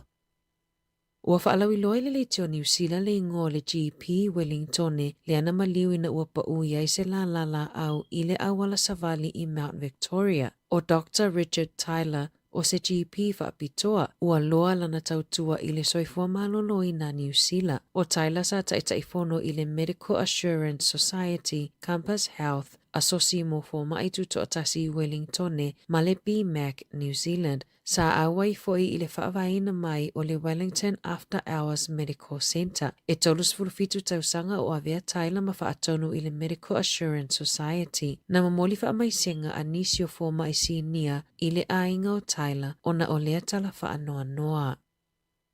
E le o talia ngofi e le fonga whetalai Jerry Brownlee ni ngai o inga sui whaipule ale te pāti Maori, depi ngā rewa peka, matakuta Ferris, pe ona whaalia i se video na tuuina i lunga o pinga o fisota inga, o lo ova ai le la susunuina o kopi o le pili Marine and Coastal Amendment Bill. Na maua i le video tala noa ngā depi ma Ferris, a o la susunuina pe pai whaapea, ua susunuina le pili, matuina atu i mahuika, po o le atua o le afi, Goddess of Fire, pe ona ia i talitonu ngā Maori, o le pili na pasia ina i lona whaitaunga lona tolu i le palemene, i le po le asolua, o le pili pe ona pasia ina, e whaamamalua ni suenga fau ma whaingatā, mo le aloa ia o ai at tau whaalanga nuu, e mo o mia Maori, e tau fia inisio ala tau ngā luenga, ma ngai o inga, fuai se whaatanganai au mai, na whaalienga rewa peka i lunga le New Zealand Herald, o la ngai o inga, e te te atuai i lea pili, o se whaailonga lanu lea i tangata Maori. Ua mana o le minista o ta alonga Mark Mitchell ina ia tula ai mai le Sports New Zealand e fofo le whaafita auli ale au ne tipolo a New Zealand le Silver Ferns o na ua umitele o na whaiawhi inaunga masoala upule ne nei mata upu. O le masina taluai na whaate i aile to atele ina ua whaate aile ne tipolo a New Zealand ia Dame Nolene Taurua. A oluma na ile ta amilo sanga mo le Tiny Jamieson ma Afrika i saute. I se saunoanga Metro i lungo le Morning Report na ia whaali ai ua ia mana au ia iaise i unga o lea mata upu i se taimi lata mai. E tali tonu Metro o lea mata upu e patino lava i le vao le ne tipolo New Zealand ma taurua peitai ua umitele e leto e maua se i unga ua mai au na whaiatala noanga a Metro ma le pule sili o le Sports New Zealand i a Raylene Castle. E to atolu sfuluvalu ave ta avale na maua feo ai ona na e leo it tono vai aso e tasi i Northland. E au fia i masi tangata e to atasi na maua e leo e tau le mawhai ona tautala i le ova o le whaasua avaa. Ua whaalawi loa e leo o le a tele i na ngā lulue mawhai a polo kai a wala i whai unga le vai aso. Ai mai se o le long weekend i le aso malo lo le Labor Day o lumana i nei. Whai loe John Fagan o se leo sue ua matuasi i tia le numero tangata feo ai matango fia le ava malosi i Northland. Na vili ina i se leo le tasi ina oia va aia se taavale o tautata i tua male awala awa ele o tiute pe le o whaingaluenga i le ataimi. Sau no Fagan e iaile isi taavale na tao fia leo ona na alu i le sawasawa e se lau fase fulu tolu kilomita i le itu la. O isi ave taavale na maua o ulaina le aisa matango fia fuala au faasaina. Tala mai le Pasifika, o lo o te te ele au whaito wha mole soifua malolo ina o le mawhauwhau i talo sanga ina ia toi wha a fo i whaasalanga o le sasau tamaiti i a o ngai fiti. O le talo sanga na tu ina atu ele asosio whai a o ngai fiti ina ia toi te tala mai le whaatangana o le sasa i to tono a o ngā peitai. O lo o te ena malosi e polo fisa o le soifua malolo ina o le mawhauwhau. A toai mai lato na ui mai i lea whainga a o malosi le sasa e whai a o ngā o tamaiti i a o ngā. O le vai aso taluai na whaailoa ai e le whailau tusi o le asosio whai a o ngā pola manumanu i tonga i le public forum ua toi mo o mia le sasa o whanau a o ngā. Ona ua le whaalongo ta lua na tapu le sasa i poto a o ngā. Sau noa manumanu i tonga ua sawa ina whai a o ngā e tamaiti a o ngā. Ma ua le saunga le mule si o manga whaale o a o ngā mo whai a o ngā. I lalo le whaavaya fiti lua fisfurutolu. Whaapea le whengai ngā amalo au whaatasi i aia tataua tamaiti. Le ana whaamaoni e fiti i le awhi iwa selau iwa tolu. Na tapu pe whaasai so o seitu ai ngā whaasalanga i to tonu a o ngā. I taalonga, ua whaailoa mai le awa le toa Sāmoa mo le la taalonga ma le mate ma atonga i le whaaiunga o le vai aso. O le aso sa nei le la taalonga matonga mai te tauona le i titi fo ma le fitu ai e manu maloa i a tonga. Ina ia mautino ai e sa o atu mo le sailinga siamupini o le ipo le Pasifika i le aso iwa o Novema. O le au peo na whaailoa mai numera tasi Roger Tuivasa Sheikh, Lua Brian To'o, Tolu Isaac Tango, Fa Dean Mariner, Lima Mari Taulangi, Blaze Talangi se wala numero ono, Fitu Jerome Luai o le kapiteni, Valu Josh Papali'i, Hiva Jazz Tevanga, Sefulu Payne Haas, Sefulu Tasi Jeremiah Nanai, Sefulu Lua Si Misasangi, Junior Paulo o le isi kapiteni i le numero sefulu tolu, o le interchange Waiation Now Harris Tavita, Penaya Yuelu, Ati Valu Li Sati, Ma Frances Molo, o le au wha leo o Iai Laika King Tongia, Leighton Faulalo, Tarau May, Ma Tyrone May.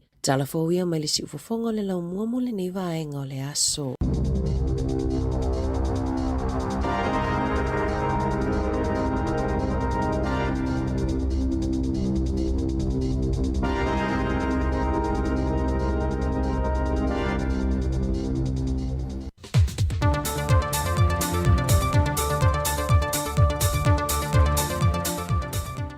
I le anganga fia te whantano whantua ili pa ia ma le mamalo le au whaafonga le nei fo i vaenga o le whaopoponga o talafou mai Sāmoa o si mai e iai lo whaafonga.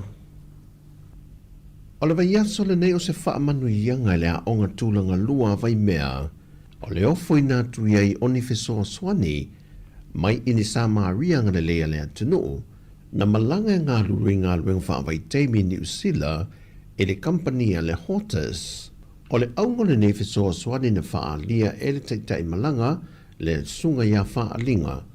E na ua malanga mailo lātou pule manisi o le kampani Sāmoa ma sa e lia se no whanga e whaatino ia lātou por kalame na baule o le aunga no fui nātu le lātou hō lātou te whaonga ina.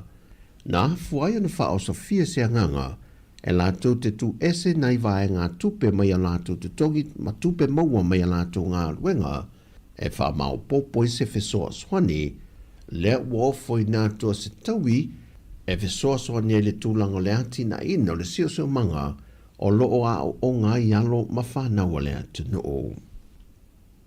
Wa manatu le whai ngā malo fau se e taita ialo tātou atu no o e toe sanga teu ma ia toe wha le leia atili Se tasio anava tau sa amatalia le vaenga whaupu whai le JPP au tū le foe, e wha onga fuai alo ma whanau, mai ia onga tūlanga lua e o atu I kolisi. Mai o le anganga lava le tasi mai le whainga mā lo talawai, ina ia una ia alo ma whanau e o ia onga, ina ia mautūlo la tūlu manai, o le manuia fo ilea o lo tātua tino I Sāmoa.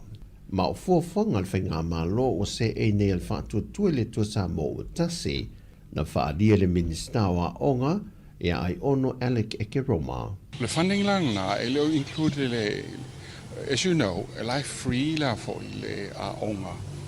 Le primary and secondary, they're all free. So it's only the fees like charge for onga for sports and all the PTA fees, but schooling is free. So the number tau covers the onga mata. So if fund lan me na ate minela ilo sau tonga paketi funding ala me lea. O nisi o teu ngō le por kalame o whātu langa le whainga mā lo le whātu tuele tu Sāmoa o tasi. E awhia I matau mawha maua fua alo ma whanau ia onga iasu te tasi. Ta ma whanau ia onga sa o le napatauna le mato bang whai. Al te minei la o la lai whai fofuanga al te minei o lai address o uma lai whai le pepa whata noa. Pe whawheng whatupe a whawhea fo ina whai. Wai e whai asia foi. Ilo lo te minei hoi le pe whawheng whatau no ulan me lea. Ai pe se I objective na loyal te minei. Ai pe whawhelang na whatau nuu. Me lang na e le o la lai whai le discussion paper te minei. Ai olo ma whai foi ona maua le fisoasoani, mo alo ma whanau a onga le atunu o lo a onga universite. I ni fisoasoani tau tupe I o lātou pili a onga, le na whaamanino e ono, e tawala mai lalo o le 2 miliona tā la. Foi la tertiary la te minei o la address la lo district development grant le fon fa bai. So ole fa nga ina la na le 2 million la le la ba tu fo ne address ai pilia on automati university. Le fo fa nga la na o ye te minei ele si le ni fa pe e fa special funda ia le fa na una tonwa on university tertiary education. Tertiary education by l'actual definition or in US, USP, ia ma te se institute, ia mais foi ana ia onga na la kwelisi. Mai o le tausanga fau, wa fua e pāsia ma a mate nei ia ana watau, pe a whai e pāsia le tala whaatatau o tu o le tupe fau, le wa whaanga solo whaatala noi nei le pāle mene. Ma le tala mai ta alonga, o le teimi mua nei o le tala whaasolo pito, o le asosi soka ta maa ita ia Sāmoa, wa ofia tuai I le taamile sanga o ta alongo ripo le lorolangi o lo whaanga solo I Morocco le teimile nei. Le na mata ina ila na fi naula na ta alonga mua, le no latu sikoa I naile sikoa mua le ta alonga, ma ewi ina manu malo le awa wharani I le wha latu sikoa I le lua sikoa na maua le awa le atunu. O le waweao le son whatu teiela na ta alonga lo na lua ma le awa kānata, na manu maloe le awa kānata I skoa e ono, I le aia le awa Sāmoa. O lana ta alonga lo na tonu, o le ata a alo ma le autama I ta I mai Nigeria, ma wata pena fo I ai le tātou au ma le pūlenga. O tāna fōia, manuia le ni aso le tātou tino, whasoi fōia.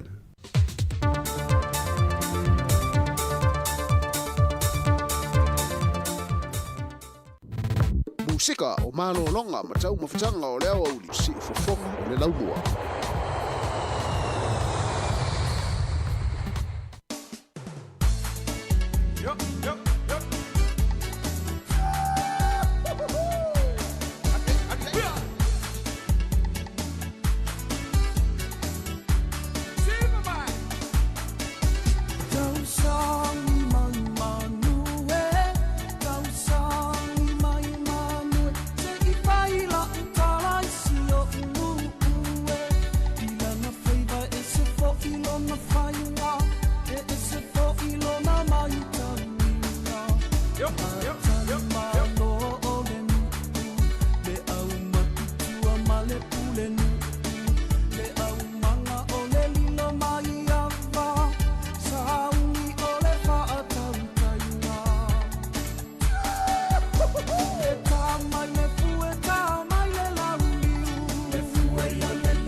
Fai vale lau ni male sunga tau langa tangaloa ina wa luas fulu minuta te enele tu lai se fulu male lua. Ya, na ua mai atu le whapoponga muli o tātou telefou.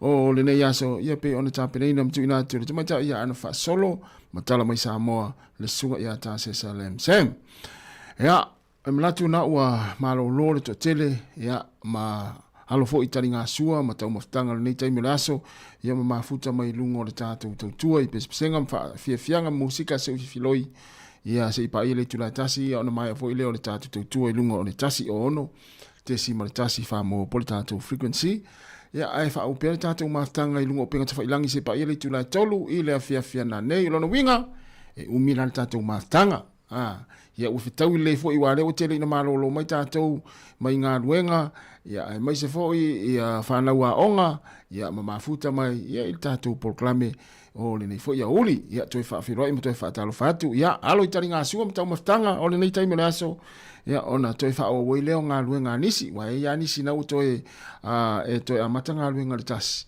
ia o nisi, ia leo malolo le e mesi lava le vaenga leo le soifua malolo ina i fo mai, o tau si mai, ia o a onga, ia fa ia onga, ia ma ila to umfa pena, ia mesi nei whana wa onga, lea ua malo lo le nei taimi, ia, ma nei fo e faise malo longa nei tamaiti, ia toi amatai fo leo a onga ta iao, ia e toi whamana tuatu, ia o lea soa ta iao e inisi o a onga, ia inisi o vasenga o lea le whatenu ina, ia o no lea soa fa ia onga, ia i te ua whai aturo wa tali o tai au lato wa onga ia e mane anu tango e video le a onga pe i media i pe sia onga tai au pe le ai ia e tau lava ona sila fia tātou vaenga whapena ia e pe ona talano atu le tūlanga o le misela ai le i taina atu tātou telefonis furulua ia non toi whamanatu atu le taimi ia ua pesi lau fōi whamai ia tau lava ona mua le puipuinga le saonga le mua tātou ia o le puipuinga sili a pe ona umai le vaenga le soifua maloloina o le fai, o le tui pui pui. Toi fai, o le fai, o le tui pui pui. O le winga, e tau ona wha so tai lau fo mai, ia wha le ainga. Ea, ma fai se vaenga se appointment, ia e fai e tui pui pui mo, o e ma se au ainga. Ia o le pui pui ngalawa le saonga le soifua maloloina, ia au wasi au ainga. Ia ai tātou lava i Wellingtone, ia mai le asonga fua, ia o atu le asafareile, mai le iwa le tai ao, ia o atu le lima le afiafi, ila atou le pitonu le o Hard Valley, ia siasi na le Pacific Health Service i Hard Valley, ia o le latu numera e te wala au iai, ia wala au i whaisi appointment, ia whaitui pui pui, ia pea ngai fo iai, ia e pukuni appointment a watu i pui pui al whanau, ia ma ila atou male ainga atoa, o le lima fitu o wha lima fitu o tolu iwa wha, o wha lima fitu o tolu iwa wha, ia pole latou oval se lau, numero fo ile le vili fua ele tongia, o le oval se lau fitu lua tasitolu, oval se lau fitu lua tasitolu. Ia e onga fianga pe ama e maua le ngase le o le misela ni niva, ia te maua le fiva, ia po le vevela, ia o le tale, o le tafi o le isu tu lou lava le neia o uli, ia a fia fo ia ia fo ini vaenga fulele wa mata ona papala vaenga o lo tino, ia vaenga uma lava na ia mafua mai ona o le a fia o le misela, ia e vanga e te mafatua ai e te tale ia tuana ia vifo se vanga le puni le yelo fonga ia ni te ua pipisi atu e fa mai ia i lau fa nau malo wainga ni vanga fa pe na pe na wa mata ona e maua ia fianga va pe ia o le fa mai ia e ta ua o le pui pui ngalava mo tatou uma lava o le fai o le tui pui pui o le misela ia ona le yala ia se me pole ai ia mala aula e lau i lau fo mai fale ainga ia manga i fai tui pui pui wa ia ainga ma fa nau mo e tatou le soifua malolo ina le lei ia a fianga ia o manga luenga ia i fu ia tunu ia ma tatou uma lava Sāmoa so se tunu lava lang ia na tawa fai tui pui pui ia i so se fa mai ia wa nei tau fo le olanga ma le soifua o ka se telo fa mai wa hanga mai ia le ia le hanga mai fa mai ia wa lava tapena tatou e alai tui pui pui ai o le tutaua vili lau fo mai ia pe te asia fo ia unanga fa Pasifika ale soifua maloloina pela i vaenga le Pacific Health Service ina Hutt Valley, ma le lātou telefoni toi lau ane telefoni tasi, o wha 5 o tolu iwa wha. O le lātou numera vilifua, o valuse lau fitu lua tasi tolu. Toi whai, o valuse lau fitu lua tasi tolu. Ia ole na, numera na, ia le la tātou oi musika, malolonga, tau maftanga, le taimi le aso, ia ai alo i tani ngā sua, a ua tēru ese, ele tele se pito tātou musika, ia la atu inatu, ia ua lau whaafonga ma lau mai mo mai, ia ma tātou utalitana no fo inni vaenga e, whaamanatu atu, ia ua le no fisira fia le tātou tinu, ai meise ole nei taimi, ia o matua malolosi savili, ia i mātou nei Wellington, le whaatalawatu, le whaatua Emilia Whaamoana, ia ma le sunga ya any fiu, whaafitai te le lava le mafta mai, ia oe fo i lea te whaasohina le tātou Facebook, mole atu le whaafitai tele, le mai tau atu e ini si o lea whaasohina le tātou Facebook, ia e mai moe e o wainga, ia mai lātou umalava, ia lo muni militai le nei tau tua, te rini, ia manuia lava le nei auli, ia sunga ale Salmona, ia ma lo lava, ia whaile tala ma tina ma le whanau ma futa mai tātou musika ma whaafia fianga, 2 minute, te e nei le tūla e se fulma le lua. O pesa ngala mana e mon atu fianga i tātou i le malalosi o Savili.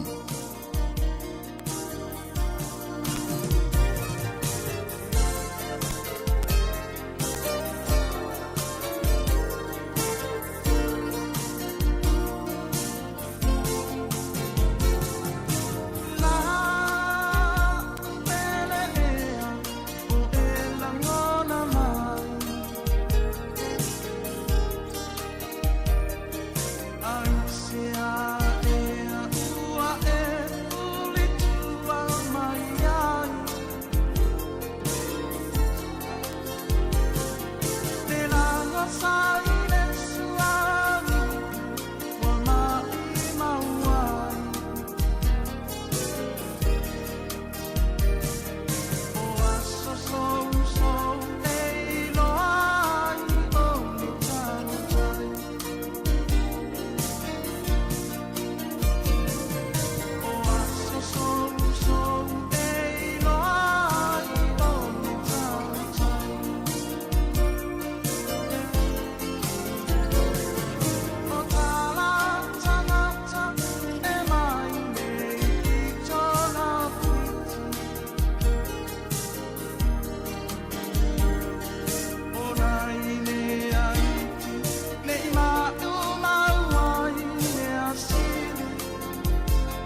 sika o malo longa ma tau mafutanga o leo au li si fofonga o le laumua.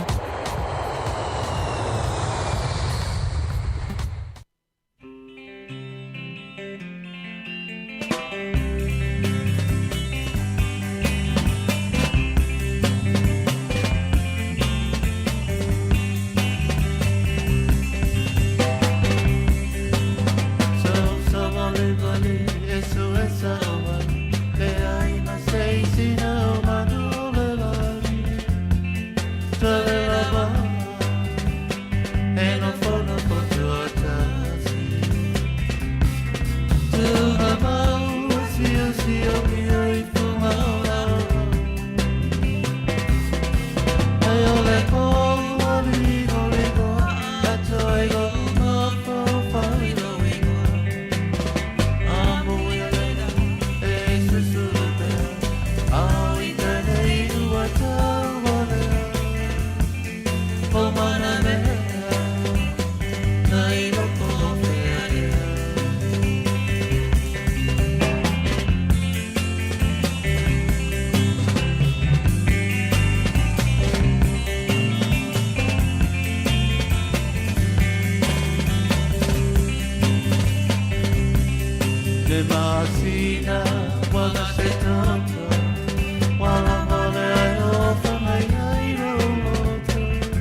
Vingo le fianga o sale lesi ia mo le sunga ia sila da meni no to is full 50 minuta na tale ole tu la tasi ia fa manu lo tu tatu wala au ia lua intang fa mai le lo poni report mai fo ile ai ni vaenga ia olo mai tawina ilungo la wala ia poni la au to ulu po pa u po ngawi fo ini la au vaenga lo anga mai ai ia ben fa into tau fa mai ia ono le tale atu telefoni ia ile fa ona ile la ngona mai ia le tano atu ia ai Olo talapele tatu wa noa ya oi lava fia reporti mai vaenga olo e anga iai ile tulanga mai se lava ne yaso ile tulanga o le lola wale tau male malo losio savili ya mamatangi ya olo afia ya mai se lava nei Wellington le tuma lo Wellington ya ile lola wa male malo losio savili le taimi ya afa pela online te malanga ilunga awala ya po ye foi se vaenga polo wa ngai foi ile talafa tai ya le taulanga i Wellington ya ilunga le sami ya mana ya e fa pe ona te uia tu ina a fa yo poloka fela se vai nga o poloka mana ya lo wala mai fa ilo mai ya mo tatu o tunu o fa fonga mai ya i vai nga lo anga ya tu ai e wa fo ila to fo fo fanga ne ya uli ya le ya si le fiam fa fonga mai wa ya mana tu to tere tatu o tunu lo fa ngo mai le ti o te mini nei ya ilunga le tasi onu te si ma le tasi fa mo tono o la tu ta vale ya o lo fa nga mai le taimi ya a o fianga i fo ya i i fuafuanga nei taimi o lea uli ia i malo lo si savili ia tolu lima lu fatasi ia pe fia vala o mai ia tatu taltanua ma mai fo ini vaenga ia te reportia mai ai tulanga lo ia ilunga le wala nei taimi ia o lo a fio o lo anga ia tu ia o le ua to se fulu 5 minuta na tale o le tula tasi ia ma nei al tatu o se si sui tatu fa longo ia i se pese fo ia vai fo nei taimi ya nai pese volele ya tasi al pese i Britania ya tato wore tato pese ya pe on masania i se fu fa longo nei time ya malola ya alo pe tani nga sua mata maftanga o le uli a if ya siva tato pese se tu nei lunga matua faile fa nga siva i tono le fale ya nei time ya ma fa fia il to ina malo matua na ta o to tulo ya in nei time wa o le fat o le timunga male lolo wale tau ia male male losio saviti ma fai ma vai fa for fale po yeni vai nga tau ona ta ofi ma sai ia mau ia ine te ua a faina ia se tioata se vai nga ile fele yatu ia mana ia le malu pui pea ma ia mau le ia le auta for fale ma vai nga pena ia ini vai nga fole le tau ona te le ia tutudi ita mai te fai vai nga pena ma ile sa ngale mu ia ni te mi ole uli ia ma siva mai tato pese ai fie siva tu lunga siva e oi mana ia le tato pese ia na fo te fa nga mai tato pese e tato ia e te lue mai ia ile malu ma le ti mu ngole te mi ia lana tato oi Mississippi le vai fo ile oi America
sika o malo longa ma tau mafutanga o leo au li si fofonga o le laumua.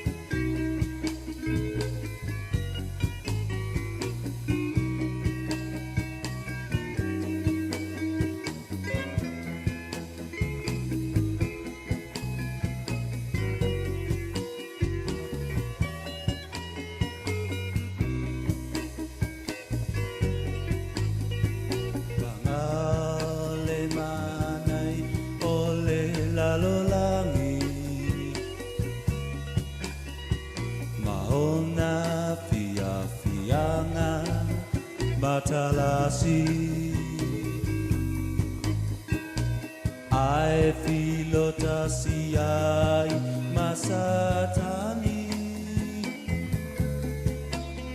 leali I ole masiasi leola na paingata teola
Take me off the fianga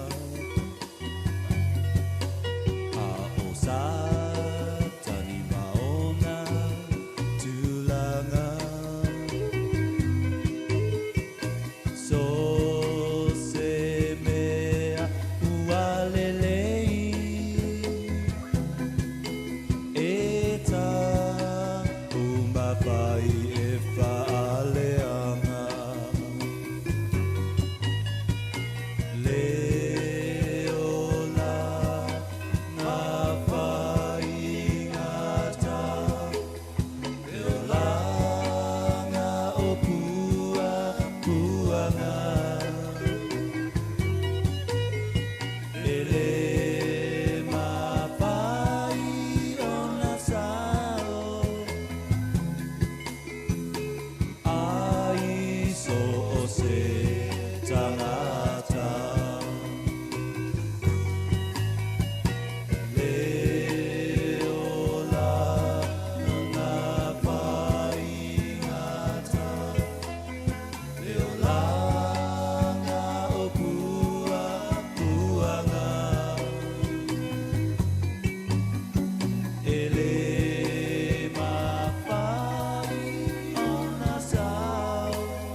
Leo langa whaingata mai le yang lava se ina ua toi whaminuta na tā leo le tula tasi Sāmoa ua mai ale tātou proklame ma le tautua ilunga o le tasi o ono tesi ma le tasi whamomo le nei aso. Whaftai tere lava le tātou wa tunu. Ia le talia peo le ni tautua I tono maota ma lawa ma tono lau ngā luenga. Ia whea lava se vai panoa. Ia tono lau sā le nei aso. Ia mori atu whaftai tere lau lango. Lango whaftai tuoi. Ia I lau tāpua inga ma lau tatalo leo wai manu ia le tātou unanga ilunga o le tātou wala leo. Ia e whamalulu atu a ua salafo I se mātou tua ma le sunga le liao ia tu whaifiso. Ia whamalulu atu. Whamangaloso mātou whale tonu, se mā ua whale tonu. Ia manuia lava, ia fuafuanga tonu le yaso, ia mātou tua nā wha mua mua saunga le mū. ia i le malolosi o savili nei aso i lungo le wala. Whamanuia tere lea tua le tātou atunu tātou tue whelo i tae au i lungo le ala leo. Ia o le la whamai atu le tātou pese lea. Ia ona toi tu nātu leo telefon matala mai Sāmoa. Toi taliu mai tātou mafuta i lungo penga tawhailangi le Facebook ma le YouTube. Ale si ufonga lau mua se ipa ia le tula tolu i le fia na nei. Ia ai whaasoi fuia. Ia mo ni taimi mo utou lo mafuta mai. Ia i lunga o le ala leo. O le tasi ono tesi ma le tasi whamo. Whaamanuia tere lava le atua. Whaasoi fuia.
E toi whatalo whato le whapoponga o telefon mo le nei au auli. Ua tuina mai se lapata inga ka mupani e le tise, e ono tele aso e motusia ile e le tise, pe apa u upou e le tise, ona e le saunga le mumo le au whainga luenga, ni ngā luenga whaaleleia ona o savili malolosi, ua whautua ina tangata lau tele, ia ave i tutono whale pe saini mea tō tino lo oi fafo, e ono whelele solo, ma awhi ai waeo e le tise. Olo o lango malo si le vaenga whaupu whaia le leiba le te tele le aso, pei ona iai i tustusinga ale taitae o le pāti, ia Chris Hipkins, na ia whaai loa e tū malo si le leiba e lango, matutu whaatasi ma le au whainga luenga le malo, e whina wina tutongi mai si mata upu olo o solo te e ai, e ui le ti munga inisi o vaenga o New Zealand, ai na vaaya le toa tele o whaia onga, fo mai matangata whainga luenga le malo, i awala, ma lato lau papa po whaai loilo, e mamoli atu ai se fe au i le malo. E iai isi solo te e ele i whaatau no uina, i isi pito no o New Zealand ona o le tau. Ua toi tolo pole solo te ala uwhainga luenga tine mu sa fofua mo le whai ungo le masina nei. Ua toi whaasila sila o le awhatau no uina i le aso fito November. E whaa o ngai Fielding sa malanga i pasi ana i aile tangata wha amaoni e le misela pe ona whailo mai e le pole nuu Michael Ford so o se tangata na awai whainga malanga ale Zigzag Road Bus i le aso se funuvalo o ke topa ngai mai i le a onga a Colleton i Fielding Intermediate Manchester Street ma le a onga mawalunga Fielding o lo i aile manoi pesi a i le misela. Ua fautua ina ia vilina le Healthline mano nofo i le fale e tau fia i le pepesi o le wha mai. E na o le valu se 40% tangata i New Zealand ua mai au na whaia tui pui o le misela ma o se numera mawalalo pe afua i le 5% e mo o mia e tau fia i le so ona pepesi o le misela. O whanau maori o lo wa aia le pa mawalalo numera o ilato e whaia tui pui o nos funuvalu te si ma le 5% o whanau ta ilua tausanga ua mai a whaia tui pui e o mai le whai ungo uni pe a wa atusa i le valu se 40% i a New Zealand a toa. Ua toi apili e leo whaai unga wha masino na toi wha fo i aito ninga anisio sui o keni na tula i luma le wha masinonga. I le ititi fo ma le to atolu wha masino na toi wha fo i atu to ninga mo keni i to tonu o le tausanga ma e tali tonu leo ua le wha alolongi ai le tula fono o le wha saona la e ina o to ninga keni ino fuanga whaitele. O ni nai vai aso taluai na wha fo i ai le wha masino Joanne Wycliffe le to ninga a Xavier Grey Gill i le mai ai o na ia i o ina o nomulianga i luma le whaamasinonga whaaitu malo i Rotorua. Na whaafoi e le whaamasino i a Lance Rowe, tōningo le keni a le sui o le mongrel mob i a Andrew Leaf i le mai ai o lana mata upu na mōli ai fo i le whaamasinonga i le whaatolu o na ia o fuina o lana tōninga i no fuanga whaitele i tau marunui i a te se malua whelua wha. I lalo vaenga fito le tula fono mō keni le Gangs Act lua whelua wha e mawhai ona whaafale pui mo le ono masina pe whaasala i le 5 whetala pe a maua o ofuina tōninga a keni ino fuanga whaitele. Na whaalia e Corey Parnell o leo lo avea masuiko mesina o leo o le atoi apili e leo whaai unga e lua mai le tolo mata upu sa wala awina i luma le whaamasinonga. Ua whaalau loa le leitio New Zealand le ingo le GP Wellington le ana maliu ina ua pa uia se la au i le awala savali i Mount Victoria. O Dr. Richard Tyler o se GP whaapitoa ua loa lana tautua i le soifua malolo i na New Zealand. O Tyler sa taitaifono i le Medical Assurance Society Campus Health asosi mo fo maitu to atasi i Wellington ma le BMAC New Zealand. Sa awai foi i le whaavaina mai o le Wellington After Hours Medical Centre. E tolus fulfitu tausanga o avea taila ma whaatonu i le Medical Assurance Society. Na mamoli whaamaisenga anisio fo maisinia i le ainga o taila o na o lea tala whaanoa noa. E le o talia ngofie le fonga whetalai Jerry Brownlee ni ngai o inga sui whaipule ale te pāti Maori, depi ngare Wapeka, Matakuta Ferris, pe ona whaalia i se video na tuuina i lunga upinga o fisota inga, o lo ova ai le la susunuina o kopi o le pili Marine and Coastal Amendment Bill. Na maua i le video tala noa ngā depi ma Ferris, a o la susunuina pe pai whaapea, ua susunuina le pili, matuina atu i mahuika, po o le atua o le afi, Goddess of Fire, pe ona iai talitonu ngā Maori, o le pili na pasiaina i lona whaitaunga lona tolu i le palemene, i le po le asolu. lua o le pilipe o na pasiaina e whaamamaluai ni suenga fōu mawhaingatā mo le aloa ia o ai at tau whaalanga nuu e mo o mie Maori e tau fiai nisio ala tō ngā luenga mangai o inga fuai se whaatanganai au mai na whaalienga rewa peka i lunga le New Zealand Herald o langai o inga e te te atua i lea pili o se whailonga lanu lea i tangata Maori. Ua mana o le minista o Ta'alonga Mark Mitchell ina ia tula ai mai le Sports New Zealand e fofo le whaafita auli a le au ne tipolo a New Zealand le Silver Ferns o na ua umi tele o na whaiawhi naunga masoala upule le nei mata upu. O le masina taluai na whaate i ai le toa tele ina ua whaate ai le ne tipolo a New Zealand ia Dame Nolene Taurua. A olumana ile taamilo sanga mo le Tiny Jamieson ma Afrika i saute. I se saunoanga a Metro i lungo le Morning Report na ia whaali ai ua ia mana au ia iaise i unga o lea mata upu i se taimi lata mai. E tali tonu Metro o lea mata upu e patino lava i le vao le ne tipolo New Zealand ma taurua peitai ua umi tele e leto e maua se i unga ua mai au na whaiatala noanga a Metro ma le pulesili o le Sports New Zealand i a Raylene Castle. E toa tolus fuluwalu ave ta avale na maua o feo ai ona nai leo i tono le vaiaso e tasi i Northland. E au fia i masi tangata e toa tasi na maua e leo e tau le mawhai ona tautala i le ova o le whaasua a vaa. Ua whaalawi loa e leo o le a tele i na ngā lulue mawhai a polo kai a wala i whai unga le vaiaso. Ai mai se o le long weekend i le aso malo lo le Labor Day o lumana i nei. Whai loa e John Fagan o se leo sue ua matuasi i tia le numero tangata feo ai matango fia le ava malosi i Northland. Na vili ina i se leo le tasi ina oia wa aia se taavale o tau tata i tua male awala awa ele o tiute pele o whaingaluenga i lea taimi. Sau no Fagan e iaile isi taavale na tau fia leo ona na alu i le sawasawa e se lau fase fulu tolu kilomita i le itu la. O isi ave taavale na maua o laina le aisa matango fia fuala au faasaina.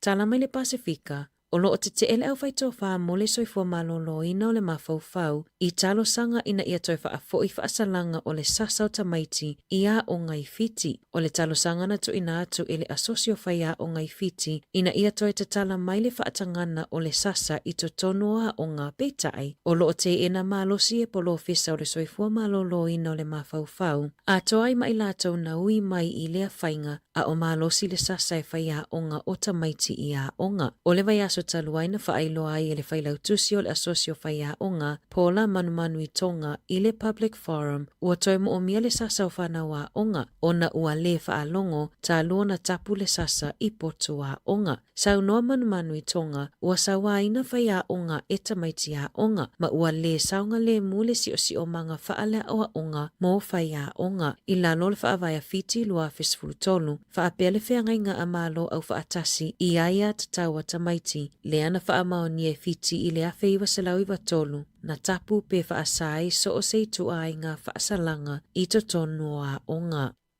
I Ta'alonga, ua whaailoa mai le awa le toa Sāmoa mo le la Ta'alonga ma le mate ma atonga i le whaaiunga o le vai aso. O le aso sa nei le la Ta'alonga ma tonga mai te tauona le i titi fo ma le fitu ai e manu maloa i a tonga. Ina ia mautino ai e sao atu mo le sailinga siamupini o le ipo le Pasifika i le aso iwa o Novema. O le au peo na whaailoa mai numeratasi Roger Tuivasa Sheikh, Lua Brian To'o, Tolu Isaac Tango, Fa Dean Mariner, Lima Mari Taulangi, Blaze Talangi se wala numero ono, Fitu Jerome Luai o le kapiteni, Valu Josh Papali'i, Hiva Jazz Tevanga, Sefulu Payne Haas, Sefulu Tasi Jeremiah Nanai, Sefulu Lua Si Misasangi, Junior Paulo o le isi kapiteni i le numero sefulu tolu, o le interchange Waiation Now Harris Tavita, Penaya Yuelu, ati Valu Li Sati, ma Francis Molo, o le au whaaleo o iai Laika King Tongia, Leighton Faulalo, Tarau May, ma Tyrone May.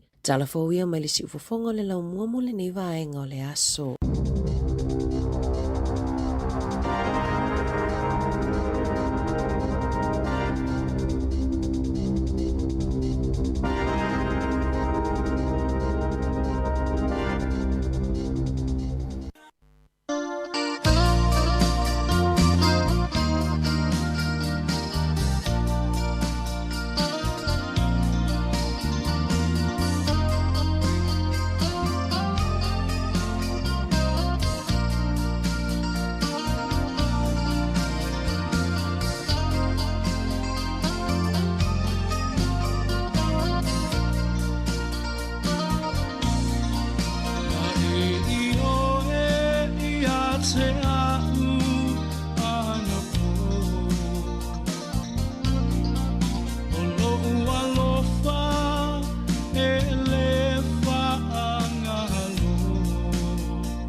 Sāmoa ua whaangalo mai.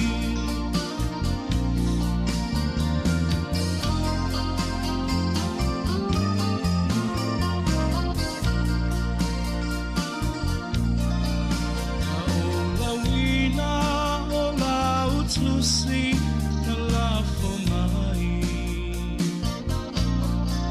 O upulawa e oso ai malo ufe ai. O le masaninga ua whaamutaina.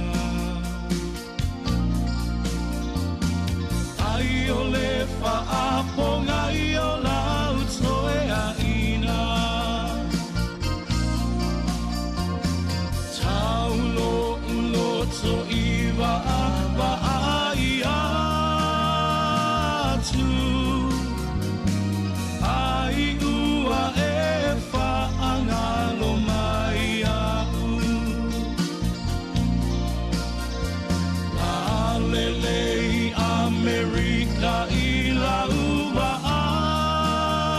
ai. Tamatutu I laua whaangalo mai.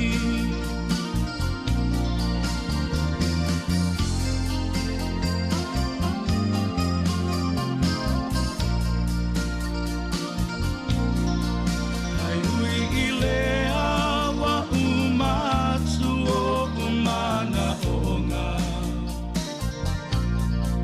Tau ina ia manu ia o loa. Re ula ua motu si aina le asoa. Re lupe ua lele atu ia o te aroa.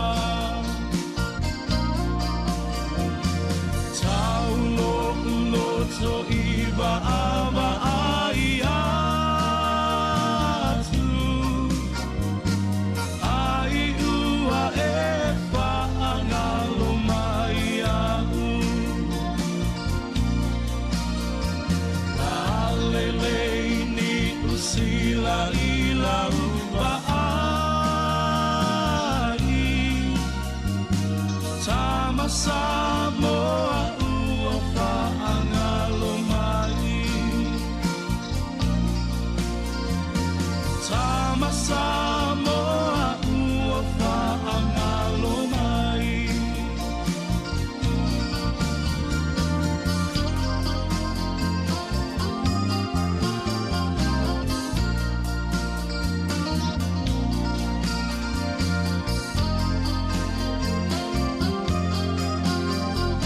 Sifung mani la pese ale RSA ya mani pese na ioe ya te uana po ina o se fulu mali 5 minute te nei le tu la se fulu etasi mai atuai male te fa salawino tatu telefo le nei uli pe ona tape ina tu ina tu te mai ta ya na fa solo to mo fa ponga ile tu la valu le taiao ya ai tale lua ya ona fa fole te fa salawina o tala mai Sāmoa le sunga ya ta se salem sem ia mtato mafuta tu ila vase pa ia le tula tolu ile afia finei po le au nei e mato ni sila ona mai idea o le tato tua ia ilunga o tato upinga te whailangi whaaftai atu fwoi ate utolo o tala no mai ma whaaso mai a whapea fwoi o nae te whainga tao na e viri mai ia mana ia le whaari mai o sofi na ngalo ilunga o sau comments ilunga o le tato Facebook ia ma whairo mai po whea le pito nuu nae o lo e mafuta mai iai ia po le altu langa lo iai le tau ia te utou ia po iai fwoi ni vaenga ia po ni motu si o le awala ia pa ula au ia ma poloka i le awala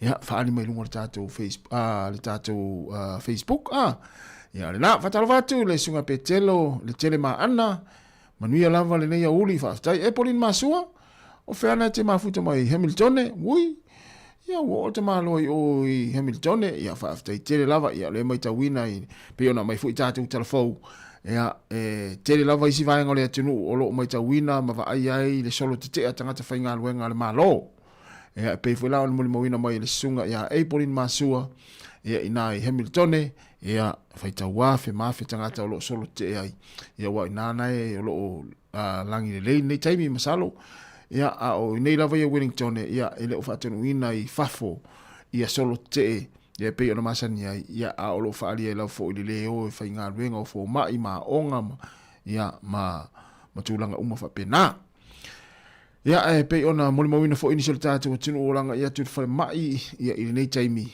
ia mamai tawina i le uti o tangata o fo mai ia ai maisi o tausi mai po nes ia o lo va ai tono fa mai i nei taimi ia ona o le tele lava o fo mai na o lo solo te ia ai maisi fo ia neses ia lo fo solo te ia o no mit ala mai tawina i lato ia o le tele o fo mai fo i o mai fo i sa tofu lava le fo mai ma vai ia pe fo ringa lo mai tawina te minei ia tasi le tausi mai e pe fa i le lima i le ono mai lena te vai te minei le aso nei o vai ngana le lo mai tawina ni si lo anga ia tu le fale mai ia mai tawina ia le uti o tangata fa inga ruenga i tono fale mai ia misilava matou ne Wellington ia lo mai tawina i tu langa na o la iti lau tausi mai ma fo mai o lo vai ia a ua tele mai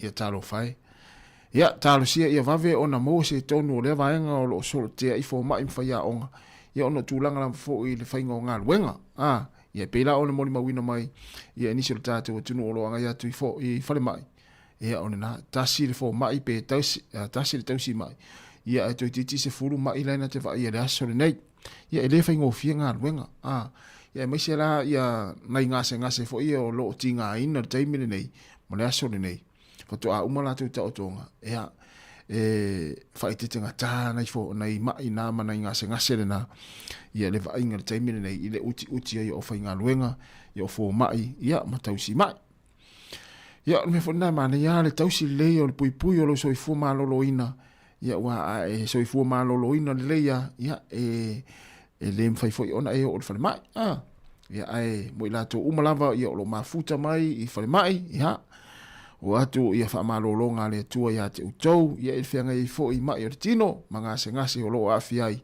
ia ne vai tau le soi fanga luas fultasi minuta te nei le tula tasi ia ia le fa talo fatu sunga testi lo mafuta mai camp pro Australia per tu ia Peti Nansen talo fa Peti ia manuia lava le nei o di fa tai lava le mafuta mai ia sunga Kevin Swaka malo lava Kevin ia lo fatu ia eni fiu ia ma tumaita ia pua so na fatadi ia ona yo sui povi o la to fanua ina pauta ia le la mafuta mai vai ngale o la to fanua na ina pauta ia le fa mai ia matangi lava masavili la tau ia ina Sāmoa ia malo luas fu minuto te nei le tu la tasi le si fonga la mo Wellington ia tatu fa fianga tatu mafuta ia tal no mai tatu fa so ma tal no mai ai fia vala mai foi ia se vaenga ta ua tatu tal no ai pole la vale vaenga se vaenga e te fia tal no mai ai ia ai au tal no mai parade ia lu fa ingol so ia o ila to fo ia ta pena la to solo ta vale le fa ingol vai so ia pule auto pau ale tu ala lo le tatu tu nei ia tautua nā le aua nei solia le tulafono ia ma ia pui le ia mo saonga le mu ia pe afa pe alu ni solo tu ta vale ia lango i foi tato au le to Sāmoa ma le fitu Sāmoa ia le talonga le fai ungo le vai aso le nei ia au foi nei ngalo o le foi lo ta pena le tato au le manu Sāmoa talo fai ia lo mata mafana o le tato o tunu ia o lo o fai ma ave fua ia ili tatu au o le manu Sāmoa mana tua o le tau sa ili tatu wa vanoa ia mo le ipo langi Australia i le lua afe lua se fulu mo le fitu ia a o lo tau mwhais tatu wa vanoa se uma ona u fali wane lea ia po o le aso a mataita misanga lea le masina fau ia o ele tatu au e sa ili se latu wa vanoa pe ia e faa i le lima au ia la latu ta alu ia po le alfa ngaso longo le tamisanga lea e su e ile au e tasi e fa a to ai au o le tamirisanga o le ipo le langi. Nono winga, tau fo i ona manatua ane si tātou au le manu Sāmoa, ia le pūlenga ma nai tamata alo, ia awale, tau whai o tātou avanoa mo le ipo le langi, lua whelua fitu i Australia. Awai le mana ia le meo le maita, o le whai le ipo le langi au tawhara tātou whale, ai le tātou au, ia talo ma tāpua i mo se tātou au, e le ngata, ia i le tātou manu Sāmoa, tau sa iris tātou avanoa le ipo le langi, ia o le tātou toa Sāmoa, le whetū Sāmoa, ma le tātou au soka, ia ma le au kirikiti, ma i la mana ia. Ia o le na, ma le tuane, alo ma tama whanau o le tātou atinu, e le lava tupe le tātou malo, ia e whaatupe ai ma tutongi ai nei whanau ta alo. Ia e o le loto nuu lava ma le loto atinu, le ai mafu ai, ia o na furi tua i tupe la e tutongi ai latou, ia ai o mai e tau avele ngō Sāmoa. Ma leia na, lua sulfa minute te nei le tu la tasi, le si whanga la mua Wellingtone, ia tātou watu i le pese le mai a Richard Parker. Ta mai te miti pefu.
Ia na, le whawhianga mai sunga Richard Parker, ma le pese funga lei, ia o le tama le Richard Parker, ia o tama mai oi funga lei, ia tama o tonga tongo, ia tama ia o awha tonu lava li tu la tasi, whatalova tu sunga wa le mati, ia malo lava whaafta i te, le lava le mafta mai, ia whapefo ina te alu solo te, ia mai se whainga solo te na te alu ai, ia o whaise mea aipo, whaise i puti.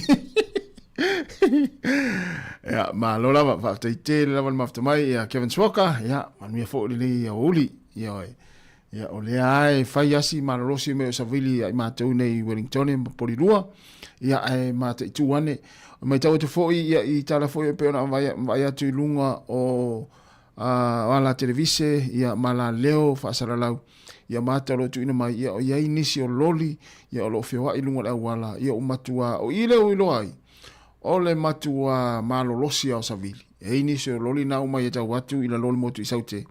Ia o matua peia e se lau pepa le tae le savili ia ma ese male awala. Mafuli. Ia melea ia na le va ia lofa atu foi ia ila tau o lo fewa i loli taimini nei. Ia me se lava malanga mamao mai le au ki lani sawa nei Wellington. Ia fa peo nei te fa longo mai fa fo mai e peo na ia ile sunga ia siaki le na tala no mai na leila o malanga mai ia ile malolosi o savili ia taltonu wa atau nu mal manuia le fainga malanga ia malo fo ile on sa inga luenga lo fenga i loli te tele o lo fenga i moutou o ai lama se ave loli o lo fa longo man nei taimi ia o lo malanga mai ia ilunga la wala ia na fa mnato tu pe lo saonga le mu ia o fa foi mai lo sa ia te anga i nga luenga ia po afo i uta o lo momoli mai pe ma ngai fo au kilani ia tautua nari saunga le mu, ia mapui pe o tau lunga le awala, le ngata le malolosi o savili mamatangi, o le mase se fo le awala i timunga, ia o le na, ia vale le mati, ia o le tala na, ia o le tala sunga le lia o ia tufue, na whamatala, ia nae pe o na whafunga ia na le la, ia aina, ya sei te fam tala ta tu fuel tala langa o ye ona tala ya famul mole lava ya ele wa ona tala tu fuel ona tala vale el mati ya no winga o tu fuel tu puel men na to luas fulwan min tala o le lua ta to mafuta pe fa fianga se fi le taimi ia o whianga i o tau ia i malolonga, ma talatala noanga, ma maftanga, ia o usunga pese, ia o whainga taumi, o le aso wha timu wha penei, ia o le whai al pele suipi, whai ma le taumi no, ia ma talatali ea ia tau no le whale, ia ma futa mai pea, ia tātou wha whianga, ma pesenga nei taimi se ia pā, ia lava le tula e tolu, i le afiafi nei, ia po le afiafi na nei, tautua ale si fonga lau moe Wellington. Ia pa a peo na wa fia moe, wala ngona lava lau vai, wa ele lava mata. Ea, tongi ane loa le alunga, ea ma fa fonga ma tatu pese lea.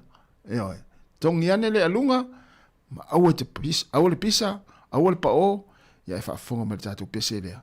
Ia pe a fa peo e fia moe.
O le tautua le si ufonga o le laumua o lo iai fo i le langolango a le New Zealand On Air.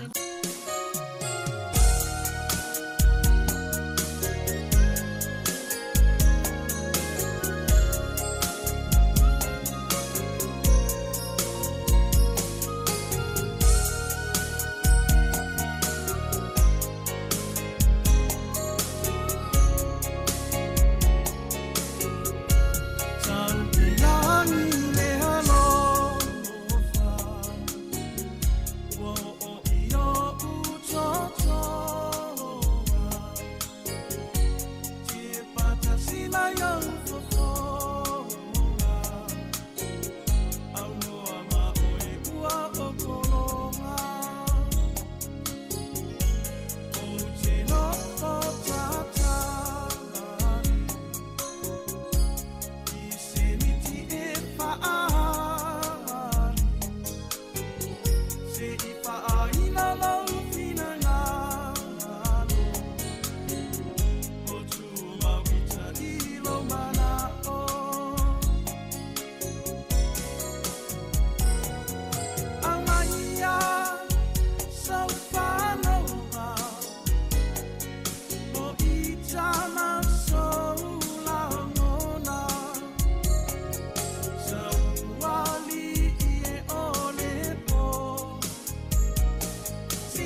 ke le ka ele kalu kalu wa sole lo fefe ile fola fola ale ai ngala le au ka fa ole vai ka ele ile la ko pe pale ngau ma o fa alongo wa ile nga fanga la ka wa sole ka ngo o ma wa i kala va ka mano ole angila ole me afrika o ka sa o yai sole a ka sa o ki va ai ile ka malo pe ole sa ai au le lo o ma ko fo ia ma ku wa le ma wala ko se ko a le se sne ole ko o ku li pa nga ole vai fa ola sorry sorry ma ye lo lo ko ma o mai ma u o ma o le pai pa fa amle mo le fa anga lo mai sorry sorry ma ke o mai u ku o le vai o la ka ma ne nga e ki o le pai pa ai nga wai sorry sorry ma se lo vai la lo pa u wai ma ke fa ma lu lu ku wai i ko ai nga u ko mai a ma u o le a ko fo i le ma u o le nga ka u mo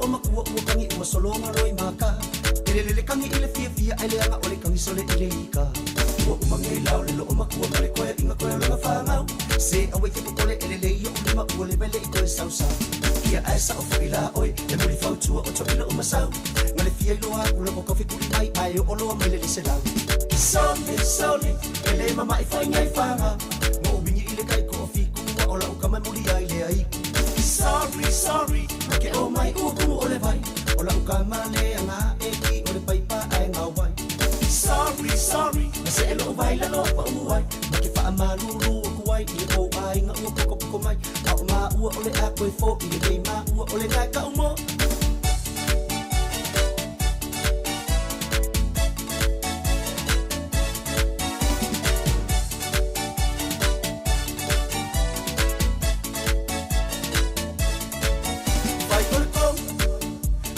solo sei fai se fai nga ye pe ala ngi ole ai nga ko ile le yo le la ko pa au pai se pa ka u sai ya ye por kai le vai ai se su e mari e ni me fo ko e li pe a ye sa ula o e a e ko wa sai ile le nga kai sai fa solo a ko a wala bangi ko pa si vai se vai yo wai ai okay fine ko si dia ko ile me nga ai vai ko pai be o ma wi ko vai la ye pai pai sorry ele mama i foi ngai fa kai ko fi ku o la ka ma muri ai le ai sorry ke o mai u ku o le vai o la ka ma le nga e ki o le pai pa ai nga wai sorry se lo vai la lo pa u wai ma ke fa ma lu lu ku wai i ko ai nga u ko mai a ma u o le a ko fo i le ma u o le ka u mo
fatu o ia i le lofa tami mausula upese o ele leo tata la noa awa o le loa o ai e loa wingoa tau tala mai la pele tami ai loa tau tala mai la pele tami ai loa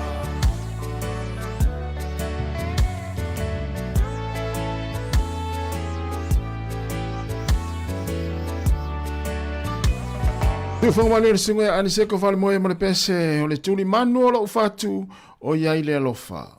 Ina ua toi 2 minuti na tale o le tūlai lua. Le tautua wha o pēle si whanga lau moe lungo o tātou upenga te whailangi. Ia se ipa ia le tūlai tolu o le ala atale lua. Tolu loa, mai a mare tātou tautua. Ia o le nei fo iaso. Ia ele whenga i le tunuu. Ia i malo longa tele le au solo te. Tele la tōlo anga i solo te. Ia tangata whainga luenga le malo e meise lava mtanga luenga o soifua maloloina, maonga. Ia manisi o ngā luenga o lewa a wai atu to tele ia i solo te nei taimi. Ia ai mania fo le tapo inga, ia i lātou fo i nei mātua lo mafuta mai pēa, ma whaafonga mai, ma mai, ia i le tautua ale si ufonga lau mua i Wellingtone. Ia ole na mata no atu mtufuena le lai le i afo ile leo le inganga. Inganga le na maitawina atu i lungo openga te whailangi la sona nafi. Ia ile te tele leo le i lea i le fio anga lea ia ma le e vaile na ina i fea fale faa. Le afu fo ina i fale faa. Allah sol. Ia le na mata no atu ia e paita ia nena wala au maini sila tātou atinu i tua le reina. Ia e fia tala noa mai e pangalia. Ia o le taimina o le episi li tātou leina. O le episi li tātou whainga luenga. Ia inisio vaenga. Le na mafu ai ona le tala noa. Ia a wha apea o na e te fia wha soa mai. Ia o le a lava le ia. O le a lava le ia. Ia e tāli tōnu. Ia e pole a fo le vai taimi e tāli. Ia mana ia fo ia le vaela au mai tātou tala noa atu le nei. Le nei tū la, tu e tasi le tū la le, tu toi le tātou tautua. Ia ona mai, a fo i leo le nei aso, a fia wala au mai, o le a le i a tā le tō fio anga, a po le a fo le teimi tā ai, po le a le masina, pe wha a fia fo ina tā le tausanga. Ia wala au mai. O te leiro le matou nu, pe ise i a tā le matou nu. Ia sa masani ona, tawa i aso la, ia o le nganga fo i sa tawa i aso la, a le teimi nei, wase a sa to e tā ina le matou nu, e fo i le i a le para ia.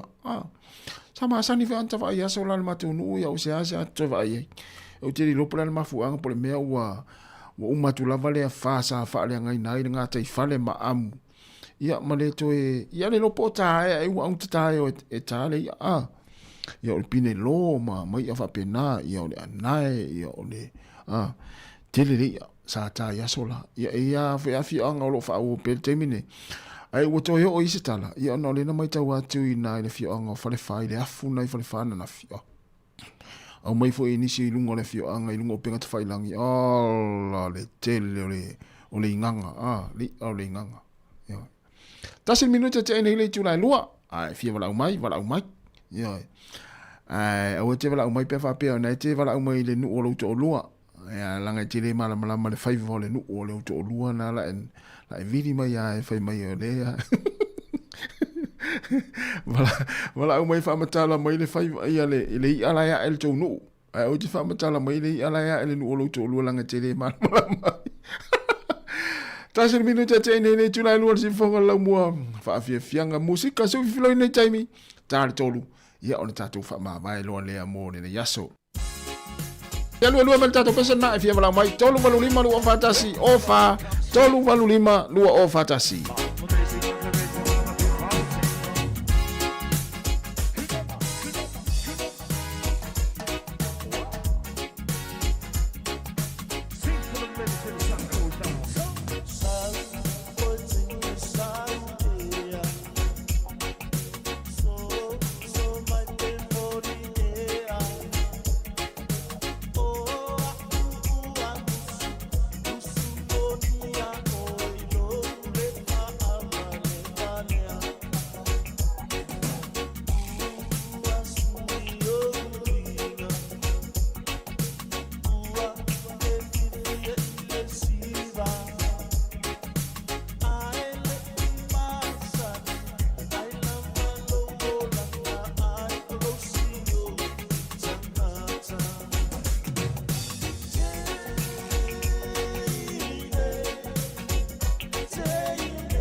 Te whangamania la pese le whaiwhai isi ia ma le pese alofa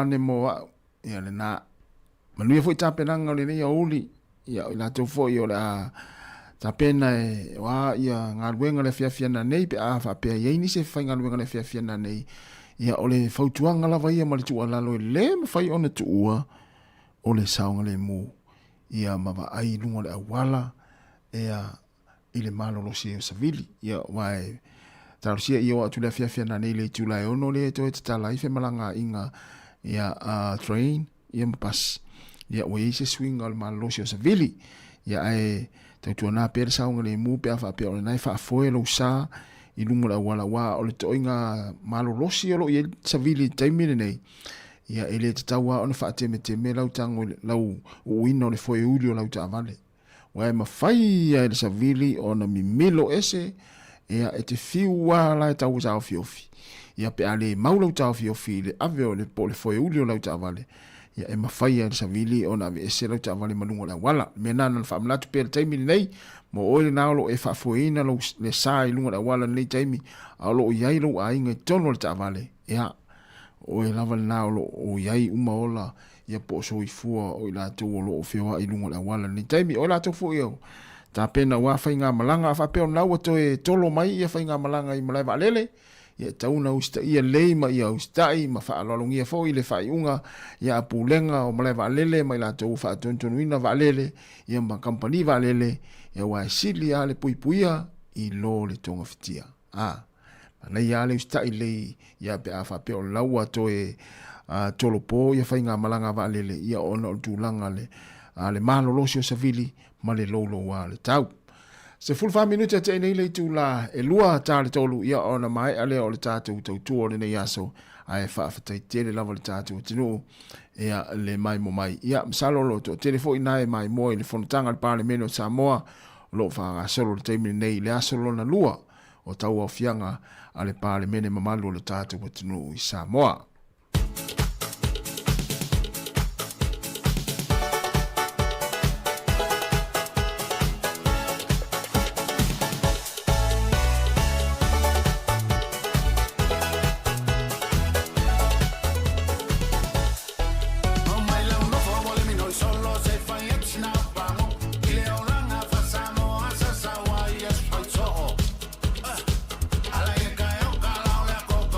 Falange ngalo ngaka penga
O le tautua le si ufonga o le laumua o lo iai fo i le langolango a le New Zealand On Air.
Se whangwale na sunga ia tau fifa Sofia ina wa luas fulua minuta te enei le tūlai lua mai a tāre tōluan mai ele o le tautua ale se whangalau mua i lunga o tātou penga tawhai langi. Ia e mōle nofu sila fia le tātou o tunu maise lava ia Wellington nei ia o nisi nei o vaenga o lo o tāpunia le nei taimi.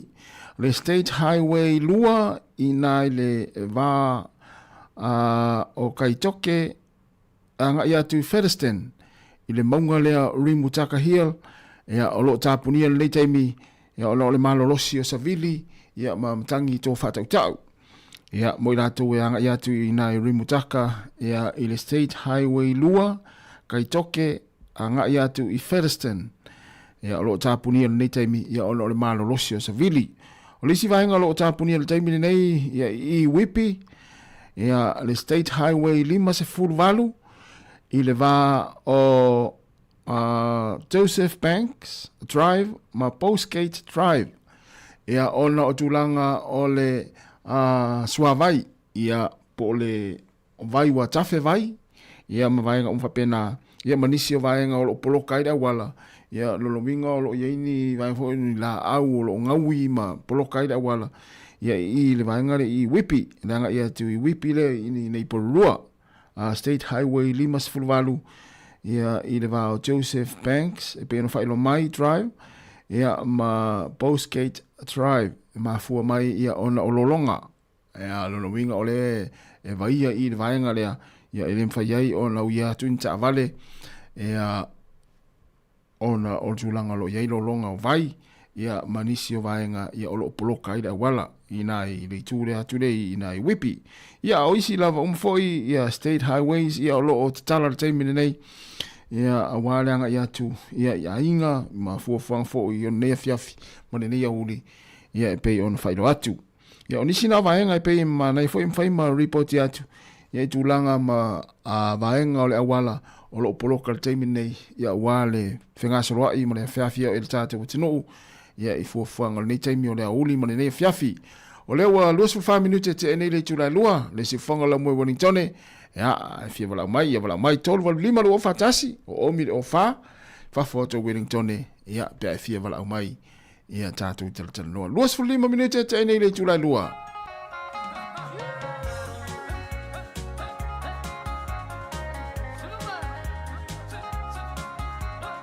Talafatu le faltua Maria le sina tava.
silia fau po uau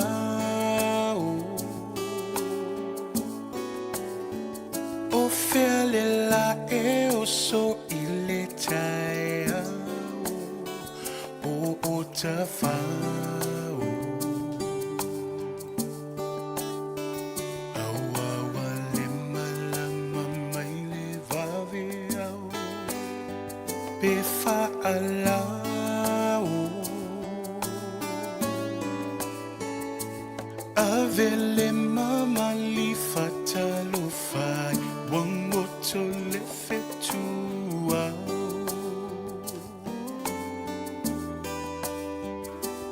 avele mama li fatalo fai wango to le fetua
tu tatu pesena ia il tatu vala ulewa tong fai mai ia of tawila va wale fu mai il tatu pesela ia mai le punya lava fa tarva tu vala au ma lo se fu manu ia ma lo se fu manu ile su tasi wa ve ma te ia lo ri o uri tai ia e mo mori mai fu ia fa fianga sapie ye o no fale ia ma tap po I fai va ro filimo le turu ma lo o le vala wo tine o kilani oi fela uma oi ui ta lo fai la unga ma lo se fu sole wa leva tele le to e fa longo ina lo si fonga I le tatu tu nei ele ngalo ngalo ni por kalama malua sa se lua I tai te tas de penta to ma futa ia ele I malanga mai ko runga nei ta lo fai o mai o le tama ia wa misia fo yo stasi fo yo tato pa anga ia tato tali e lungo le tato tu le si fonga la mua I le telo te mi te vala uma ia fa ftai le tu o lo mo pelo fa singa malosi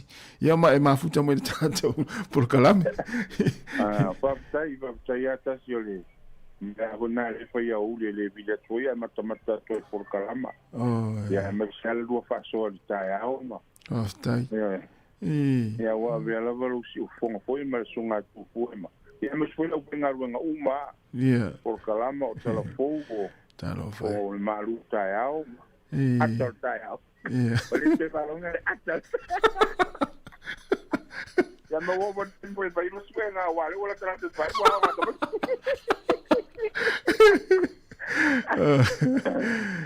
ta lo fai ia ma no la matau ia o manuia lunga nei o le yang savili sa simul chao ia pifonasi ta pina na batula ingo ia o matangi masavili ia pena hulunga nei ia pala sina sivo terminate ia le yang ma ia savili nei o tara ia masalo fa pena hui tu au kilan ia o nga tu fai un vai aso ma lo fa tai yo mato o tu fesili foi va pe o tele tu sei meta no tu foi ma ta ua lo suafa I tata longa foi tu va pe tu foi esto ino fai la unha po malanga yo Australia po o le o toe ya ele man tu ale sa va la uma listing lo paso aí le termina foi me tu foi Sāmoa termina el palo ia mo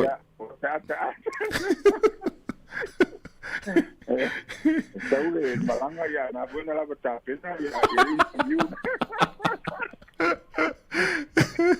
o misia foi na sunga I te mitatu tara no ai I lungo tato polo kalame ia misia te mi tai a ole te vala uma yai ia fa aftai on nai ma wa to nai te ma futa mai pe tato to tu ele te lo taimi ya ole ta u ala ve sa u bani sa nanga tas ole ngana fa fa ngo fie mo tangata te lua sa no ya ese le fa ngo fie ole mo lingo sa o ai vai tu pulanga mal ni noi il tele o por calamertao ya tar si ele lo so fu maleola aftai lo nga na ta fa te roi nga lu ya fa igual pa ta se tem ya mo so ni tem no su nga a fa ila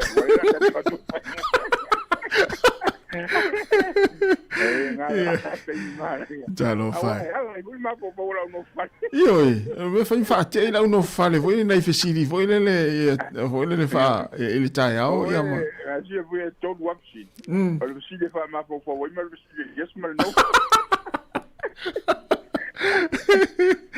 já lo fai ya le manuel si te tanti fa stai tele lava lo fa ti pulenga ma ma lo ko nga luenga fa stai tele lava ia fa stai tele lava fai la unga ele fa ngaloina la foi la sunga ia il taimi o tato proclame ia fa stai tele lava ia olo e mafuta mai pele tele o taimi o tato proclame ile aso male aso ia fa yam vala mai tato eva il proclame atol taiao ia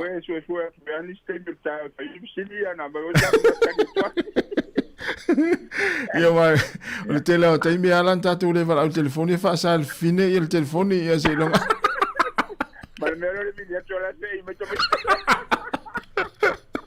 ia va tai tele lava fai la unga ia va tai tele lava ia lofte la tu mo e mala inga ia fa se fua so le talo fai si tama ia fai la unga stasi fo yo pa anga le tau tu ar si fo ale si fo ngala mua ia ile tele tau sanga ma sani ona ma tu tari e ia ile pokalame atal tai au pe avala mai fo si tama a o a lala fo I nei Wellington ia popia o le vini le sa ia I fai la unga ma siona inga ia pita yane o le ua anga I fo au kilani ma no foi ia ai le fai lava ona fa ngaloina ma ia le maftanga fo I lungo o penga I lungo le ala leo ia le ua fa aftai le li o lo mo pelo na malosi ia ma fa sininga malosi ia tatou mafuta I pe ia ma le fo ina wala umai ia o lo mo pe ia le malosi ia ma siona inga ia I au kilani ia wa misia fo ia le sunga fai laung sta si watanga tai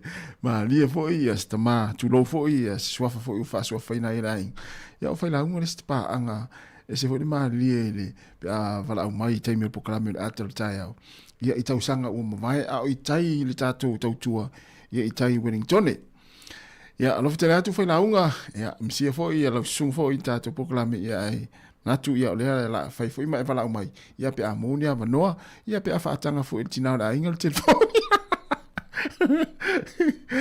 ia o to lua se fulu ma le tasi minuti le tale o le tu la tolu ia o to telefone statu te mitale tolu ona mai ale o le tatu to tu o le ia so ia fa afta tele lava le mafta mai 1 2 3 4 1 2 3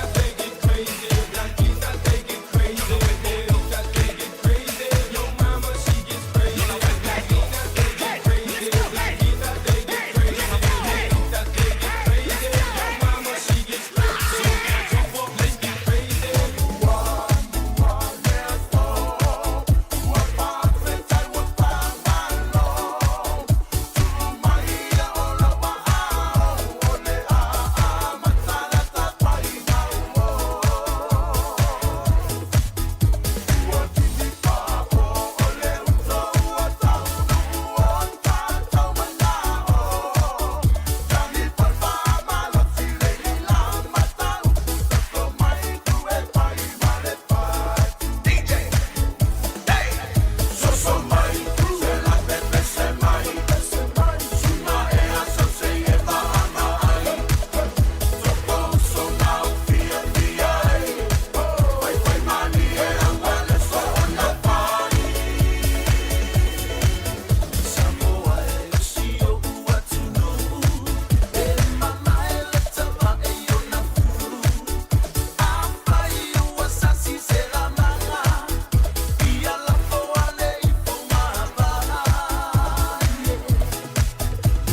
O lea ua toi sifuru fitu minuti na tāle o le tūla tolu. O le pesa nei e tai na whaapitoa tu lava mo i lātou. O malava o lo mafuta mai le tautua le sifonga lau mua. Ea vai ai lo le a ta tu ale pese mo utou ia whaalongolongo mai ma mafuta mai. Sei whaeroa mai po i le mafuta mai le pese i le tātou au nanga ma le tautua. Ea ale la au alo whātua le tātou pese le. Sei tau mai tau suafa po i le mai mua mani taimi. Ia ele o toi tele tātou taimi. Ia le pese nei. Ia alo whātua i mo utou. O malava. Ia alo mafuta mai rungo tātou penga te whailangi. Sei whaeroa mai tau suafa.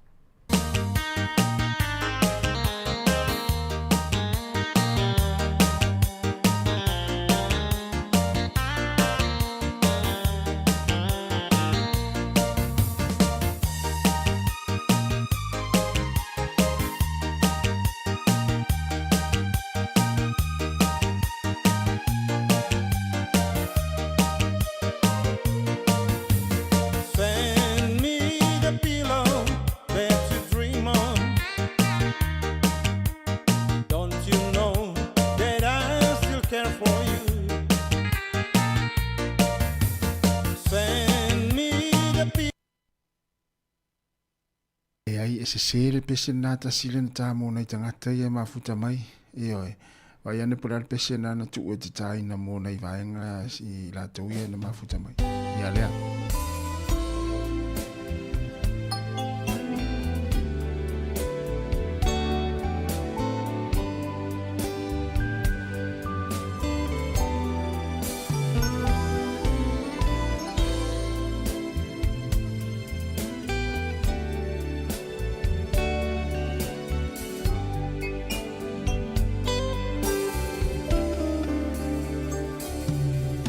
Manatu le mafutanga o emagu o emanatu maita o tu mawita ilo fatu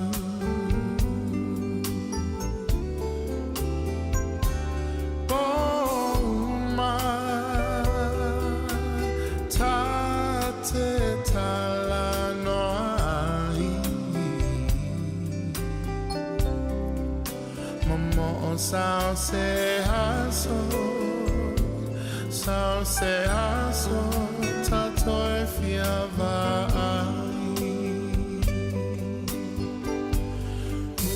Usue e fuli mai lo tua la upele o tele tu na oe.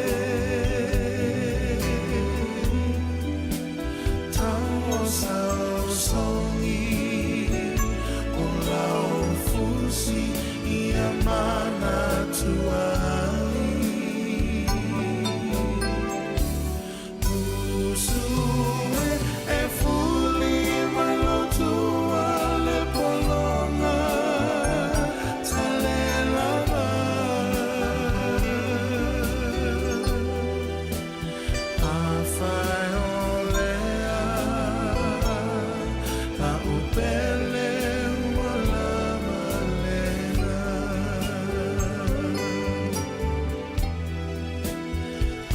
fai olea la upele wala malena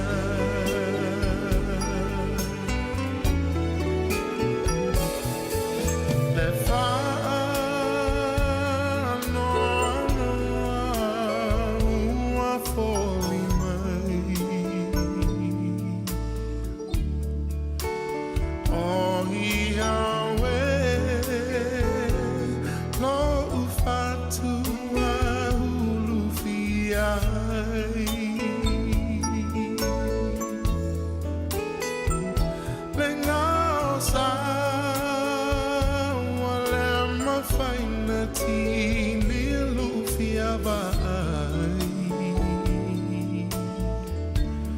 I find why every to my le fia ina vai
la upele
Ya Sāmoa taluai ona wo mai le taimi e wha mai e na ile tātou tau tua le nei aso. E mole atoa le nganga wha awhitai tele lava i lau tāpua inga, ia o lau tatalo. Ia mole tātou wha asoa i lungo o tātou polkalame, ia meise o lau wha tālofa, ia o lau wha awhelo i mai, ia o langona wha alia i lungo o tātou penga te whailangi, ma lor wha asoa wha tamali. Ia ele manatu sa wha amnia ina lau wha afonga ma lau mai mo mai le nei aso e ana le tau tua. Ale si fonga lau mua mai ana polo kolanga me wha ngā solo le nei aso. Mai lawa le tūlai fitu le tāna le la se ia pa ia mai le tūlai tolu le ala mai e nai le tautua. Ia wha malulua te fo ia ua sala fo isi ngana ma le sungore iao ia tu fwe fisi o lo ma ngā lue whatas. Ia malua vei whare o tau whina ngalo wha ma ngalo so mātou whale tonu. Ia manuia lawa le ngai a fiafi tautua nāle sao ngale mūri tātou tino. Ia i le lolo wai o le tau ma le malolosi o savili. Tātou tu e whiro i tai au le tai masani le tūlai fitu. Ia mai le si fonga lau mua i Wellingtone, ia mātou te whātua whāwhāsoi fua le atunu, mai ia whaamanu ia tere lava le atua le nea fiafi, ia ai whaasoi fua ia.